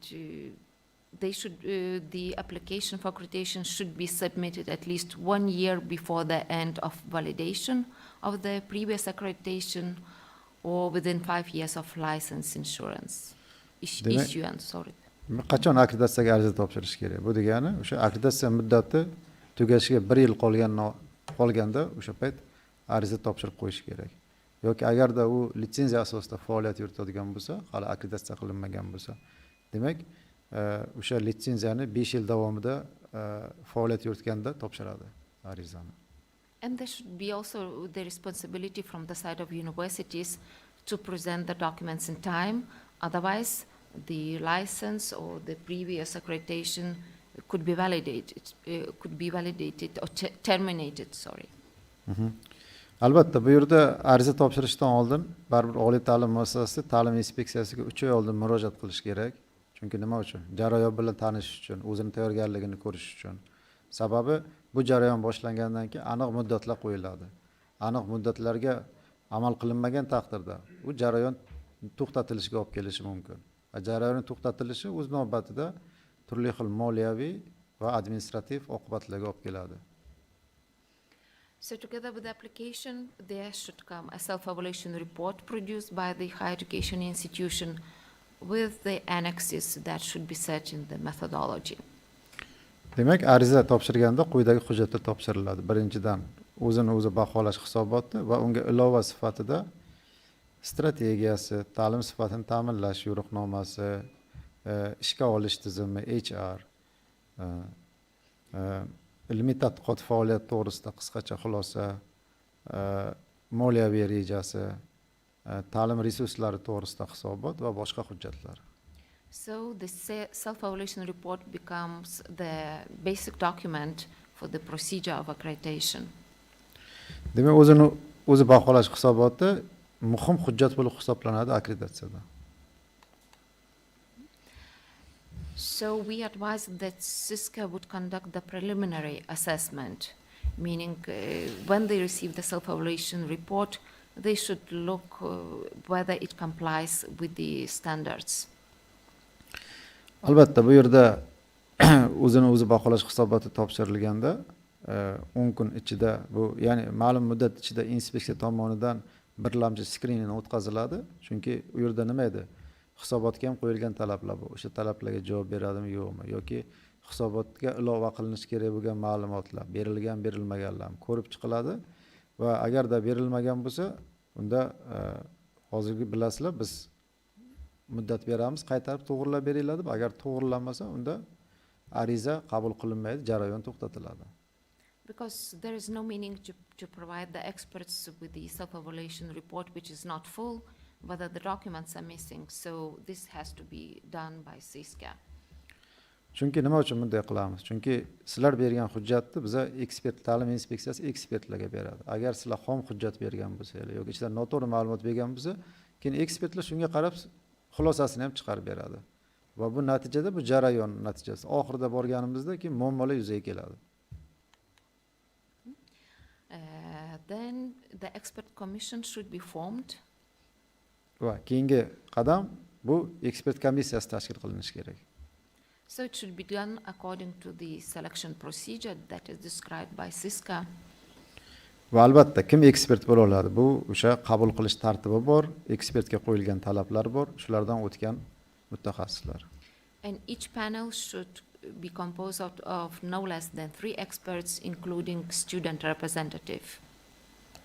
Har bir ekspert komissiyasida kamida 3 ta ekspert bo'lish kerak va albatta talaba ham qatnashishi shart. Each panel should have a chair and the members of the panel that they act on the equal basis and participate in all phases of the evaluation procedure. Va o'sha ekspert komissiyasini raisi bo'ladi hamda a'zolari bo'ladi. Lekin bu yoqda shunaqa narsaki, hozir biz qilmoqchi bo'lgan narsada, treningda ham ko'rasizlar. Komissiya va uning a'zolari hamma jarayonda qatnashadi. Bir xil rais va uning a'zolari bir xil qaror qabul qilish huquqiga ega. Kimdir ustunlikka yoki kimdir past darajada ega emas. Shunga kelmoqchi biza. Va hamma a'zolar hamma jarayonda qatnashadi. Ya'ni oldin bo'lib berardik, siz ilmiy tadqiqotni ko'ring, siz buni ko'ring deb, natijada bizda muammo chiqardi. Biz bog'lanmasdik ilmiy tadqiqot bilan ta'lim dasturlarini qanchalik muvofiqligini. Endi biz hozir bu jarayonga kelyapmiz. Bunda demak barcha ekspert komissiyasi a'zolari hamma jarayonda qatnashadi. Hammasida teng huquqli a'zo o'z fikrini erkin bildira oladi. So the information about the composition of the expert panel should be provided to the institution. Keyin oliy ta'lim muassasasiga ekspert komissiyasi a'zolari to'g'risida ma'lumot taqdim qilinadi. Because the institution has a right to raise any objections against the selection of the experts. Sababi institut ekspert komissiyasi tarkibini ko'rib chiqib, o'zini fikr va e'tirozini bildirishga haqli. But of course, the institution should have very good reasons for that and substantiate in writing what are the reasons for this. Albatta, ekspert komissiyasi bo'yicha e'tiroz bo'lsa, bu asoslab berish kerak institut. U juda ham qattiq qo'l tekshiruvchi bo'lsa, uni chiqarishga haqqi yo'q institutda. Masalan, biz Milliy universitetga borgandik. Biz jalb qilgan ekspert komissiyasida shu institutda oldin ishlagan xodim bor ekan, u rahbariyat bilan konfliktga kirgan ekan. Unda biz uni asosli topdik, chiqarib tashladik. Shunaqa asos berish kerak. So if there are serious concerns, so the SISCA can change an expert in the panel. So demak, inspeksiyada albatta o'sha oliy ta'lim muassasasining bergan takliflarga ko'ra komissiya tarkibini qayta shakllantira oladi. For example, in my country, there are some cases when the experts were changed. They happen quite rarely, but there is a chance to change an expert. Meni davlatimda ham bu narsa bor, lekin juda ham kamdan kam sodir bo'ladi. Ba'zida shunaqa institutlar tomonidan fikrlar bildiriladi. So the experts must be unbiased. They should have no conflicts of interest with the institutions. And of course, they have to keep confidential all the facts and all the information they've received. Albatta, ekspert xolis bo'lish kerak. Institut bilan manfaatlar to'qnashuvi bo'lmasligi kerak. Hamda barcha o'rganishlari konfidensial saqlanishini ta'minlash kerak. Chunki u o'rganishlari jarayon tugagandan keyin o'sha hisobot shakllanib, yakuniy xulosa qabul qilingandan keyin u konfidensiallikni yo'qotadi, lekin ungacha konfidensial bo'lishi shart. One of the part of the preparations is the experts training. So it's this kind of events that we're having today and tomorrow. So the trainings have to be regularly held by SISCA in order to prepare the experts for the reviews. Albatta, yana bir muhim jarayon bu yoqda ekspertlarni malakasini oshirish.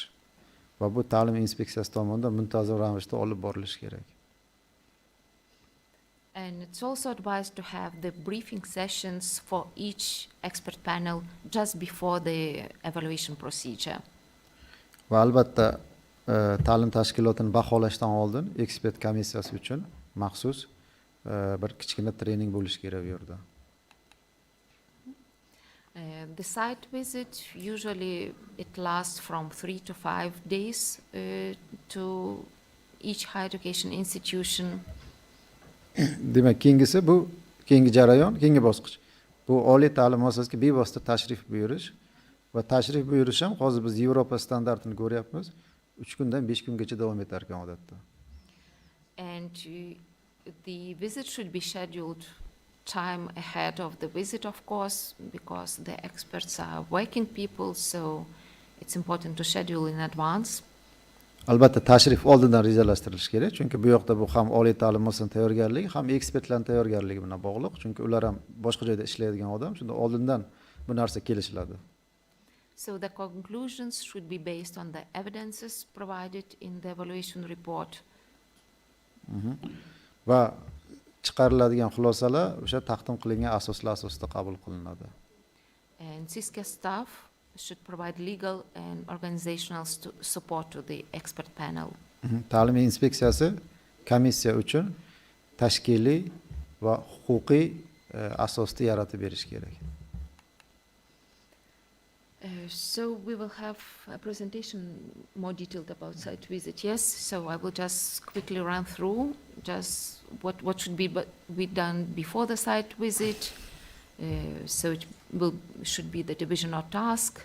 Then site visit agenda should be done before the site visit. Albatta, oliy ta'lim muassasasiga tashrif buyurish bo'yicha alohida prezentatsiya bor, sessiya bor. O'sha payt buni detalni ko'rib chiqamiz.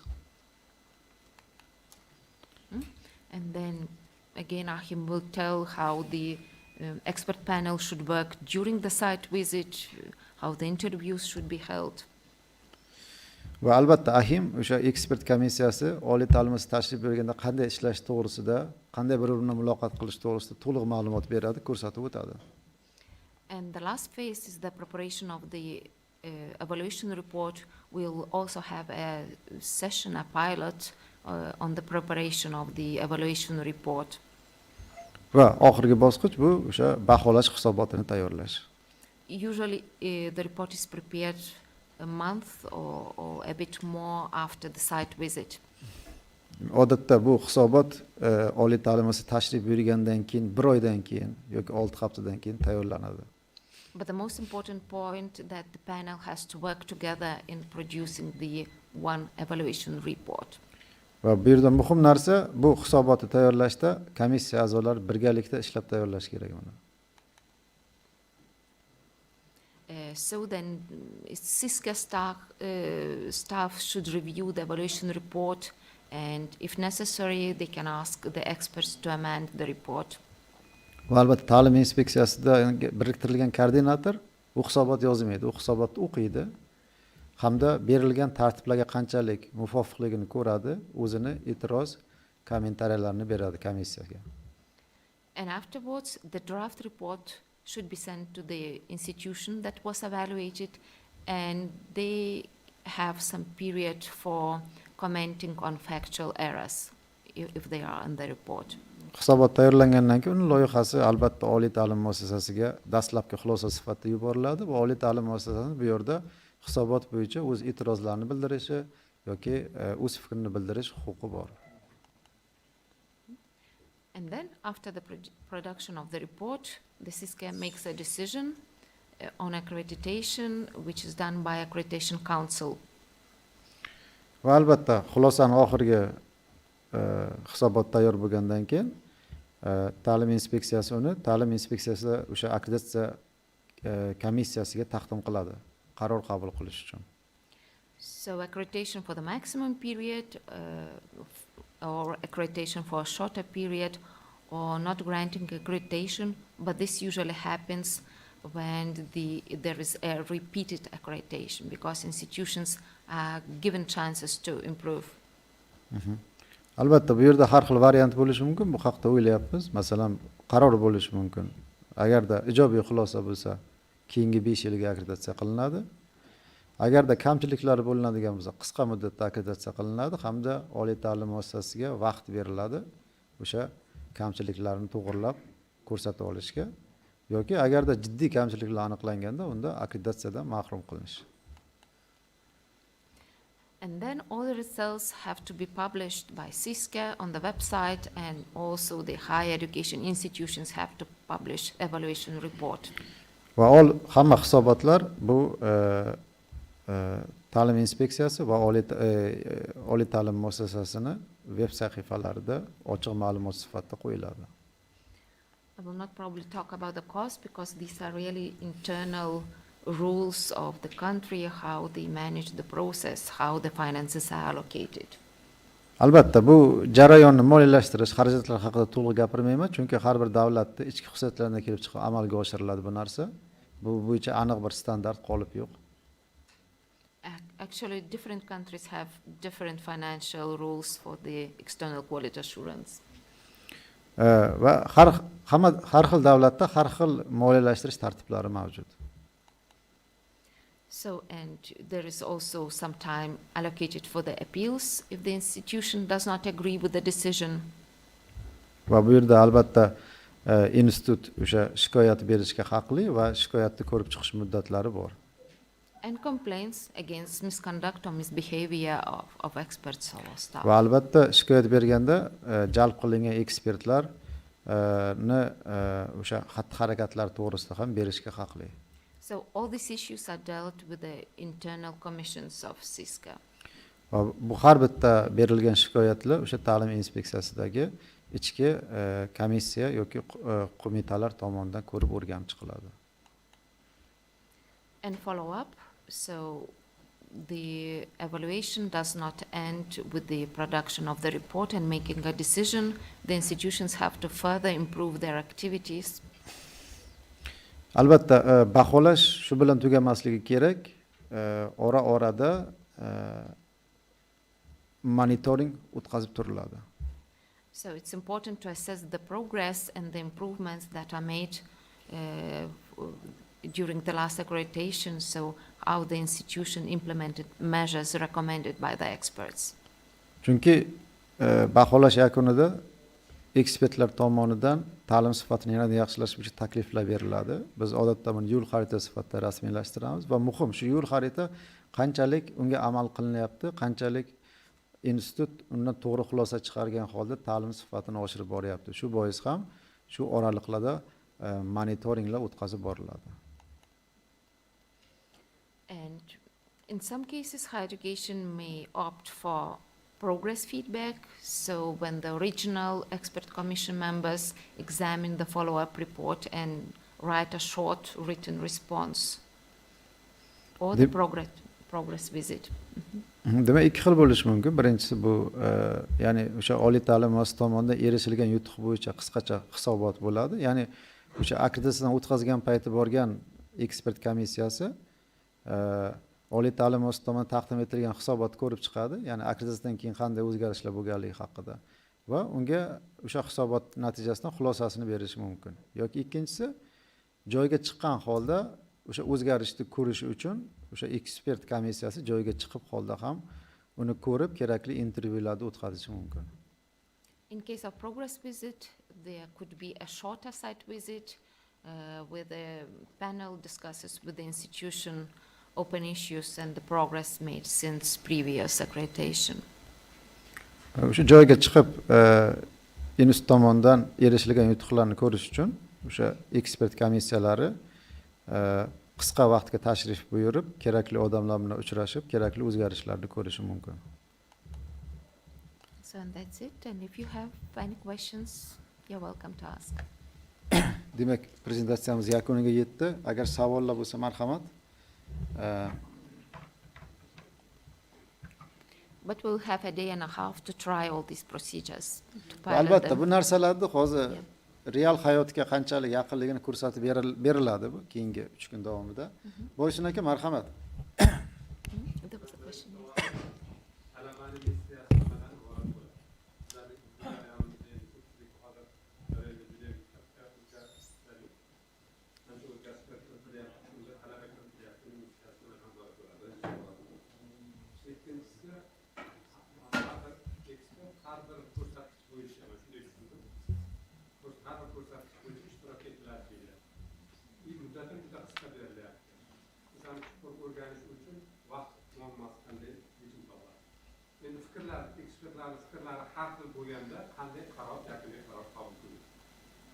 There are 2 questions. Or 3. Har 5 yilda masalan akkreditatsiya muddati 5 yil bo'layotgan bo'lsa, oradagi mana monitoring necha marta o'tkaziladi? Buning muddati bormi, yo'qmi yoki ekspertlar o'zi belgilaydi. Actually, there are 4 questions. Question number 1, what is the role of students in the evaluation? Actually, they are equal experts in the panel. It means that they are allocated standards that are related with the student issues, like student support, material conditions that the students can discuss and deal with. Talabalar ekspert komissiyasining to'liq huquqli a'zosi hisoblanadi va talaba manfaatiga tegishli bo'ladigan qismlarni ko'rishga mas'ul bo'ladi. Ya'ni talabalarni qo'llab-quvvatlash bo'yicha yaratilgan sharoitlar, talabani qo'llab-quvvatlash bo'yicha yaratilgan sharoitlar, But they are equal members of the teng panel huquqli a'zo ular and they take part in decision taking as well. hamda qaror qabul qilishda ular ham teng huquqli a'zo sifatida qatnashadi. Va Yes. next question it's about kin savol nima bo'lsa?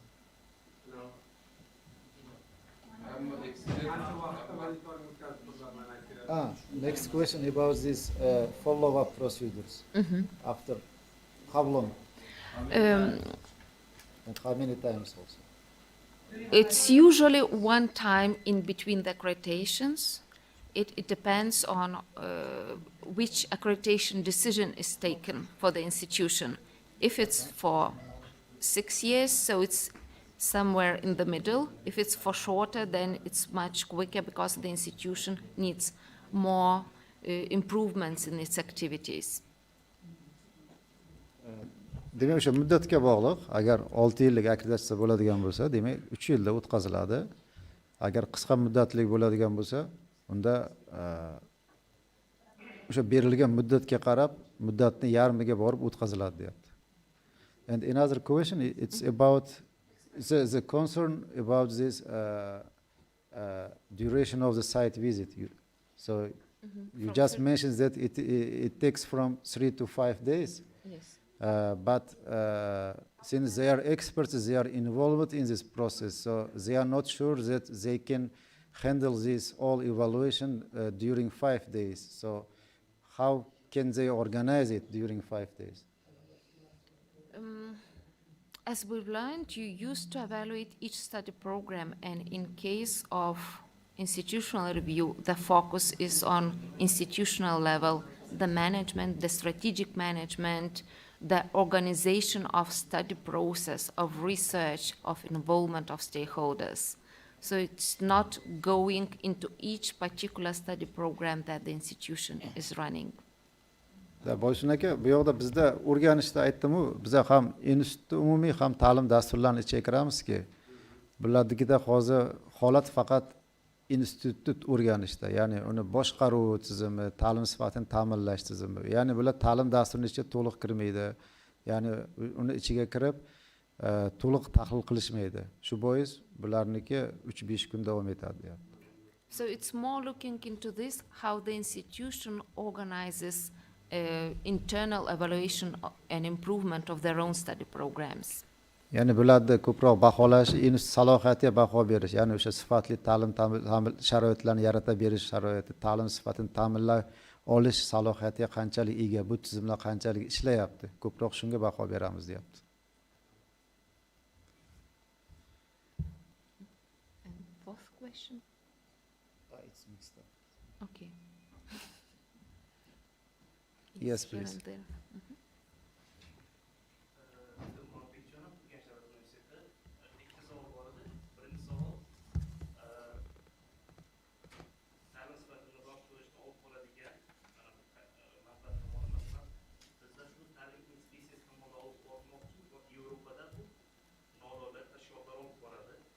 Ikkinchi savol qo'shma dasturlar masalasida. Masalan, qo'shma dasturlar double degree berish uchun birinchi tashqi akkreditatsiya so'raydi.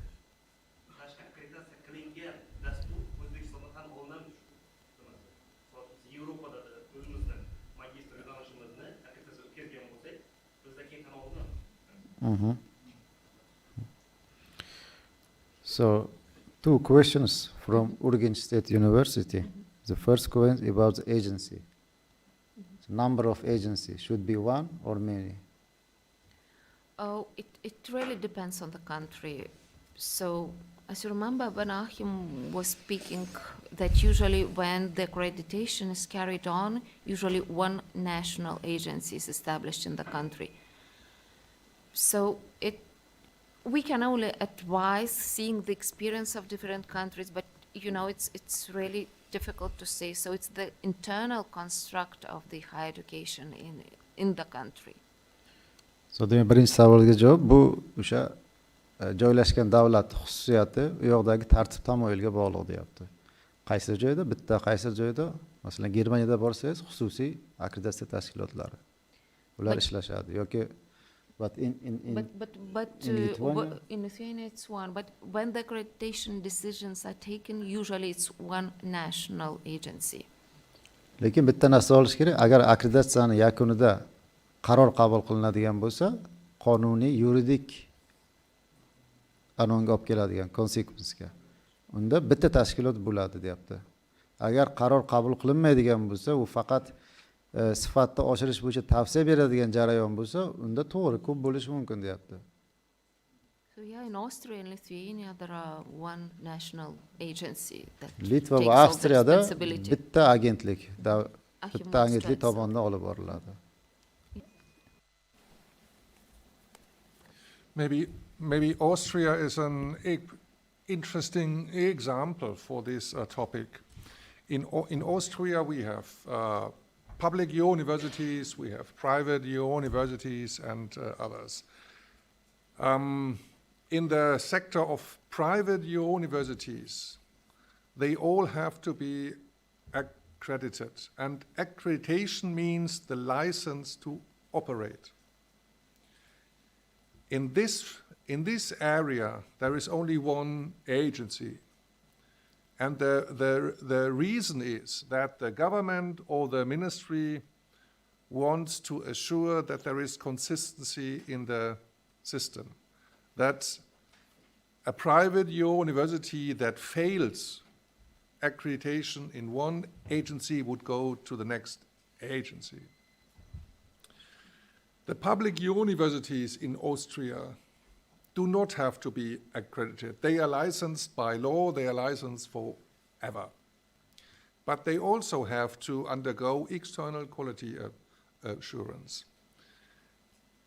But for them, external quality assurance looks completely different. The agency evaluates whether the internal quality management system is functioning well.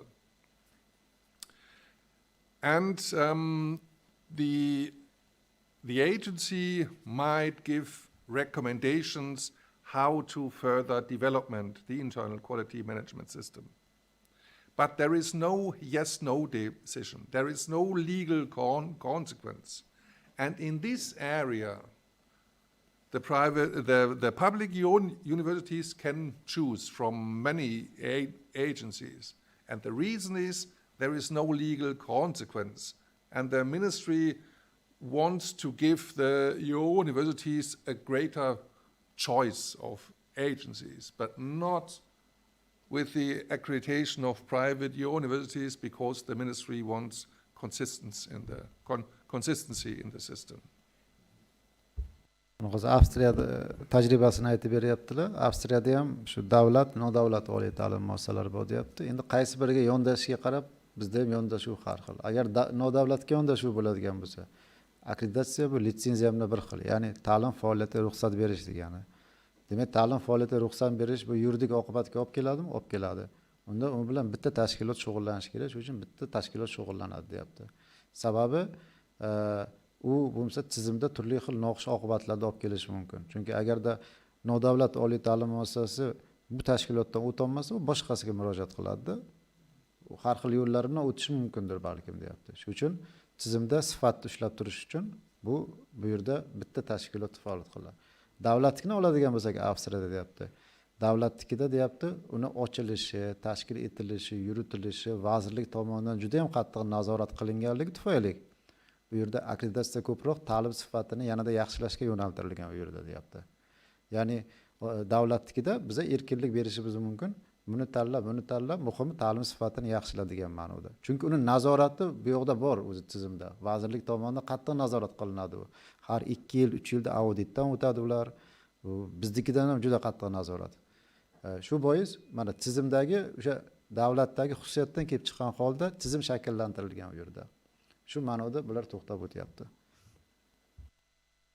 Second question it was about the recognition of foreign accreditation, because right now our universities experiencing they are experiencing joint programs, and if you want to open the joint degree program or double degree program, the partner university wants that it has to be accredited by the agency outside. And in this case, so we have a joint degree program. It is accredited by the agency from the partner university. And what about its recognition in Uzbekistan? So it's actually the matter of the national construct, so how it is done, because if you will have a framework with only institutional accreditation, so you will not have like accreditation of each study program, but the overall accreditation of the institution gives a right to run study programs that are registered. So like this, I would say. Albatta, bu yerda ham aytilyapti, hozir bu o'sha tizimdagi tartib tamoyilga asoslanadi deyapti. Masalan, qo'shma ta'lim dasturi bizda tashkil etilganda unga ruxsat berish tamoyili shu paytgacha yo'q edi. U yaqinda yozda qabul qilindi Vazirlar Mahkamasining qarorida. Agarda siz uni chetdan akkreditatsiyadan o'tkazdingiz, O'zbekistonda o'tadi deb o'ylasangiz, O'zbekistonda u qanchalik sifatga javob berish to'g'risida hech qanaqa xulosa bo'lmasa, u holda demak O'zbekistondan ham o'tishi kerak bu. Agarda bizda tizim bo'lsa, u ochilishidan oldin ruxsat berilishi uchun O'zbekistonda xuddi birlamchi akkreditatsiyadan o'tgan bo'lsa, unda muammo yo'q. Xuddi aytayapman-ki, tizimdagi o'sha, ya'ni sifatga kafolat beruvchi mexanizm bo'lsin, tan olinadi ishlaydigan mexanizm. Agar sifatga kafolatlovchi mexanizm bo'lmasa, demak u sifatini ko'rish kerak. Chunki u yoqda nimaga? U yoqda talabalar o'qiyapti-da. Talabalar o'qigandan keyin kim kafolat beradi? Talabalar aldanib qolmasligiga, ularda kontrakt pullari sovurilmasligiga. Biza shunaqa ko'rdik, qo'shma dasturlar ochildi, 1 yil ishladi. Talabadan pulni yig'ib oldi, yopilib ketib qoldi bu. U payt talaba kimni? Rektor sudga beradimi qo'shma dastur ochgani uchun? Kimni sudga beradi talaba? Mana bu mexanizmlar yotibdi-da bizda. Agar bu mexanizmlarga aniq javob topib, qonunchilikda aniq qo'yib qo'ysak, unda marhamat. And it could be also as an additional evidence during the institutional review showing that the institution has international programs, that they are accredited, so it's also additional evidences for the experts. Lekin albatta bu xalqaro akkreditatsiya bu institut uchun o'sha akkreditatsiya payti qo'shimcha asos bo'lib xizmat qiladi. Nima uchun? Institut o'zini o'zi ustida ishlayapti. O'zida ta'lim sifatini oshirishga mas'ul. Shu uchun mana boryapti-da, tashqi baholashdan o'tyapti xalqaro ekspertlar ishtirokida. O'zini tashqi o'sha xorijlik ekspertlarni olib kelib o'zini baholatib turibdi. Demak, nima ko'rilyapti? O'sha biz baholashga borganimizda institutda sifatni yaxshilashga motivatsiya bor va bu ishni amalga oshiryapti. U siz uchun plus. Har doim plus bo'ladi, hisobga olinadi. Kimda edi yana savol? Marhamat.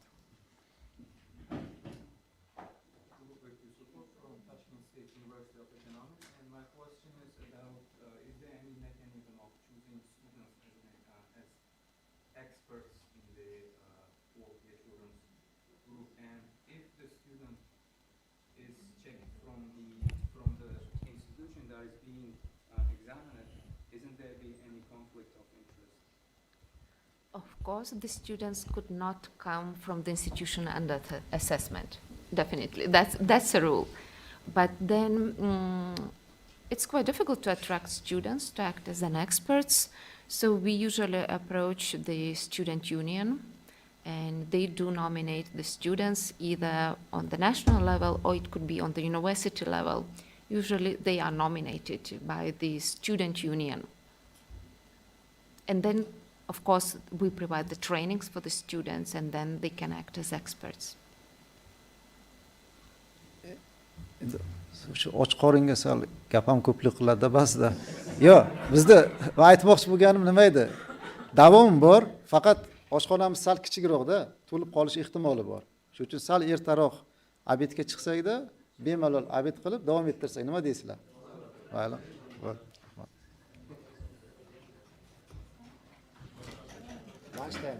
Okay, good.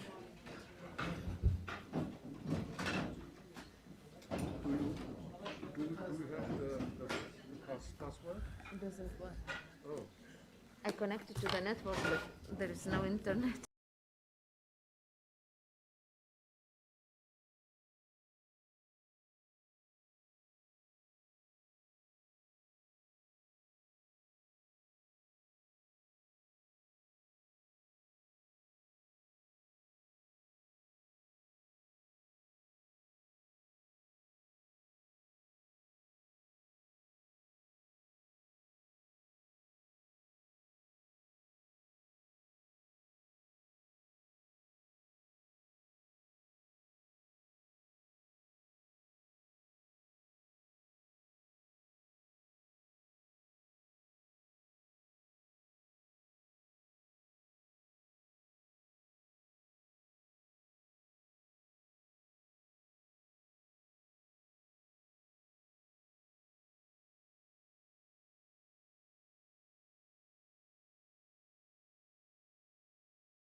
Unda menimcha boshlasak bo'ladi, Ikrom aka?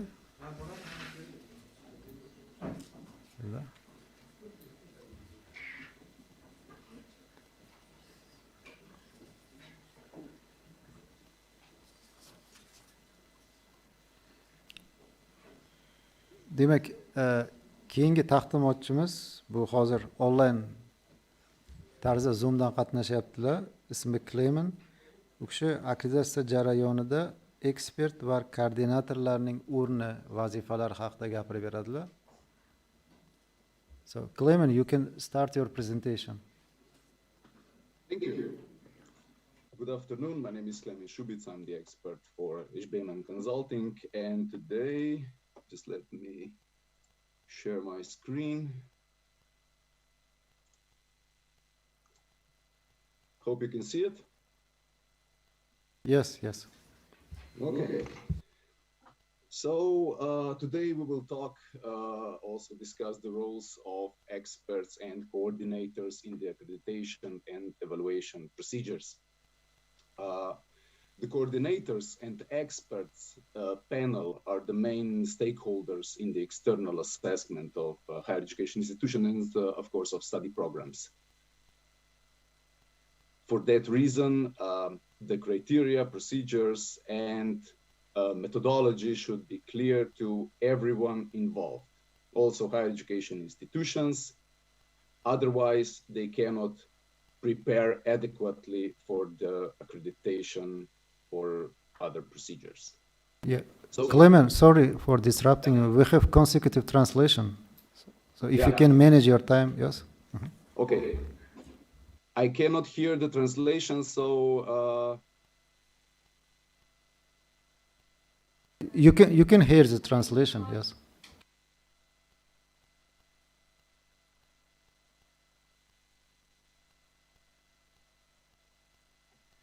Assalomu alaykum barchaga. Demak, hozirgi taqdimotimiz aynan akkreditatsiyadan o'tkazishda demak ekspertlarning va koordinatorlarning o'rni haqida bo'ladi. You can continue. Thank you. So it must be clear to all involved what is expected in each procedure, what will be assessed and how. Har bir jarayonda aynan nima va qanday baholanilishi haqida oliy ta'lim muassasasidan tashrif buyurganligi tushunarli bo'lsa kerak. So only in this way higher education institution can properly prepare for external evaluation. Chunki faqat shu usuldagina bu jarayonga to'g'ri tayyorgarlikni tashkil qilish mumkin. Each of external stakeholders in the accreditation process plays a certain role that must be predetermined and clear. Demak, ushbu vazifani to'g'ri tashkil qilishda, ya'ni bu bilan bog'liq tashqi faktorlar, ya'ni tashqi sifatni baholovchi mezonlarni ham gapirib o'tish kerak. The coordinators are the employees of SISCE responsible for leading the procedure and for providing appropriate administrative support and professional assistance to the group of experts. Demak, ushbu jarayonga aniq aloqador bo'lgan insonlar kimlar? Albatta, loyiha koordinatorlari, o'qituvchilik, ya'ni olib borayotgan shaxslar, SISCE ekspertlari va shu loyiha jarayonida ishlab kelayotgan ekspertlar. But they also have the role of communicating and informing higher education institutions about the next steps and expectations. Har bir bosqichda maqsad sari qo'yilgan va undan kutilayotgan natijalar bo'yicha shu ish olib borayotgan jamoa oliy ta'lim muassasasini xabardor qilib turish kerak. So the role of coordinator is to review the submitted documentation to assess compliance with regulatory requirements.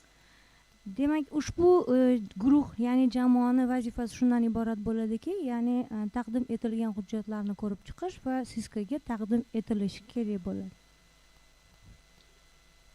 Oliy ta'lim sifatida nazorat qilish bo'limiga. Sorry. They also request for amendments the application, providing relevant information for higher education institution, advice on application, and interpretation of individual standards of assessment.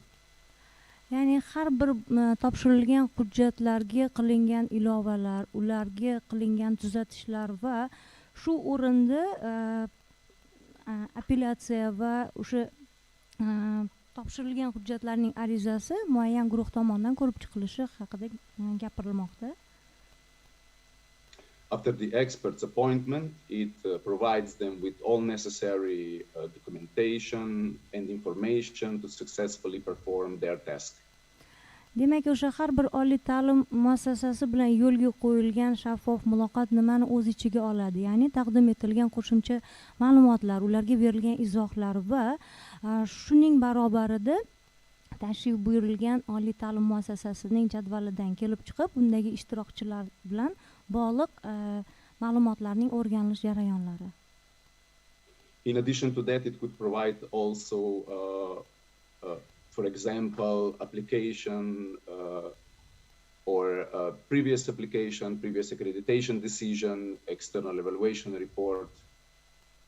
Demak, o'sha topshiriladigan ariza, ya'ni bizani nazarimizda o'sha loyihamiz doirasida amalga oshirishimiz kerak bo'lgan ariza haqida gap ketyapti.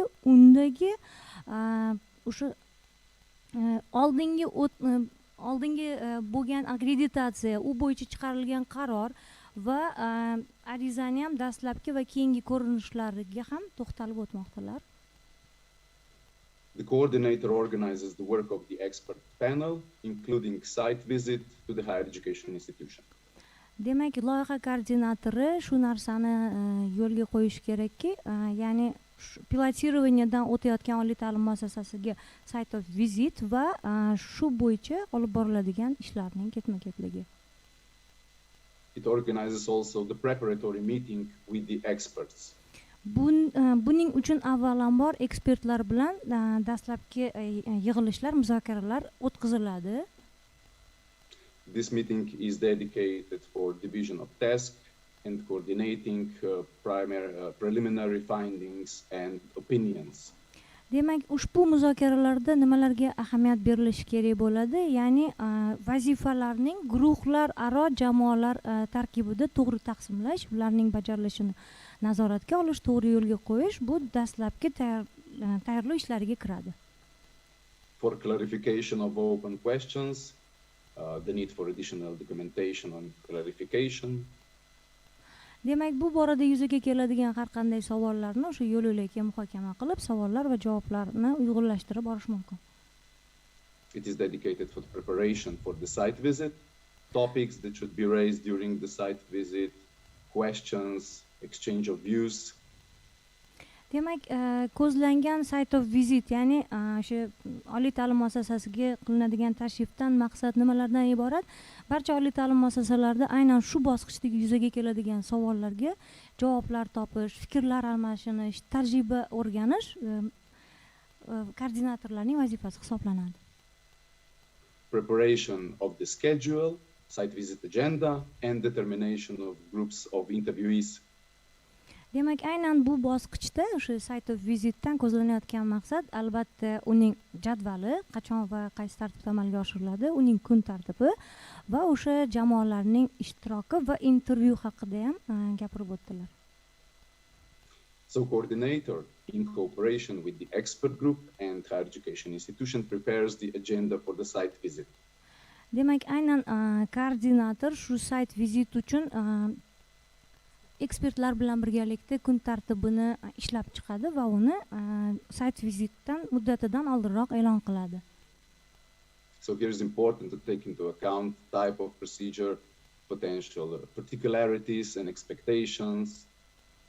Bu o'rinda demak o'sha bundan ko'zlangan maqsad, nima kutilmoqda, shularni ham inobatga olish to'g'ri bo'ladi. Koordinatorning vazifasi hisoblanadi. Timeline and time slots, how much time shall be dedicated to individual interview, with whom would the expert panel like to discuss. Demak, aynan shu jarayonda vaqtning to'g'ri taqsimlanishi, masalan, intervyuni tashkil qilish, unga qancha vaqt sarflanadi va u qanday tartibda amalga oshiriladi, bu ham dastlabki o'sha tayyorgarlik jarayonlarida amalga oshiriladi. The role of coordinator is also to communicate the list of additional required materials or documents. Demak, bu yerda demak, bu yerda koordinatorning yana bir vazifalaridan biri qo'shimcha talab qilinishi mumkin bo'lgan materiallarni ham dastlab tayyorlashga ahamiyat berishidan iborat bo'ladi. And he also communicates other issues with higher education institutions when requiring additional explanations, when the site visit is coordinated, list of participants, and so on. Demak, aynan o'sha koordinatorning shu bosqichdagi roli haqida gaplashmoqdamiz va demak, hozirgi bosqichda koordinatorimiz oliy ta'lim muassasalari bilan muloqotga chiqib, ular tomonidan qo'shimcha hujjatlarga, ularga qo'yiladigan izohlarga yoki bo'lmasam o'sha dastlabki jarayonda bajarilishi kerak bo'lgan jadvalni ishlab chiqish va ishtirokchilarning ro'yxatini ham shakllantirishni o'z ichiga oladi. So coordinator provides information and advice to the expert group on procedural, legal and quality assurance issues. Demak, koordinatorimizning bu boradagi yana bir vazifasi shundan iborat bo'ladiki, ya'ni sifatni ta'minlash masalalarini ma'lumotlar bilan ta'minlash va shuningdek ekspertlar guruhiga jarayondagi masalalar, ya'ni aynan huquqiy masalalarda ham maslahatlar berib borishni, ta'minlashni yo'lga qo'yishlari mumkin. In order to avoid any potential conflict of interest or disinformation, all communication takes place through SISKE coordinator. Demak, SISKE koordinatorlari bilan yuzaga kelish mumkin bo'lgan har qanday muammoli vaziyatlarni oldini olishga harakat qilish ham, bunga tayyor turish ham koordinatorning vazifalariga kiradi. At the site visit, so the role of coordinator is to be present and participating. Demak, davom etamiz koordinatorning roli haqidagi mavzuyimizda. Aynan o'sha site vizitni o'zida koordinatorlarning qatnashishligi muhim bo'ladi. So when by participating we mean taking care of the organizational aspect of the site visit. Biz qatnashish degan termin asosida uni tashkiliy jihatdan tayyorlashni ham nazarda tutmoqdamiz. So offers support to the expert panel and provides legal advice when necessary. Demak, kerak bo'lgan jarayonlarda, holatlarda o'zini, demak, ekspertlarga qo'llab-quvvatlashni ta'minlash va huquqiy maslahatlar bo'yicha yordam berishni yo'lga qo'yish ham kiradi. So that means that when experts are in doubt, they can turn to the coordinator who is available for all legal and procedural clarifications. Demak, aynan shu huquqiy maslahatlar bo'yicha ta'minotda ekspertlarga maslahat bo'yicha yordam berishni ham nazarda tutadi. He also ensures that the site visit takes place at a professional level, resolves any disputes or issues that may arise during the site visit. Demak, aynan shu site visit, ya'ni tashrif jarayonida yuzaga kelishi mumkin bo'lgan har qanday muammoli vaziyatlar, masalalarni hal qilishda juda professional darajada masalaga yondashish va bu jarayonni yuqori saviyada tashkil qilishni ham maqsad qiladi. So issues between the expert panel or between experts and higher education institutions.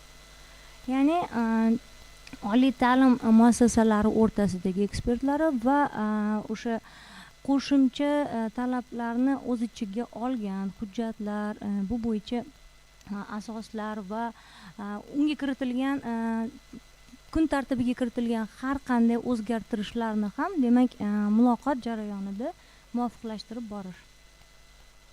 So also at the site visit, he's seen as a communication channel between higher education institution and the expert group. Demak, o'sha oliy ta'lim muassasasidagi ishlab turgan guruh va shu bo'yicha ekspertlar guruhini o'rtasidagi muloqot haqida gap ketyapti.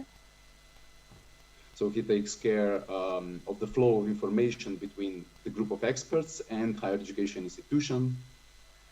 Demak, shu ikkala guruh jamoa o'rtasidagi muloqotni yo'lga qo'yish. He mediate in case of changes in the schedule or communicate with higher education institutions additional or required documentation or evidence. Demak, o'sha u yoki bu jamoadan so'rab qolinishi mumkin bo'lgan qo'shimcha hujjatlarning taqdim etilish holatlari, ularga nisbatan o'zgartirishlar yoki kun tartibidagi o'zgartirishlarni ham aytib o'tish mumkin. It monitors interviews and reminds experts of areas of assessment that were not highlighted enough in interviews. Demak, ushbu jarayon shunisi bilan qiziqarli ekanki, intervyular jarayonida yetarli darajada yoritilishiga ulgurilmagan holatlarda ham u yoki bu sferalardagi baholanishlarni yanada monitor qilish, kuzatishga ham, monitoring qilishga ham imkoniyat berar ekan. After the site visit, his role is to offering support and guidance in writing the evaluation report. Demak, aynan shu sayt vizitni amalga oshirilgandan keyingi koordinatorning yana bir muhim o'rni shuni eslatib o'tadiki, bu demak o'sha baholash hisobotini yozishda yo'l yo'riq ko'rsatish va qo'llab-quvvatlashni taklif qilishni o'z ichiga oladi. Is included in exchange of information regarding the report writing and verification of open issues. Demak, bu o'sha baholash bo'yicha hisobotni yozish jarayonida yuzaga keladigan har qanday savollarga javob berish, aniqlik kiritish, axborotlar almashinuvini to'g'ri yo'lga qo'yishdan iborat. Monitors availability and dedication of experts and compliance with the deadlines is also important. Demak, ushbu jarayonda vazifalarning bajarilishidagi qo'yilgan muddatlarga amal qilish, shunga harakat qilish ham muhim kriteriy hisoblanadi. So by providing support and professional assistance to the group of experts, we don't mean that they are part, so the coordinator is not a part of the group of experts. Demak, bu jarayonda biz koordinatorlarning ekspertlar guruhi a'zosi deya e'tirof eta olmaymiz va ular bu rolni ijro eta olishmaydi. They do not participate in assessment process, formulating findings and designing conclusions or drafting the report. Demak, o'sha bular hisobot yozilish jarayonida qatnashishmaydi, savollar berishmaydi. So the coordinators are not members of the expert panel and do not act as such.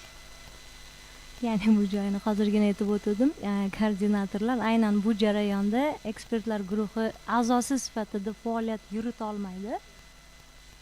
Do not ask questions or steer the interview. Demak, savollar bilan murojaat qilishi yoki intervyuga jalb etilishi. Do not write or suggest conclusions. Demak, ularning yana bir ya'ni mumkin bo'lmagan harakat faoliyatlaridan biri xulosalarni o'zlari yoza olmaydilar. Do not write the report, so they offer guidance and explanations when needed. Yes, thank you. Demak, ular aynan hisobotni o'zlari yoza olmasliklari, faqat yo'l yo'riqlar va maslahatlar berib, qo'llab-quvvatlashlari mumkinligi haqida gapirilmoqda. So again, the main role of the coordinators is to support the expert team with legal issues. Demak, koordinatorlarning asosiy vazifalari huquqiy masalalarda jamoalarni qo'llab-quvvatlash, ekspertlarni qo'llab-quvvatlashdan iborat bo'ladi. How to interpret individual standards for assessment and how to read the provisions. Demak, aynan o'sha standartlarni baholash jarayonida qanday qo'llash, talqin qilish mumkinligi haqida ham ma'lumot beradilar. What to look in the application, how to write a report. Demak, aynan o'sha application, arizalar qanday yoziladi, hisobotlarni qanday shakllantirishni to'g'ri yo'lga qo'yish mumkin. Koordinator shunga mas'ul hisoblanadi. So how to write a report, not what exactly should be written in the report. Aynan hisobotda nima yozilishi kerakligidan ko'ra, u qanday yozilishi kerakligiga ko'proq qiziqish kerak bo'ladi koordinator va bu bo'yicha yo'l yo'riqlarni ulashish. They are guardians of the procedure.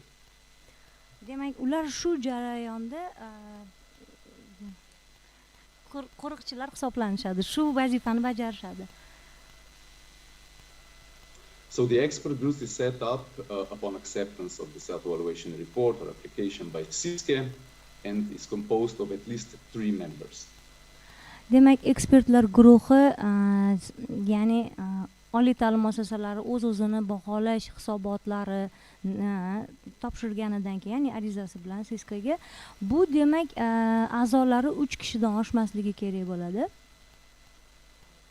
Kamida 3 kishi.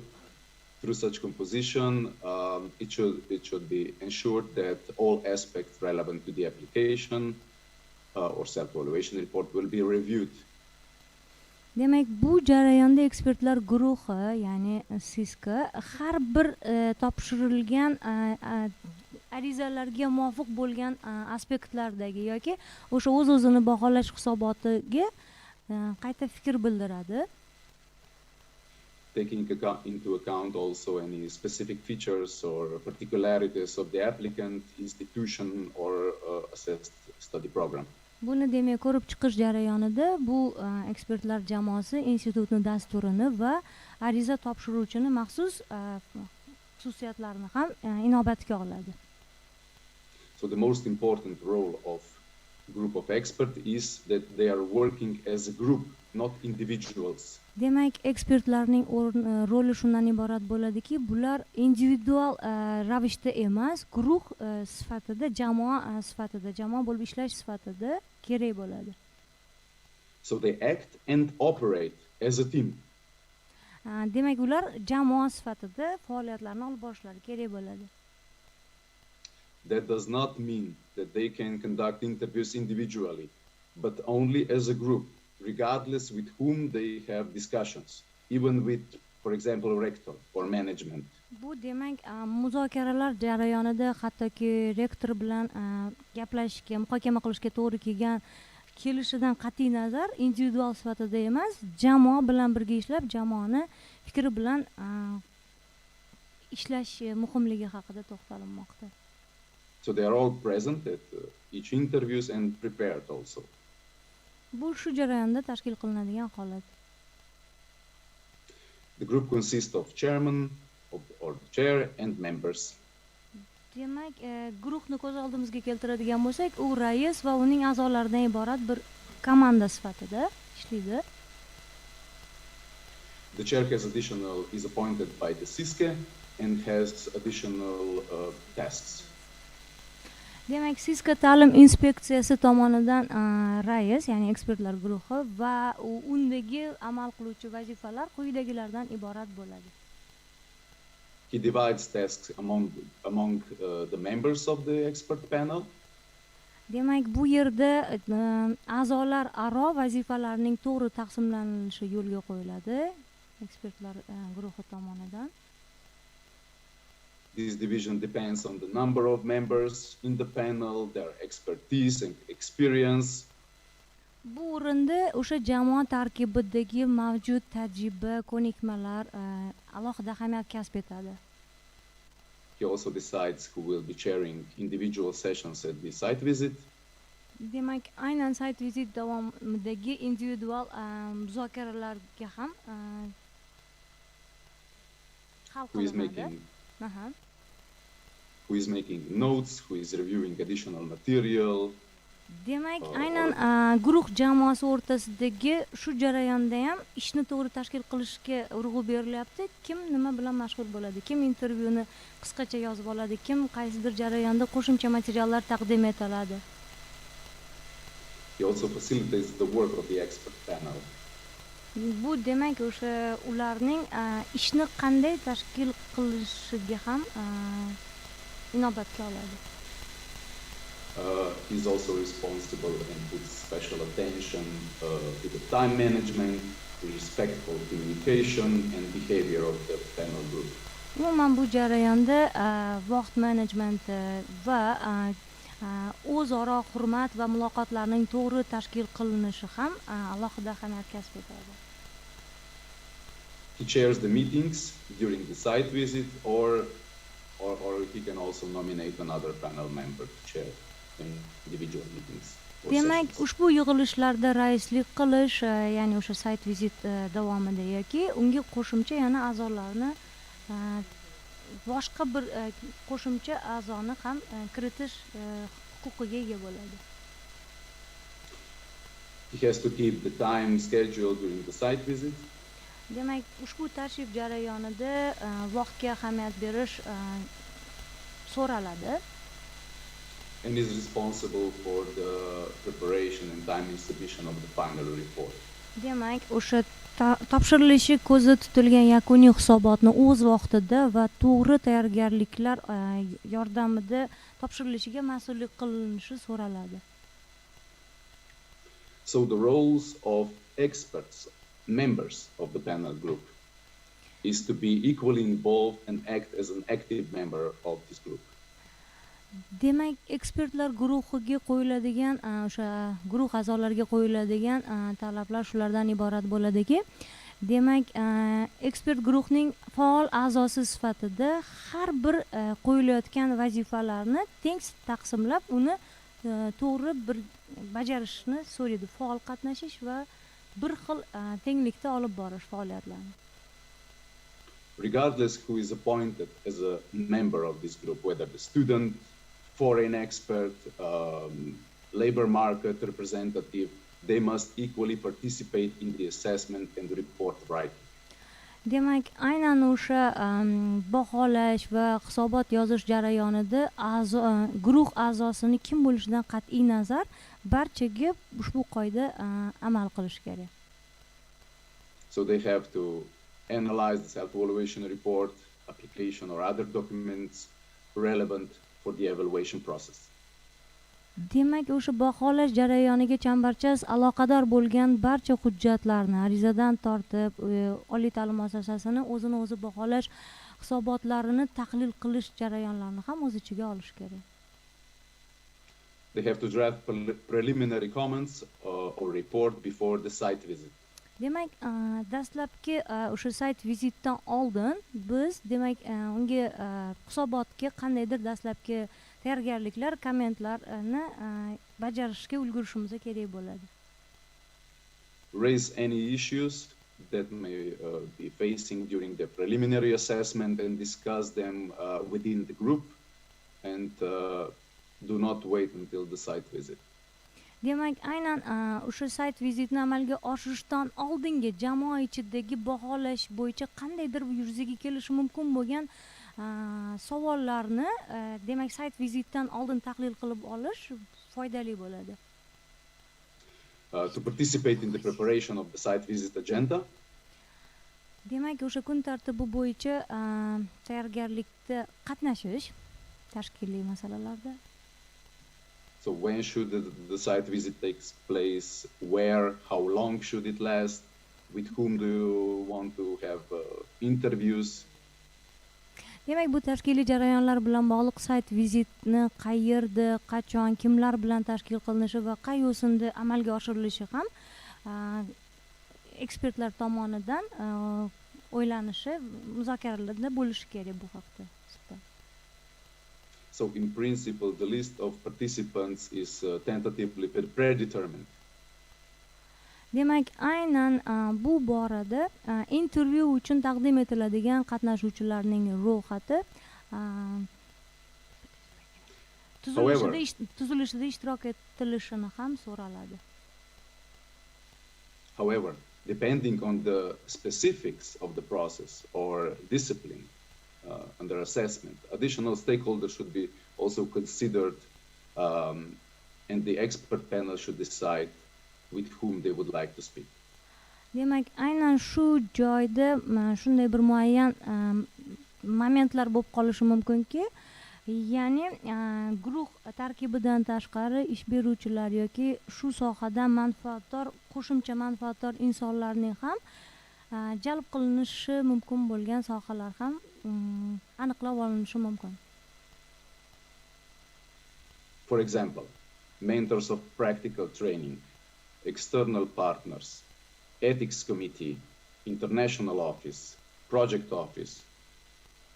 Demak, shu kabi tashkilotlar bo'lishi mumkin. Masalan, loyiha tashkilotchilari, xalqaro tashkilotlar, tashqi baholash bo'yicha ekspertlar va shu kabi bir nechta xalqaro hamkorlar ham qatnashishi mumkin bu jarayonda. So the responsibility of members is also to participate in the meetings of the expert group. Demak, guruh a'zolarining yana bir demak majburiyati, mas'uliyati shundan iborat bo'ladiki, aynan shu muzokaralarda faol ishtirok etish. To suggest the list of participants for interviews. Demak, intervyu uchun qatnashishi mumkin bo'lgan qatnashuvchilar ro'yxatini taqdim etish. To identify additional materials that should be requested from the higher education institution. Demak, har bir oliy ta'lim muassasasidan so'ralishi, taqdim etilishi nazarda tutilgan qo'shimcha materiallarga aniqlik kiritish ham bajarilishi kerak. To prepare questions for the site visit.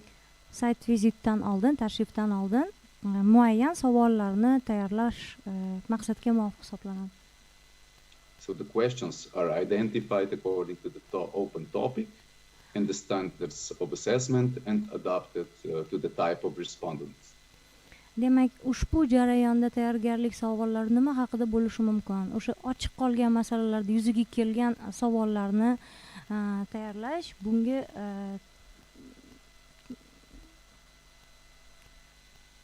The responsibility is also to actively participate in the site visit. Demak, o'sha site visit davomida faol qatnashishga har bir guruh jamoasi mas'ulligi haqida qayta va qayta gapirilyapti ekspertlarning.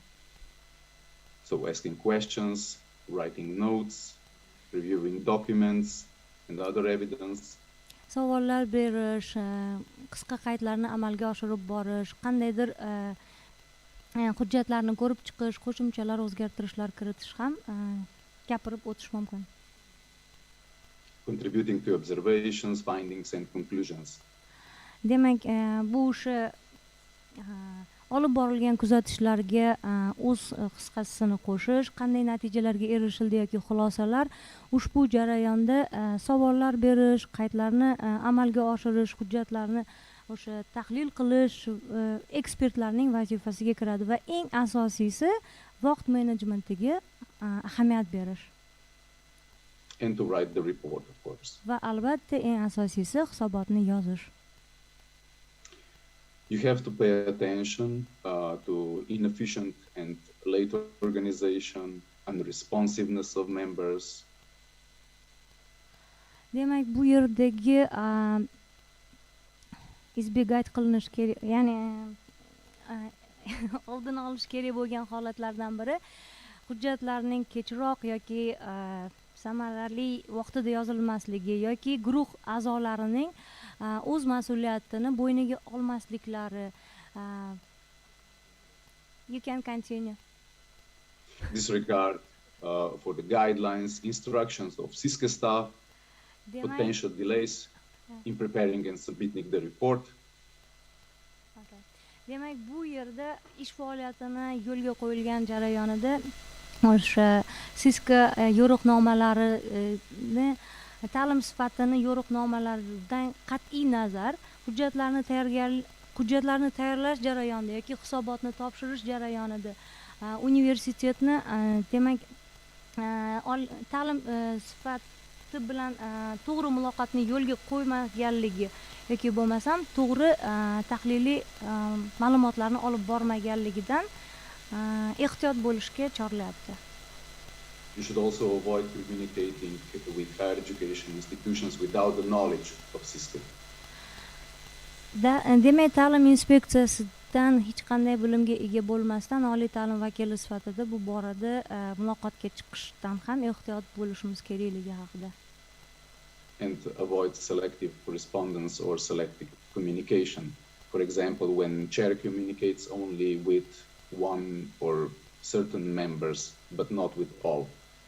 Demak, ekspertlarning rais va jamoa o'rtasidagi bitta dona ishtirokchi bilangina muloqotni tanlab yo'lga qo'yilishi bu to'g'ri holat emasligiga urg'u berilyapti. Ya'ni jamoada hammani faol muloqotda, muzokarada bir xilligiga ahamiyat berish kerak, e'tibor berish kerak. So prior to the site visit, it is important to divide the task according to expert competencies and field of expertise. Demak, o'sha ko'zlangan tashrifdan oldin, sayt vizitdan oldin vazifalarni ekspertlarning kompetensiyasi va tajriba malakalaridan kelib chiqqan holatda vazifalarning o'zaro taqsimoti bo'linishi maqsadga muvofiq bo'ladi. It can be decided that one or each standard is assessed or covered by two experts, but that does not mean that other members do not participate in assessment of this particular standard. Demak, ushbu standartni baholanish jarayonida komandani u yoki bu a'zosini o'zigina faol harakatlanishi va qolganlarning jarayondan bexabar yoki faol bo'lmasligi ishni to'g'ri tashkil qilmaganligi hisoblanadi.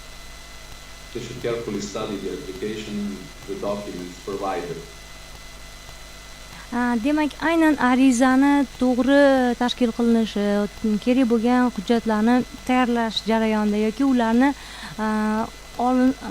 olinganlik manbalari, bu bo'lishi mumkin veb-saytlar yoki ommaviy yozib olingan qandaydir yozuvlar bo'lishi mumkin va umumjamoa hisobotlarini ham bu jarayonga kiritish mumkin bo'ladi. So participation in designing site visit agenda. Demak, aynan o'sha sayt vizitni tashkil qilishdagi ishtiroki ekspertlarning Based on this assessment, desk study of documents, identification of key findings, concerns, questions, and remarks relevant for assessment. Demak, bu borada ya'ni qanday hujjatlarni guruh o'rganishga, ya'ni asoslashga ulgurdi. Bu boradagi savollarning yuzaga kelishi yoki baholashga tegishli bo'lgan qandaydir qaydlarni ham amalga oshirilishi. If in case of any explanations or evidence is missing, prepare a list of additional required documents, data, links, and others. Demak, ushbu jarayonda qandaydir bir izohlarning yoki asoslarning yetarli bo'lmasligi, taqdim etilmay qolishligi yoki bo'lmasam tegishli qo'shimcha talab qilinadigan hujjatlarning ro'yxatini oldindan tayyorlash, bu bo'yicha ma'lumotlar, havolalar va boshqa hujjatlarni ham keltirib o'tish mumkin, tayyorlash kerak. In this stage of procedure, the list of questions relevant to different types of interviews should be also prepared. Demak, aynan bu bosqichda intervyu uchun beriladigan turli variantdagi savollarni ham tayyorlab qo'yish maqsadga muvofiq bo'ladi. So different questions for management, self-evaluation group, students, teachers, researchers, and so on. It should be tailor-made and in line with assessment standards. Demak, aynan o'sha baholash standartlari talablaridan kelib chiqqan holda oliy ta'lim muassasalarini o'z-o'zini baholash hisobotini yozilish jarayonida boshqaruv, o'z-o'zini baholash guruhi, talabalar, o'qituvchilar, tadqiqotchilar, demak ma'muriyat va boshqa ish beruvchi tashqi partnyorlar bilan birgalikda qandaydir u yoki bu savolning vujudga kelishi, demak intervyudan oldin qandaydir savollarni tayyorlash maqsadga muvofiq bo'ladi. And adequately prepare for the site visit. Bu demak, sayt vizitni to'g'ri tayyorgarlikni yo'lga qo'yilganligidan dalolat beradi.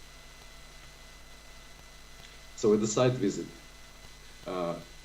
you have to conduct interviews with all relevant stakeholders.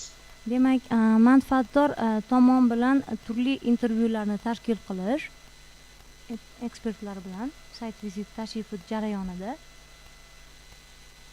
Again, acting as a group of experts, so the members are equal. By members also meaning the president or the chair. Yana bir marotaba shu narsaga urg'u berilyaptiki, guruh a'zolari, ekspertlar teng huquqli a'zo sifatida faoliyat yuritishlari kerak bo'ladi. So it must be clear from the beginning, and you have to agree in advance how the interviews will take place, who will open the sessions, who is responsible for presenting the panel. Demak, bu o'sha jarayonni ilk boshidanoq, ya'ni kim taqdimot qiladi, kim boshqa kerakli hujjatlarni taqdim etadi, ochib beradi. Tashkiliy masalalarda ham jamoani tarkibini, vazifalarni o'zaro teng yo'lga qo'yish to'g'ri bo'ladi. How much time you will give the interviewees to present themselves and their work, which issues that you previously identified for each group of respondents are most important for you. Demak, har bir o'sha intervyuda qatnashib javob beruvchi shaxslarga siz qanday savollar bilan murojaat qilyapsiz va bu intervyu taxminan qancha vaqt olishi mumkin, bunga ham oldindan muayyan ekspertlarning tayyorgarligi kuzatiladi. So we have to reach consensus in findings, conclusions, and possible recommendations. Demak, o'sha yakuniy tavsiyalar yoki xulosalar yoki o'sha izlanishlarni ham bu borada aytib o'tish mumkin. So in most cases, there is no difference between the panel members in understanding and interpretation of the evidence. Demak, bu borada guruh a'zolarining o'sha ma'lumotlarning qanday qabul qilishlari va tushunishlari o'zaro, ya'ni ularning maqsadlarini uyg'unligi bir xil bo'lishi kerak. However, it may happen that the group of experts does not share the same opinion about one topic or one issue. Bir mavzu doirasida hamma bir xil fikrlashiga erishish qiyin bo'lishi mumkin, lekin aynan bu jarayonda shunga olib borish to'g'riroq bo'ladi. In such case, it is necessary to take the time to carefully review the documentation, information provided, and data obtained from the interviews. Demak, o'sha intervyulardan olingan ma'lumotlar, olib borilgan muzokaralar, so'raladigan hujjatlar va bu borada yana qo'shimcha muzokaralar bu vaziyatga oydinlik kiritishi, bir-biriga mos bo'lishiga turtki bo'la oladi. And to openly discuss within the group the findings and decide as a group what is the conclusion. Demak, aynan yakuniy xulosalarga kelish jarayonida ham guruh bilan masalani ochiqchasiga o'sha masalani ko'ndalang qo'yib, buni yakuniy xulosasi qanday bo'lishi guruh ichida o'sha shaffoflikda amalga oshirilishi, bitta to'xtamga kelinishi muhim bo'ladi. So as a group of experts, you use different approaches to verify information from different sources and to elaborate findings and conclusions. Demak, u yoki bu guruh o'rtasidagi ekspertlarning muzokaralarida ma'lumotlarni qaysi manbalardan olinilishidan qat'iy nazar bir xil yondashuvni yo'lga qo'yish, har xil yondashuvni yo'lga qo'yish to'g'ri bo'ladi. Not only different approaches, but also is necessary to adjust questions to individual group of interviewees regarding the same topic or issues. Demak, intervyu qilinadigan ishtirokchilardan, demak, shu mavzu doirasida u yoki bu mavzuda suhbat qurilishi, savol-javob o'tkazilishida ham faol ishtirok etish. One of the most important topics is also to build trust between SISKE, between experts in higher education institution. Ya'ni bu barcha faoliyatlar o'sha ishonchni yo'lga qo'yish asosida amalga oshiriladi. Ya'ni ta'lim sifati va oliy ta'lim muassasasidagi ekspertlarning faol ishtiroki. So responsible also for the expert group is responsible for contextual conduct of the site visit. Demak, o'sha sayt vizitdan ko'zlangan tashrifdagi mas'uliyat haqida gap ketyapti. Be aware that the experts are independent and external experts. So they are engaged. Bu yerda demak ekspertlar guruh a'zolari o'zlarini tashqi ta'lim sifatini ekspertlari sifatida ko'rsatishlari kerak bo'ladi. They are engaged by the SISKE and therefore are not in the position of acting as representatives of their own institution or organization. Bu yerdagi muhim bir ma'lumot shundan iborat bo'ladiki, bu yerda ishtirok etayotgan ekspert u yoki bu ta'lim muassasasining yoki tashkilotining vakili sifatida emas, aynan ta'lim sifati inspeksiyasi tomonidan tanlangan mustaqil tashqi ekspert sifatida faoliyat yuritishi muhimligi bilan ajralib turadi. So with the site visit, the expert panel should create trust by demonstrating their expertise, knowledge, and professional conduct. Demak, aynan shu jarayonda ishonchni yo'lga qo'yish, tashkil qilishda nima talab qilinadi? Ya'ni bilim, professional yondashuv va tajribani ko'rsata olish. So the real expertise and skill is how to build trust with different stakeholders in a few minutes at the beginning of the interview session. Demak, intervyu jarayonidagi qisqa daqiqalar ichida manfaatdor tomonlarning o'sha muayyan mavzu doirasidagi qiziqishlarini faollikda aniqlab olish. How to gain their trust and respect, because only when gaining trust you will get honest answers and feedback. Demak, hurmat va ishonchni qozonish uchungina ishni to'g'ri tashkil qilish va adolatli yo'lga qo'yish muhim ahamiyat kasb etadi. Ekspertlarning vazifasiga kiradi. Acting as a panel member, you have to devote full attention to the meetings and interviews. So no phones, no checking emails during the interviews. Demak, muzokaralar va intervyular jarayonida qo'yiladigan asosiy talablardan biri shundan iboratki, to'liq qatnashishni yo'lga qo'yish va shuning barobarida hech qanday uyali aloqa vositalari, ya'ni elektron pochtalarni tekshirib, sizni chalg'ituvchi boshqa faoliyatlarga yo'l qo'ymasligingiz kerakligi.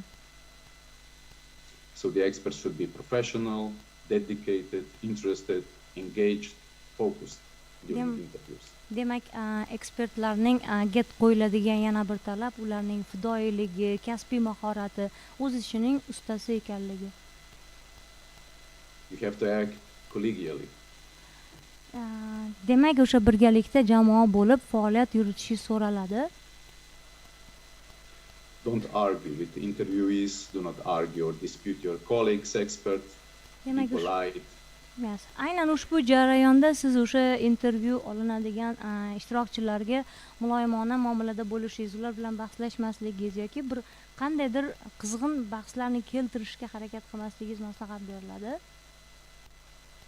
You are members of the group, so do not act individually. Demak, guruh a'zosi sifatida ekanligingizdan kelib chiqqan holda siz individual harakat qilmaganingiz ma'qul, jamoa bilan faoliyatingiz mujassam bo'lsin. You have to also mind your body language. Demak, o'sha o'zingizni xatti-harakatlaringizni ham to'g'ri e'tibor berib, to'g'ri yo'lga qo'yishingiz kerak. So it is important that we behave respectfully, professionally, and that we respect communication rules and values. Demak, har qanday muzokaralarda, demak, o'zaro hurmat, ehtiromni ko'rsata bilishimiz bizani yanada ekspertlik faoliyatimizga to'g'ri keladigan jihatlar hisoblanadi. So the experts should follow the basic principles to ensure unbiased, fair, transparent and professional assessment. Demak, ushbu jarayondagi yana bir muhim xususiyat shundan iboratki, demak, yuzaga kelishi mumkin bo'lgan har qanday muammolarda ularning yechimlari, asosiy tamoyillarini aniqlash, ularga amal qilish, shaffoflikni ta'minlash va o'sha professional kasbiy ravishda baholashni yo'lga qo'yishda quyidagi kriteriyalarga ahamiyat berilishi so'raladi. Ya'ni o'sha jamoa bilan birgalikda fikrlash, ma'lumotlarning konfidensial bo'lishi, ularning samaraliligiga ham ahamiyat berish mumkin bo'ladi. So one of these principles is also impartiality. We have to avoid any potential conflict of interest and partiality. Demak, bu o'rinda yuzaga kelishi mumkin bo'lgan har qanday konfliktlarning ham oldini olish maqsadga muvofiq bo'ladi.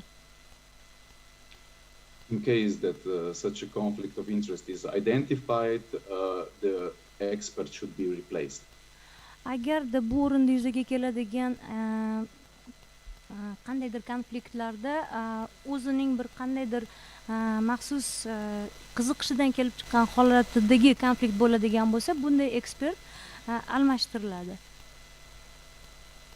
So next principle is collegiality. It is important for experts to assess the academic community as peers. So demak,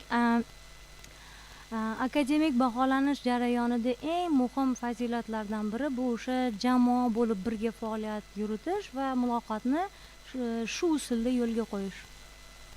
Using methods to maintain quality standards, improve performance and provide credibility. Demak, o'sha sifatni ta'minlovchi standartlarga amal qilish va ularni to'g'ri yo'lga qo'yish. Next principle is confidentiality. Demak, konfidensialnost, ya'ni ma'lumotlarning maxfiyligi. In assessing higher education institutional study program, experts may encounter personal sensitive data or even confidential information that they must protect. Aynan u yoki bu oliy ta'lim muassasasidagi ta'lim dasturlari haqida gap ketar ekan, bu ta'lim dasturi bilan bog'liq shaxsiy yoki professional qandaydir bir ma'lumotlar bo'ladigan bo'lsa, bu borada ma'lumotlarning maxfiyligi, saqlanganligi maqsadga muvofiqligi e'tirof etilyapti. Acting efficiency, this is the next principle. So acting adequately to accomplish the purpose and expected results. Demak, kutilayotgan natijalarning samaraligiga erishish uchun bu yerda samaradorlikka alohida ahamiyat berish to'g'ri bo'ladi. And following the principle of effectiveness, acting in the best possible manner. Demak, samaradorlikka erishish jarayonidagi faoliyatlardan biri demak, to'g'ri harakat qilishni tashkil qilish. So of course the role and importance of experts and coordinator does not end there. Demak, bu jarayondagi ekspert va koordinatorlarning roli shu bilan yakun topmaydi. Bu hali hammasi emas. As we zoom out of the individual procedure, we see that both experts and coordinators play an important role in the core activities of the agency. Demak, aynan ta'lim sifati jarayonidagi ushbu ekspertlarning, jamoalarning faoliyatini to'g'ri yo'lga qo'yganimizda koordinatorlar bilan birga jamoa a'zolarining ham muhim o'rni borligini e'tirof etish kerak. They have the most experience in accreditation and evaluation procedures, so they are key actors in organizing and conducting also trainings for experts. Demak, akkreditatsiya va oliy ta'lim muassasalarini o'z-o'zini baholash jarayonlarida aynan ekspertlar va koordinatorlar muhim shaxslar sifatida ishtirok etganligi tufayli bu juda ham muhim hisoblanadi. Usually they are also involved in the preparation of the agency's self-evaluation, in training for experts. Demak, aynan shu jarayonda bular oliy ta'lim muassasalari o'z-o'zini baholash jarayonida ham shu jamoani ko'nikmalaridan foydalanishadi. In training of experts and discussions on the development or strategic guidelines in the field of higher education in the country. Demak, mamlakatdagi oliy ta'lim muassasalarida ichki ta'lim sifatini yaxshilashdagi faoliyatlarda ham bular o'sha seminar-treninglarini tashkil qilishi, bu borada yana faoliyatlarni davom ettirilishi maqsadga muvofiq bo'ladi.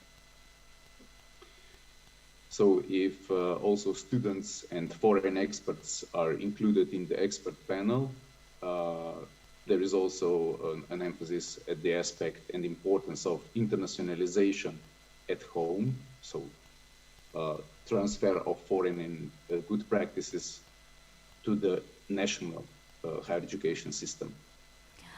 Aynan shu davrda muhim bo'layotgan oliy ta'lim muassasalarining xalqarolashuviga urg'u berilganda ham shunaqa bir misol tariqasida keltirib o'tdilar. Milliy oliy ta'lim muassasalariga aytaylik, xalqaro oliy ta'lim muassasalarining talabalari va o'qituvchilarining shu jarayonga jalb qilib ularning fikrini bilish vaziyatni yanada aniqlashga yordam beradi. Thank you for your attention. E'tiboringlar uchun rahmat. Questions, I will be happy to answer. Agar savolinglar bo'lsa, marhamat.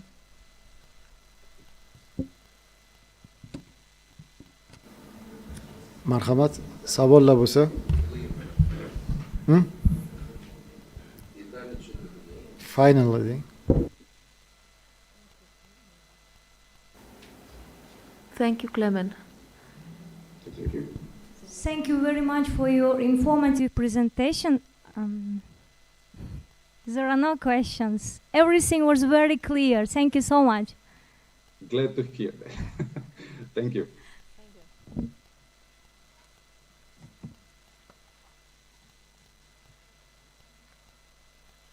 All right, Clement, thank you very much. We will see you again tomorrow, I think, when we talk about report. Now we will make a big step.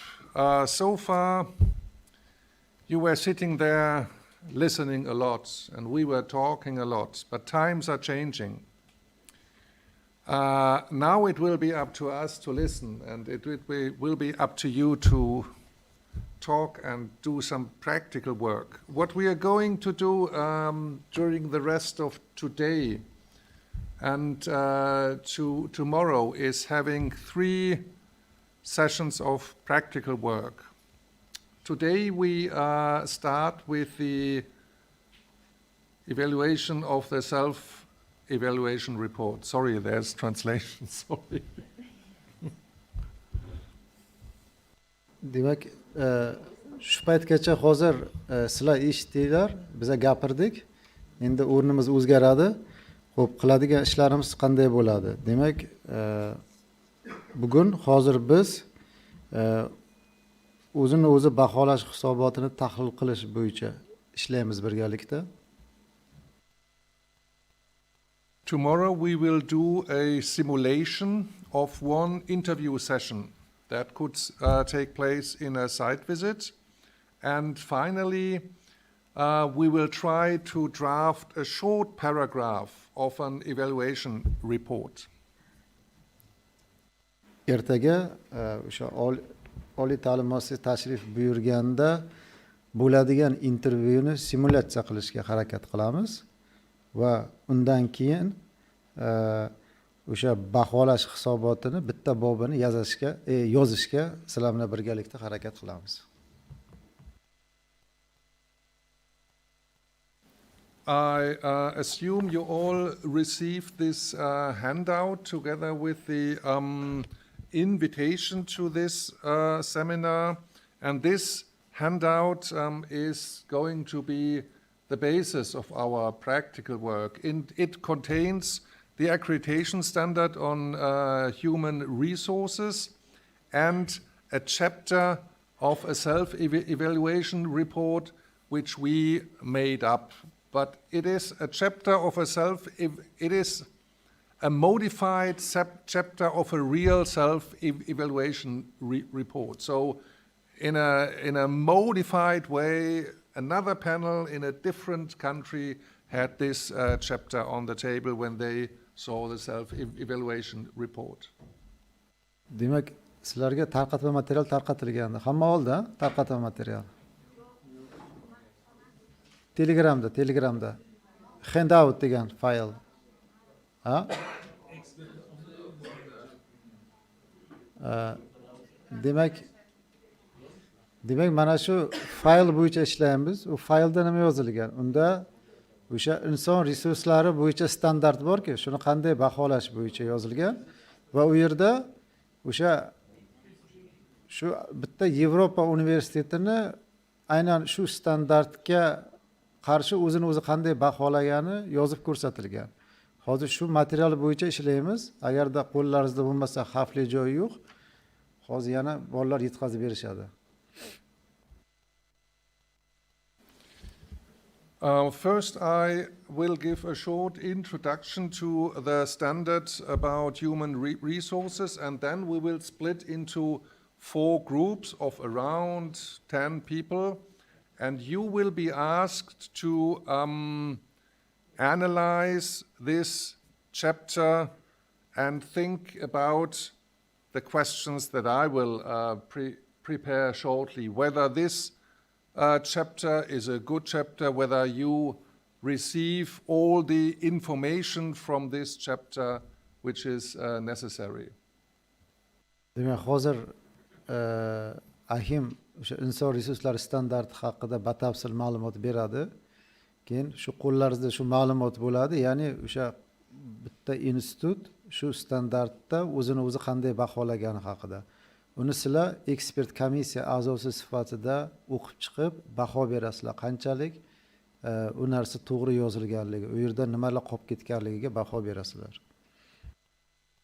And in your group, you should nominate one person that gives a short report of the results of your discussion when we come back together after the working group session. Guruhlarga bo'linadi hozir. Guruhlarga bo'linganda o'sha guruh tahlil qiladi. Har bir guruh shu bitta narsani tahlil qiladi va har bir guruhdan bir kishini belgilaysizlar, u prezentatsiya qiladi keyin. So very briefly about the criteria on human resources, which are printed in the handout. Could I have the next presentation, please?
It seems they found the presentation brilliant. So, Nora already presented all the new criteria, and now we are talking about the third one, human resources. We will very quickly go through this standard. Why this evaluation area, why this standard is important, that's pretty straightforward. When it comes to teaching and learning, it's the teachers and the students who are the most important persons that are involved. Oh, there is no translation. I'm awfully sorry, I don't speak a single word Uzbek.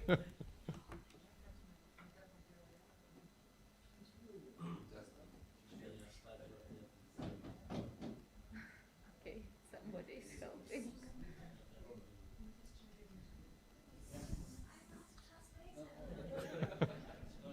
So, to speak very shortly.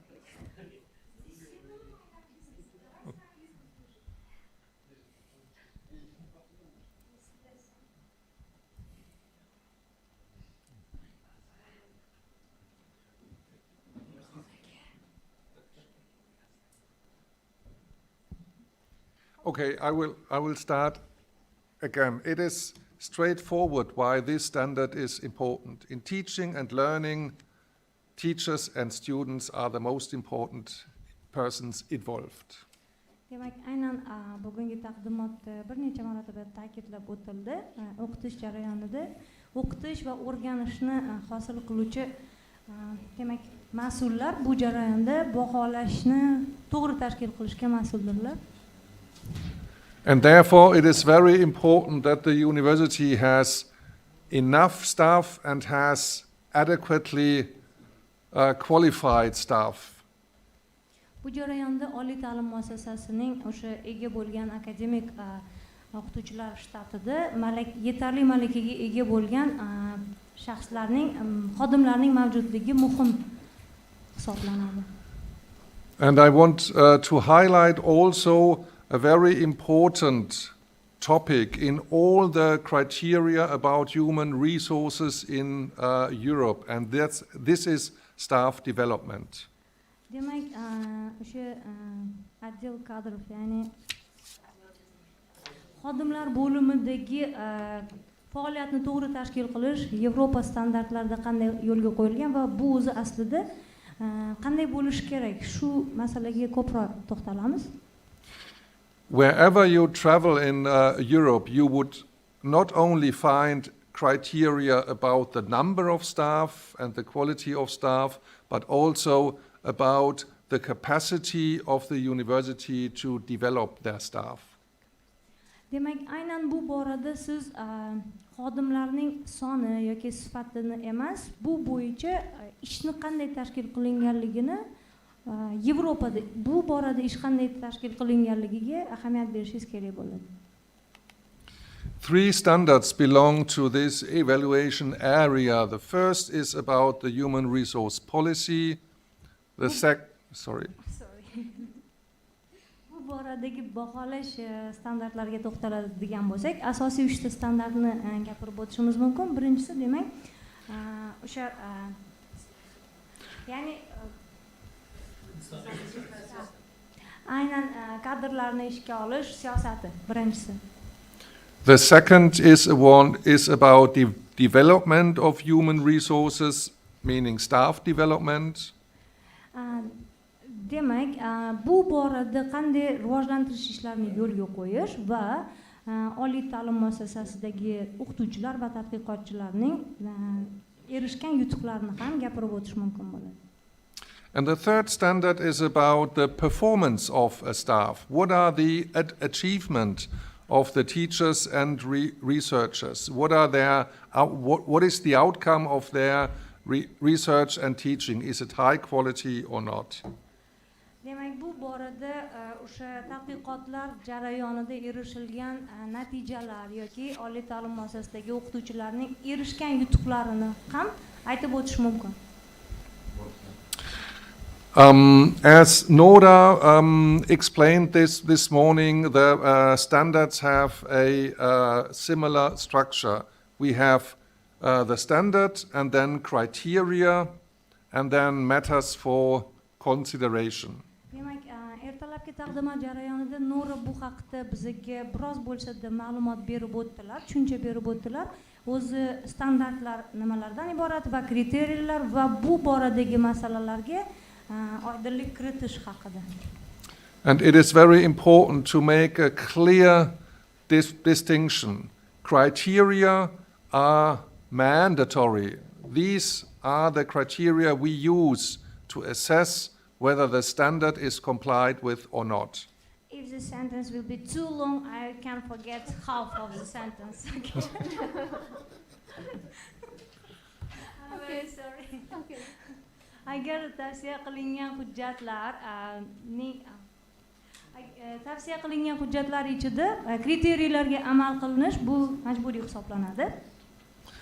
Then there are 2 more parts. The matters for consideration. These are only suggestions, topics we could look at when we analyze the self-evaluation report. Demak, biz o'sha oliy ta'lim muassasasining ichki o'z-o'zini baholash hisobotini ko'rib chiqish jarayonimizda o'zimizdagi tavsiyalar, xulosalarni berib o'tishimiz mumkin bo'ladi. And on the list with recommended documents, we find documents that quite often are provided. They don't have to. They are not always, but quite often. Demak, taqdim etilayotgan hujjatlarning ichidagi kerakli va kerakmas hujjatlarni ko'radigan bo'lsak, ba'zida o'sha so'ralmagan, talab darajasida bo'lmagan ortiqcha informatsiyalarni ham o'z ichiga olish holatlari kuzatiladi. So matters for consideration and recommended documents should be helpful for us. demak bu boradagi o'sha biza ko'rib chiqayotgan masala va u bo'yicha tavsiya berilayotgan hujjatlar bir biriga muvofiq bo'lishi kerak, to'ldirish kerak, ya'ni mavzu doirasida bo'lishi kerak.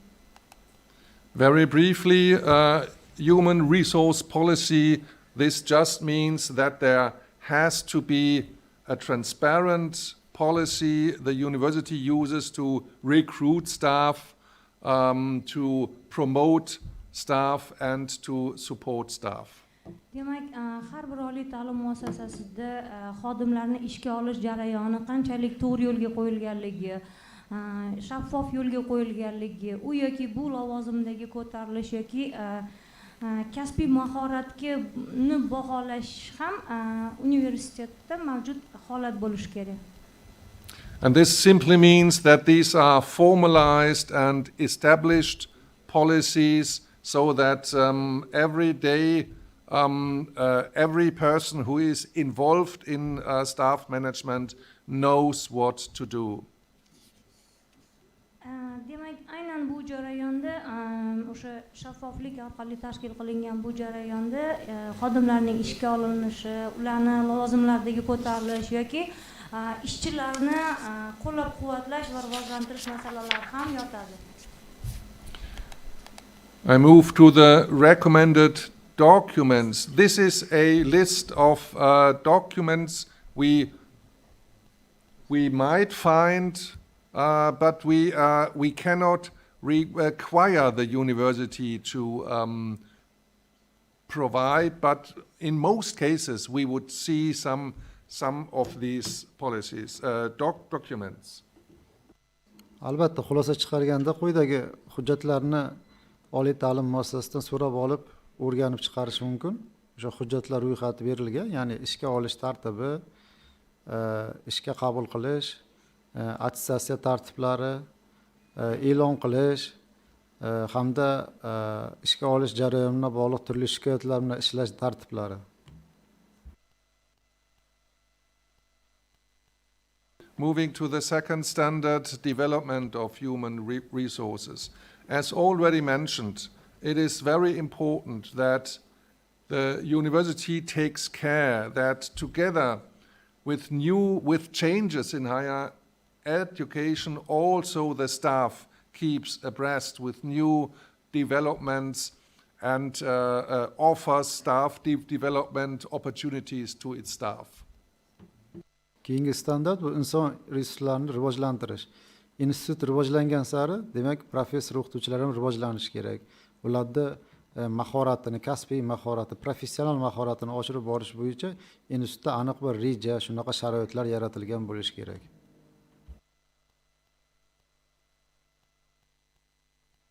A third standard, as already mentioned, is about the performance. This is about whether the research output and the learning activities of staff is of the quality we would expect for staff in this university.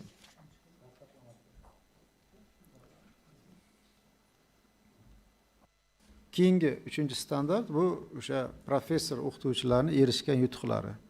Ya'ni demak, professor o'qituvchilar o'z ustida ishlayapti, rivojlanyaptimi? Demak, erishgan yutuqlar orqali ham baho bersa bo'ladi. Ya'ni ularni kasbiy faoliyatida, ilmiy tadqiqot faoliyatida erishgan yutuqlari hamda bu yutuqlarini ular dars berayotgan mashg'ulotlari bilan bog'liqligi. I will leave it with this. So, we have a chapter on human resource policy submitted by the university, which we are about to evaluate. We have only this chapter. We don't have any annexes which might be relevant. We only have this chapter. Mana o'z-o'zini baholash hisobotidagi bitta bob bor, o'sha inson resurslari standartiga doir. Demak, hozir shu bobni biz tahlil qilamiz.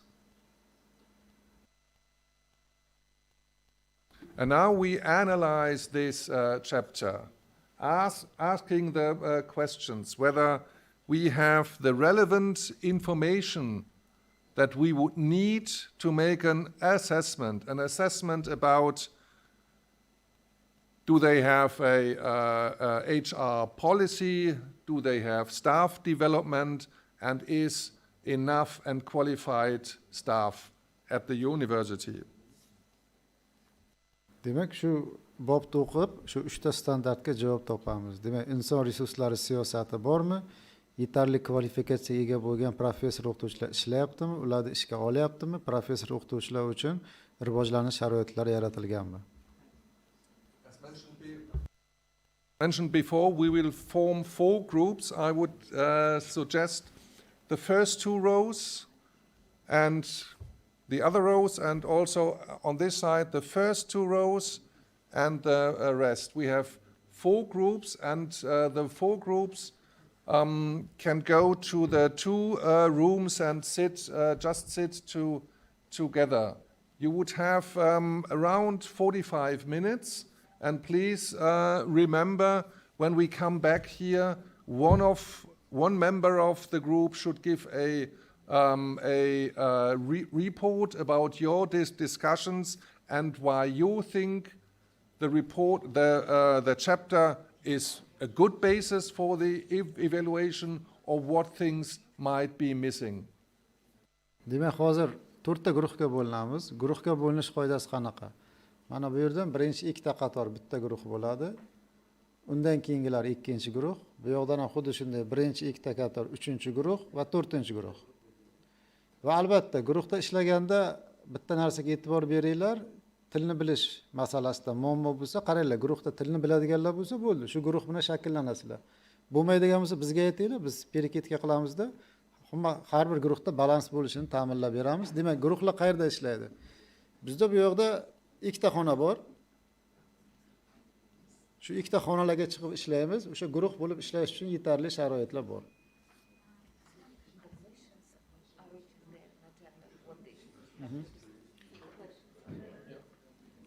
Va albatta aynan tahlil qilganda hozir 1 minut. Tahlil qilganda qaysi savollarga javob berishimiz kerak? Bular yozib qo'yilgan mana bu yerda. Mana birinchisi berilgan ma'lumot qanchalik foydali va to'liq. Birinchi shunga javob topishimiz kerak. Berilgan ma'lumot qanchalik foydali va to'liq. Ikkinchisi, o'sha ma'lumotlar uchun yetarli asoslar bormi, mavjudmi? To'rtinchisi, nima qolib ketgan?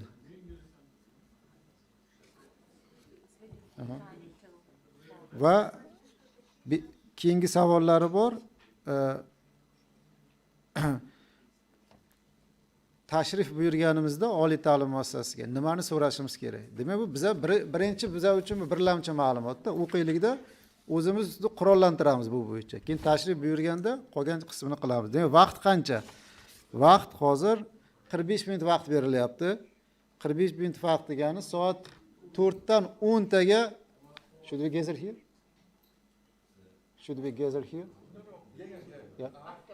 Demak, 45 minutdan keyin soat 4:10 shu yoqqa qaytib kelamiz.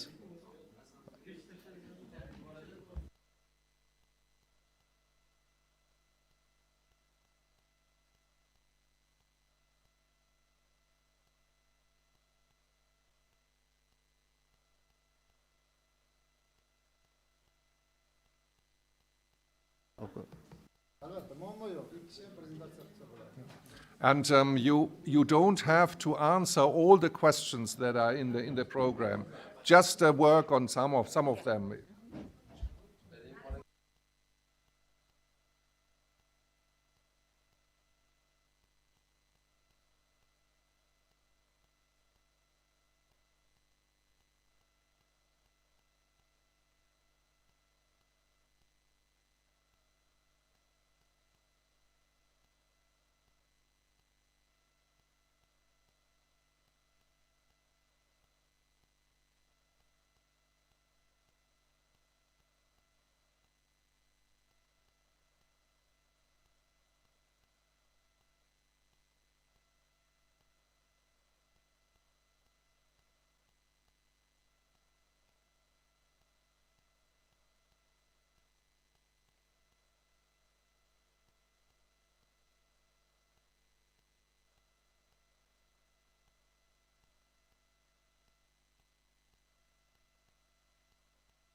everybody are It here. seems all groups are here.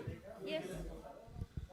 Welcome back. I think we all came back, and what we are going to do now is that we have the 4 short reports from the groups, and then we will exchange our views on this. Exactly. If you would like to start. Thanks.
about it because that was a, and you know, one more thing, it was a scientific achievement.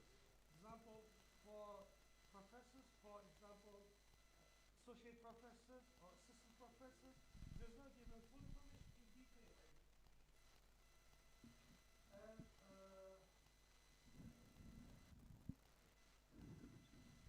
one more thing, that you know, it's a policy that we want to stay with more than talking about it.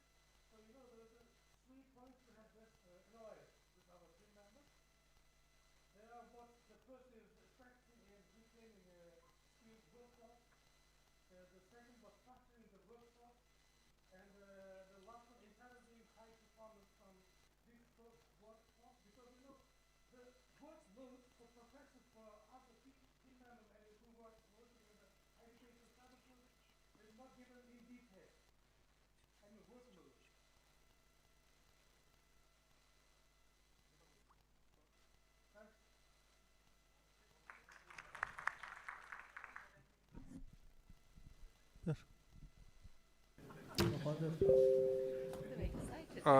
Thank you very much indeed.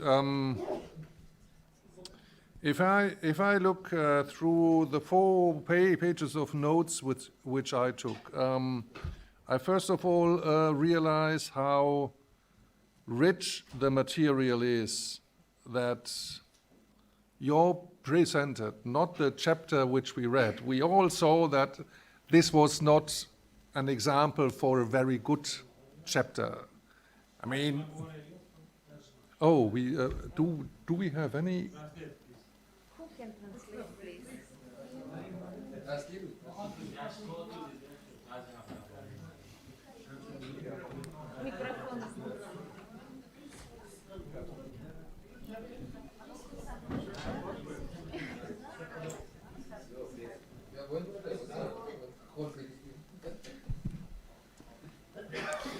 So what I wanted to say is that the material that you presented in these 4 reports was much richer than the material that was presented in the chapter.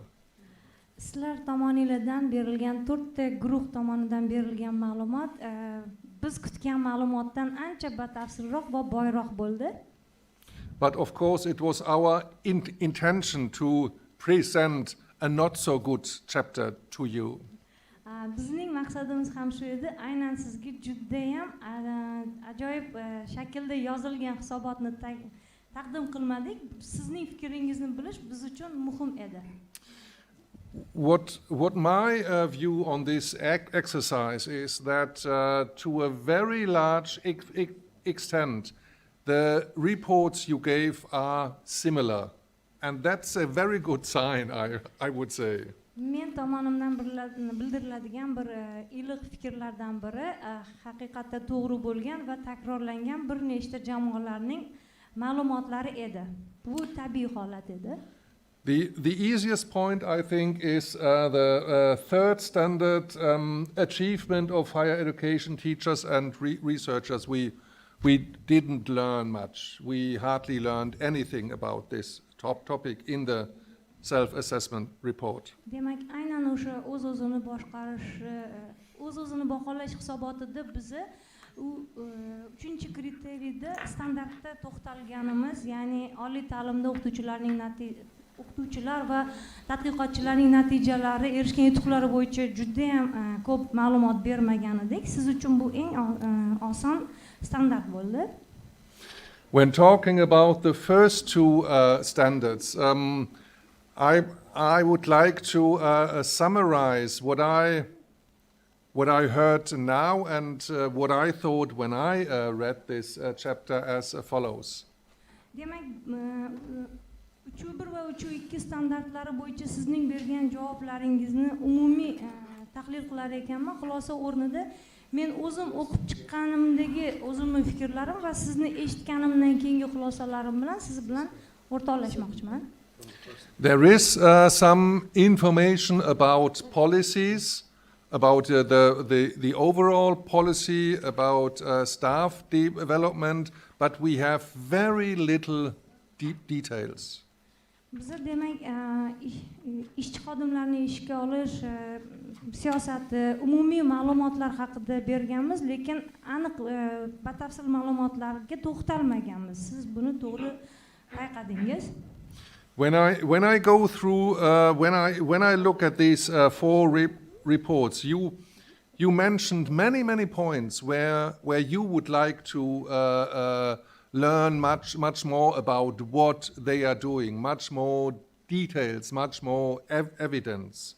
Demak, to'rtta jamoaning ushbu berilgan hisobotni ekspert sifatida tahlil qilinganliklarida ular ko'rishni xohlagan ko'proq ma'lumotlarni yana va yana bayonot berishdi, tushuntirishdi. I don't want to go into all the details, but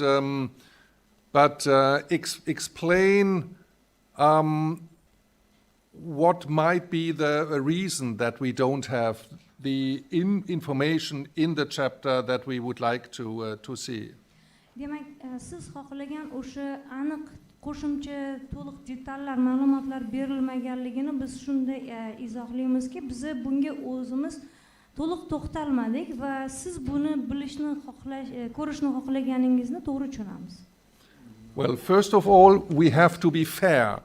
Maybe there's much more information in annexes which we didn't see. Biz bu borada adolatli yondashishimiz kerak. Bizni chunki qo'shimcha berilgan ilovalarda aynan bizni o'sha kutgan ma'lumotlar bor yoki yo'qligidan xabardor emasmiz. But if this was the case, that there would be much more information in the annexes, then it would also be a bad report, because we as panel members should not be forced to dig deep into annexes to find out something. The main messages should always be in this chapter. Great, thank you. Demak, aynan biz o'sha bo'limda ko'rishni xohlagan ma'lumotlarimiz bizni aynan ilovada berilgan ma'lumotlarga chuqur berilib ketib ularni qidirib topishimiz shart emas. Biz uchun, ekspertlar uchun uni qulayligi aynan shu bobni o'zida uni to'laqonli, yetarli darajada yoritilganligidadir. And the second comment which I would like to make is that although there was some information in all these tables, we didn't know how to interpret these information. And this is something that is also missing. Some more explanation of the figures. This was also missing. Demak, aynan shu jadvalni barcha jamoa a'zolari birgalikda kuzatdik, fikr bildirdik. Biz uchun shu jadvalni shakllantirishda ham, ma'lumotlarni, raqamlarni qanday joylashtirib, qanday berishda ham biroz savollar, yondashuvlar turlicha bo'ldi. And these two problems lead to the long lists of questions that we have. We don't have information about this and this and that and that. So the situation we as panel would be in now is to have a lot of questions during the site visit. Demak, bizda o'sha mavjud yetarli va yetarli bo'lmagan ma'lumotlarning tahlili jarayonida yuzaga kelgan bir qator savollarning yuzaga kelganligi biz rejalashtirilgan site vizitdan oldin bizga qandaydir bir ma'lumot tushunchaga ega bo'lishimizga yordam berdi. Bu yerda aytyaptilarki, o'sha demak savollar ko'p bo'ldi, to'g'rimi? O'qiganimizda ko'p mavhumliklar. Bu degani endi bizga ortiqcha ish yaratdi. Endi biz tashrif buyurganimizda o'sha joyga endi bu savollarga javob izlaymiz. Shu uchun shu tomoni yomon. Agarda sayoz yozilgan bo'lsa o'sha report, bu degani tashqi baholovchilarga ish ko'paydi degani. Endi ular tashrif buyurganda shu savollarga javob topish kerak, ko'proq vaqt shunga ketadi.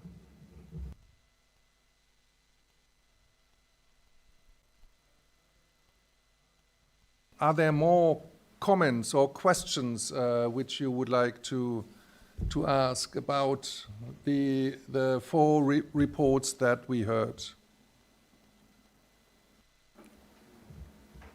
Savollar bo'lsa marhamat. Endi bemalol savol javob qilsak bo'ladi. Was the third education savol Marhamat. Thank you very much for your exercise because it was very interesting. And I had only one question about this exercise. Here we didn't have any information about some indicators because of the when our university had some accreditation, we had by table exactly some indicators. It was on quantity or quality indicators. I mean, it was numbers and some percentage. So, can we have some opinion about this example? Will give this university about maybe each criterion. For example, for first criteria, we can give about like 50% of the graduate. From the second, like 0%, or for third, also 0%. How we can, because experts should give every time some objective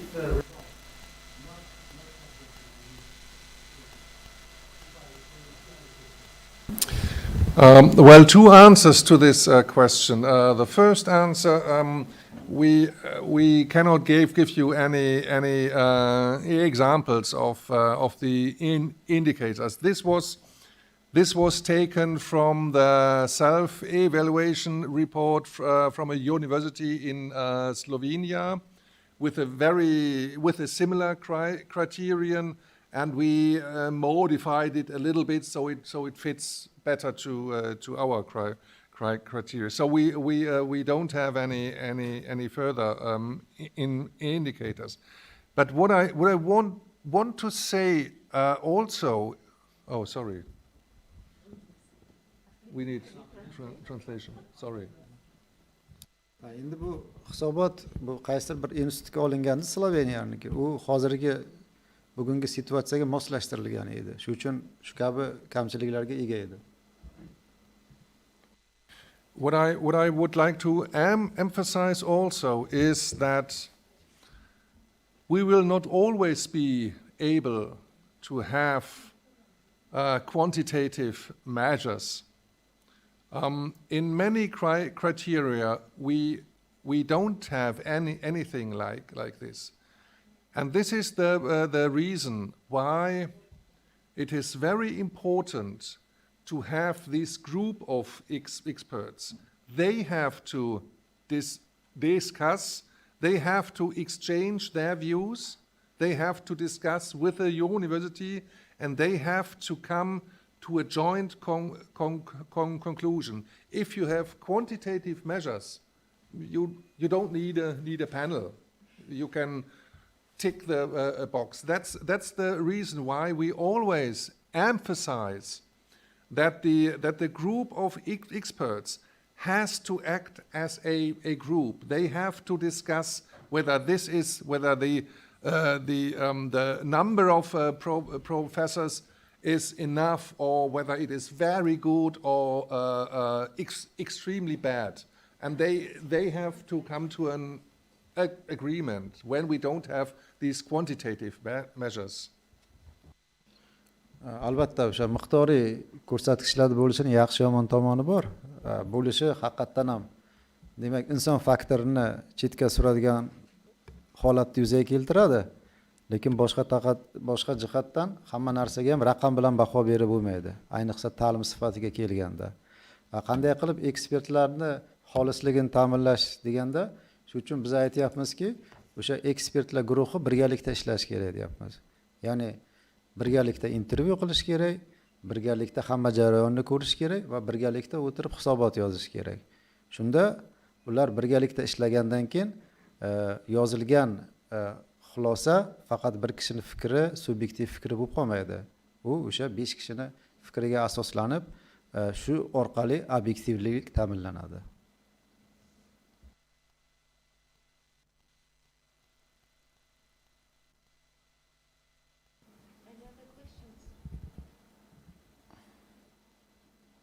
Savollar bo'lsa, marhamat.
When you visit the site, so you have to make sure that the information provided in self-evaluation report corresponds to reality. Yeah?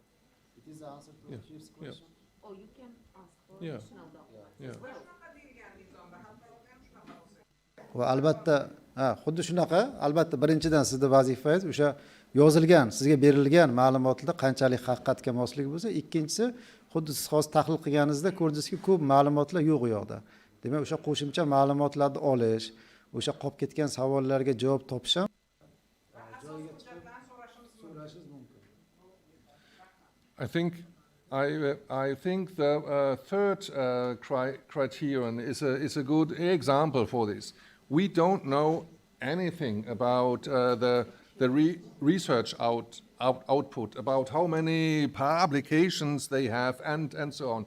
And this would be a typical case where we as panel, after our first reading, would go back to the university and tell them, look, you haven't presented anything. We need some more data about this. Xususan siz aytgan narsa shu 3-savolga tushadi. U yoqda o'sha professor o'qituvchilar faoliyat samaradorligi haqida ketgandi, lekin u berilgan hujjatda ma'lumot yo'q. Demak, biz nima qilamiz? Joyga tashrif buyurganda, intervyu qilganda aynan so'raymiz, qani professor o'qituvchilarning ilmiy faoliyat samaradorligi to'g'risida savollar, nechta patent olgan, maqola chiqargan, nima qilgan. Shu orqali ma'lumot yig'ib olamiz joyga chiqqanda. One more question.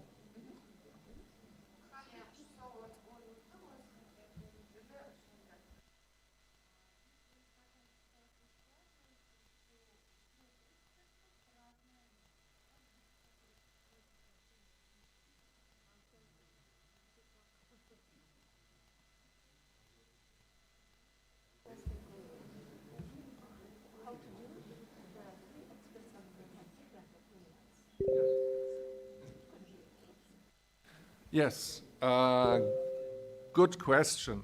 Of course, this can happen.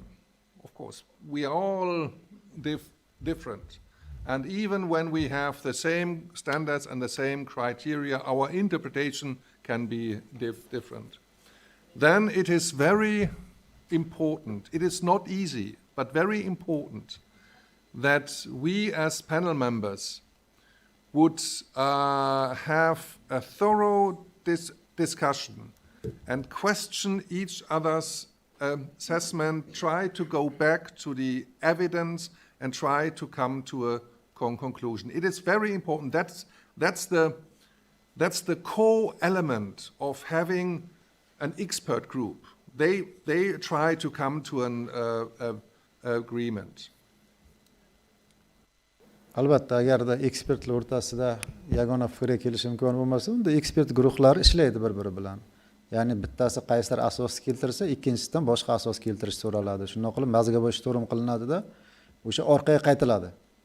Orqaga qaytiladi va tagiga yetmaguncha bu diskussiya tugamaydi. Shu orqali yetish mumkin. And this is a very important role that the chair of the panel has to play. He or she is the chairperson and has to try to bring them all together. But it may be the case that in in the end, after a thorough discussion, two panel members would say, that's good, and the third one would say, no, I'm still convinced that this is not in order.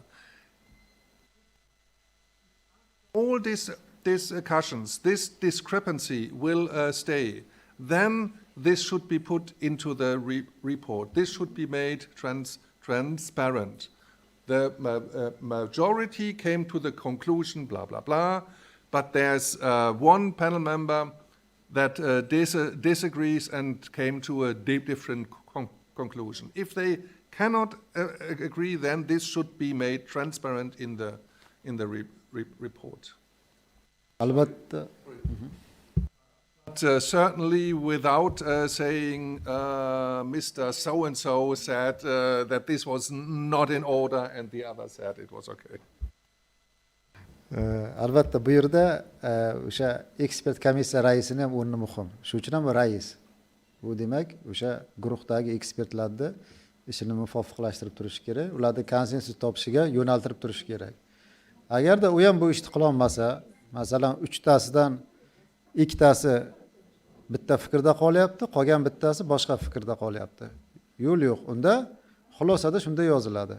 Aytiladi, aksariyat ekspertlar bu fikrda qoldi, lekin bitta ekspert boshqa fikrda turibdi deb xulosada shaffof tarzda yoritiladi. Lekin bitta narsa, qaysi ekspert oqimga qarshi ketganini ismini yozmaslik kerak, chunki u sir saqlanishi kerak va muhimi ular qanaqa to'xtamga kelganini to'liq aks ettirsanglar, xulosada shuni o'zi yetarli deyapti.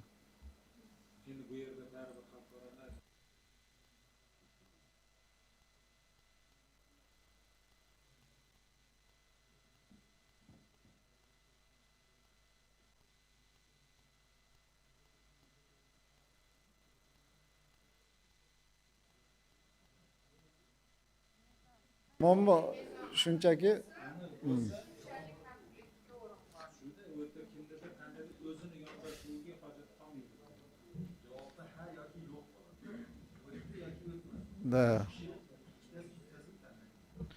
Okay, then what happens? So there is discrepancy. So they wrote in the report that one of them is not agree with the decision of the others. Well, there are different possibilities. Let's say, well, we have 8 standards, and the panel disagrees in one standard. And if well, let's say we have 4 panel members. If 3 panel members say your university complies with the standard, and 1 panel member says it doesn't comply with this standard, then the decision-making body in the future in CISCE would have to look at it, assess it very carefully, and if they don't believe that the majority did a serious mistake, then they would normally follow the majority. But it is always the responsibility of the decision-making body to check whether the assessments are consistent and whether they are in line with the law.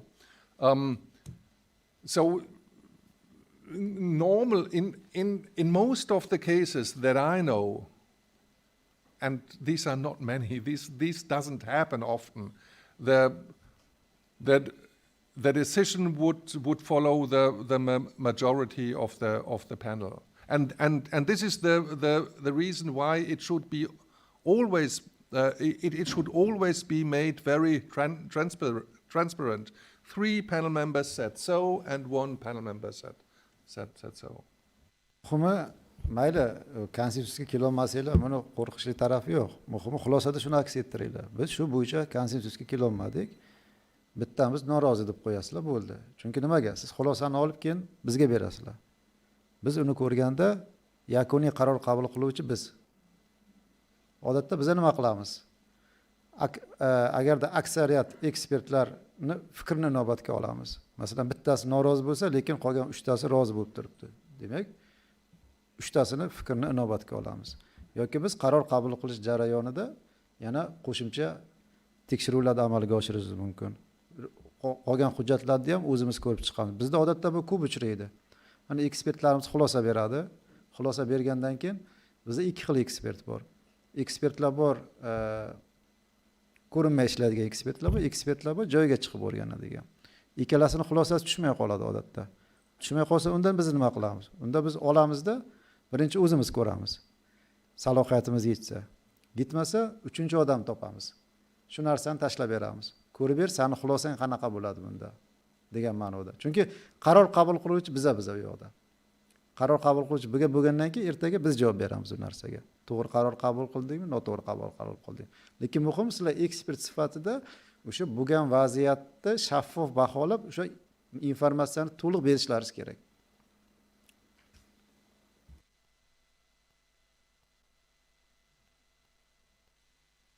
One experience from my practice, as I already mentioned, it happened on very rare occasions that we really had a strong disagreement in panels. And what I always do when I chair a panel, and we have, let's say, in a break, we realize that there is a strong disagreement. Then normally I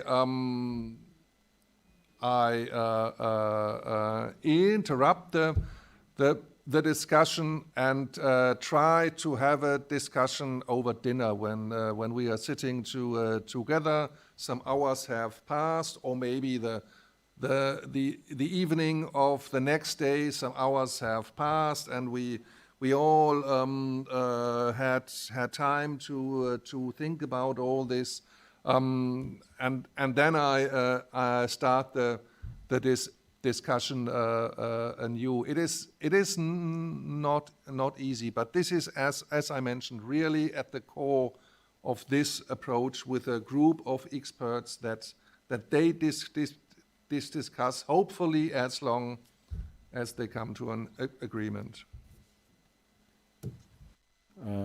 O'zini misolda aytib beryapti. Agar men ham o'sha ekspert komissiya raisi bo'lsam, qanday ish tutardim deb. Albatta, o'sha ekspertlarni guruhda ishlashini to'g'ri yo'lga qo'yish, ularni murosaga keltirish komissiya raisining vazifasi bo'lib qolyapti.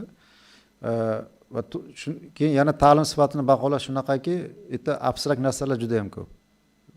Raqam bilan ayta olmaymiz-da bu. Bu to'g'ri yoki bu noto'gri. Ha yoki yo'q degan javob ham bo'lmay qoladi. Chunki sifatni o'ziga, ta'rifni o'zi, yagona ta'rifni o'zi ham yo'q-da. Ta'lim sifat deganda nima tushuniladi deganda hamma har xil javob beradi, chunki hammani o'zini vazifasidan qiladigan ishdan kelib chiqib javob beradi-da. Shu jihatdan, shu uchun ham ekspertlarning guruhda ishlashi va guruhda faoliyatini olib borishi juda ham muhim.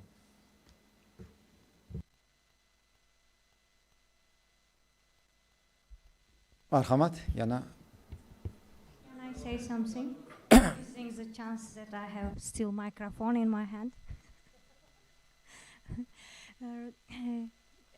If you let me to say my personal opinion about the training where we had practical work, it was really well structured from the point of view that in our team there were experts from different higher educational institutions. While discussing today's standards on human resources, we learned a lot because in our group there were different people, researchers, professors, students, stakeholders, and others. What I'm going to say, thank you very much for providing this brilliant chance for us, because before completing any kind of assignment, you ask a question to yourself: am I in the right track or not? But when you discuss with a group of experts and when you come to a concrete conclusion, when you identify the problems and provide some kind of solutions, it's very brilliant. Why I'm saying about this? Higher educational institutions that are gathered here have a plan of writing self-evaluation report, And such kind of trainings, especially organizing them in face-to-face, will be very beneficial for all of us to do our best in writing our self-evaluation reports. Thank you so much for today's guests, Akim, Nora, Asluddin aka, and all other participants. Thank you. Thank you. That was very kind. This brings us to the end of the first day. And what I would like to say now is, please don't forget what we were just discussing. Please don't throw your notes away, because tomorrow morning we will have a simulation of an interview session. Some of you will act as an expert panel. Some of you will act as representatives of a university. And we will use the same topic. The second group will act as the university who wrote this self-evaluation report. We will have some time for preparation tomorrow. A group that forms the panel will have some time to collect some questions, and then we will have this same simulation. And every individual will have a very specific role to play, which we will tell him or her tomorrow morning. So please don't throw all the things away, and please remember what we were talking about. We will take this up tomorrow morning again. From our side, thanks a lot for staying with us for the whole day, and thanks a lot for being so engaged in this practical work.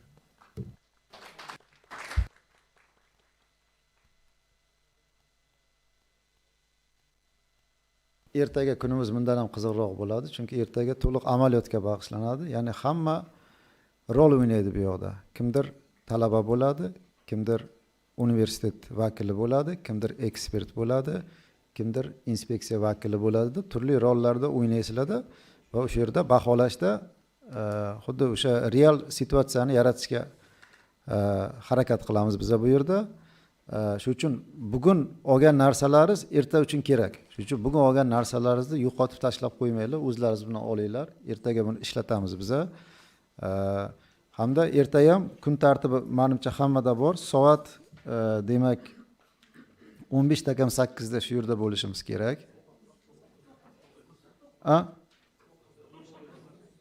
15:09 da-da. Ha, adashdim. Ya chunki bugun 15:09 dedik, 9:30 qilib kirib kelishdi ba'zilar. Shunga aytayapman-da. Shuning uchun vaqtiga kelaylik, chunki bular ko'nikishmaganda bizni tartibga. Odatda biz 9 desak 9:30 da boshlaymiz. Sal shokka tushib qolishdi. Shuning uchun vaqtiga kelib, vaqtida boshlasak, vaqtida bo'ladi. Obedni ham vaqtida qilamiz, odamlar tiqilib qolmaydi. Bemalol obed qilamiz, bemalol dam olishga vaqtimiz bo'ladi. Shu uchun aytayotgandim. Vaqtga amal qilaylik-da va endi mayli yomon bo'lsa ham aytaman, yo'qlama qilamiz, chunki aytdim. Bugun kelgan odam 4-kun chiqib ketish kerak degan talabni qo'ygan biz hammaga. Shu talab bajarilishi kerak. Rahmatjon, buni qat'iy nazoratga olasiz. Nima savollar bo'lsa, guruh ochdik Telegramda. Mana bugun ham balkim uyda, balkim ovqat ustida o'ylab ko'rarsizlar, nimadir qolib ketgandir, nimagadir e'tibor bermagandir bizga, yoki sizlarni qiziqtirayotgan narsa bu, biz unutib qoldirgan biza. Guruhga tashlanglar, biz ishlaymizda buni ertaga yoki ertadan keyin albatta bu narsalarga javob topishga harakat qilamiz. Hammaga rahmat kelganlaringiz uchun. Sog' bo'linglar.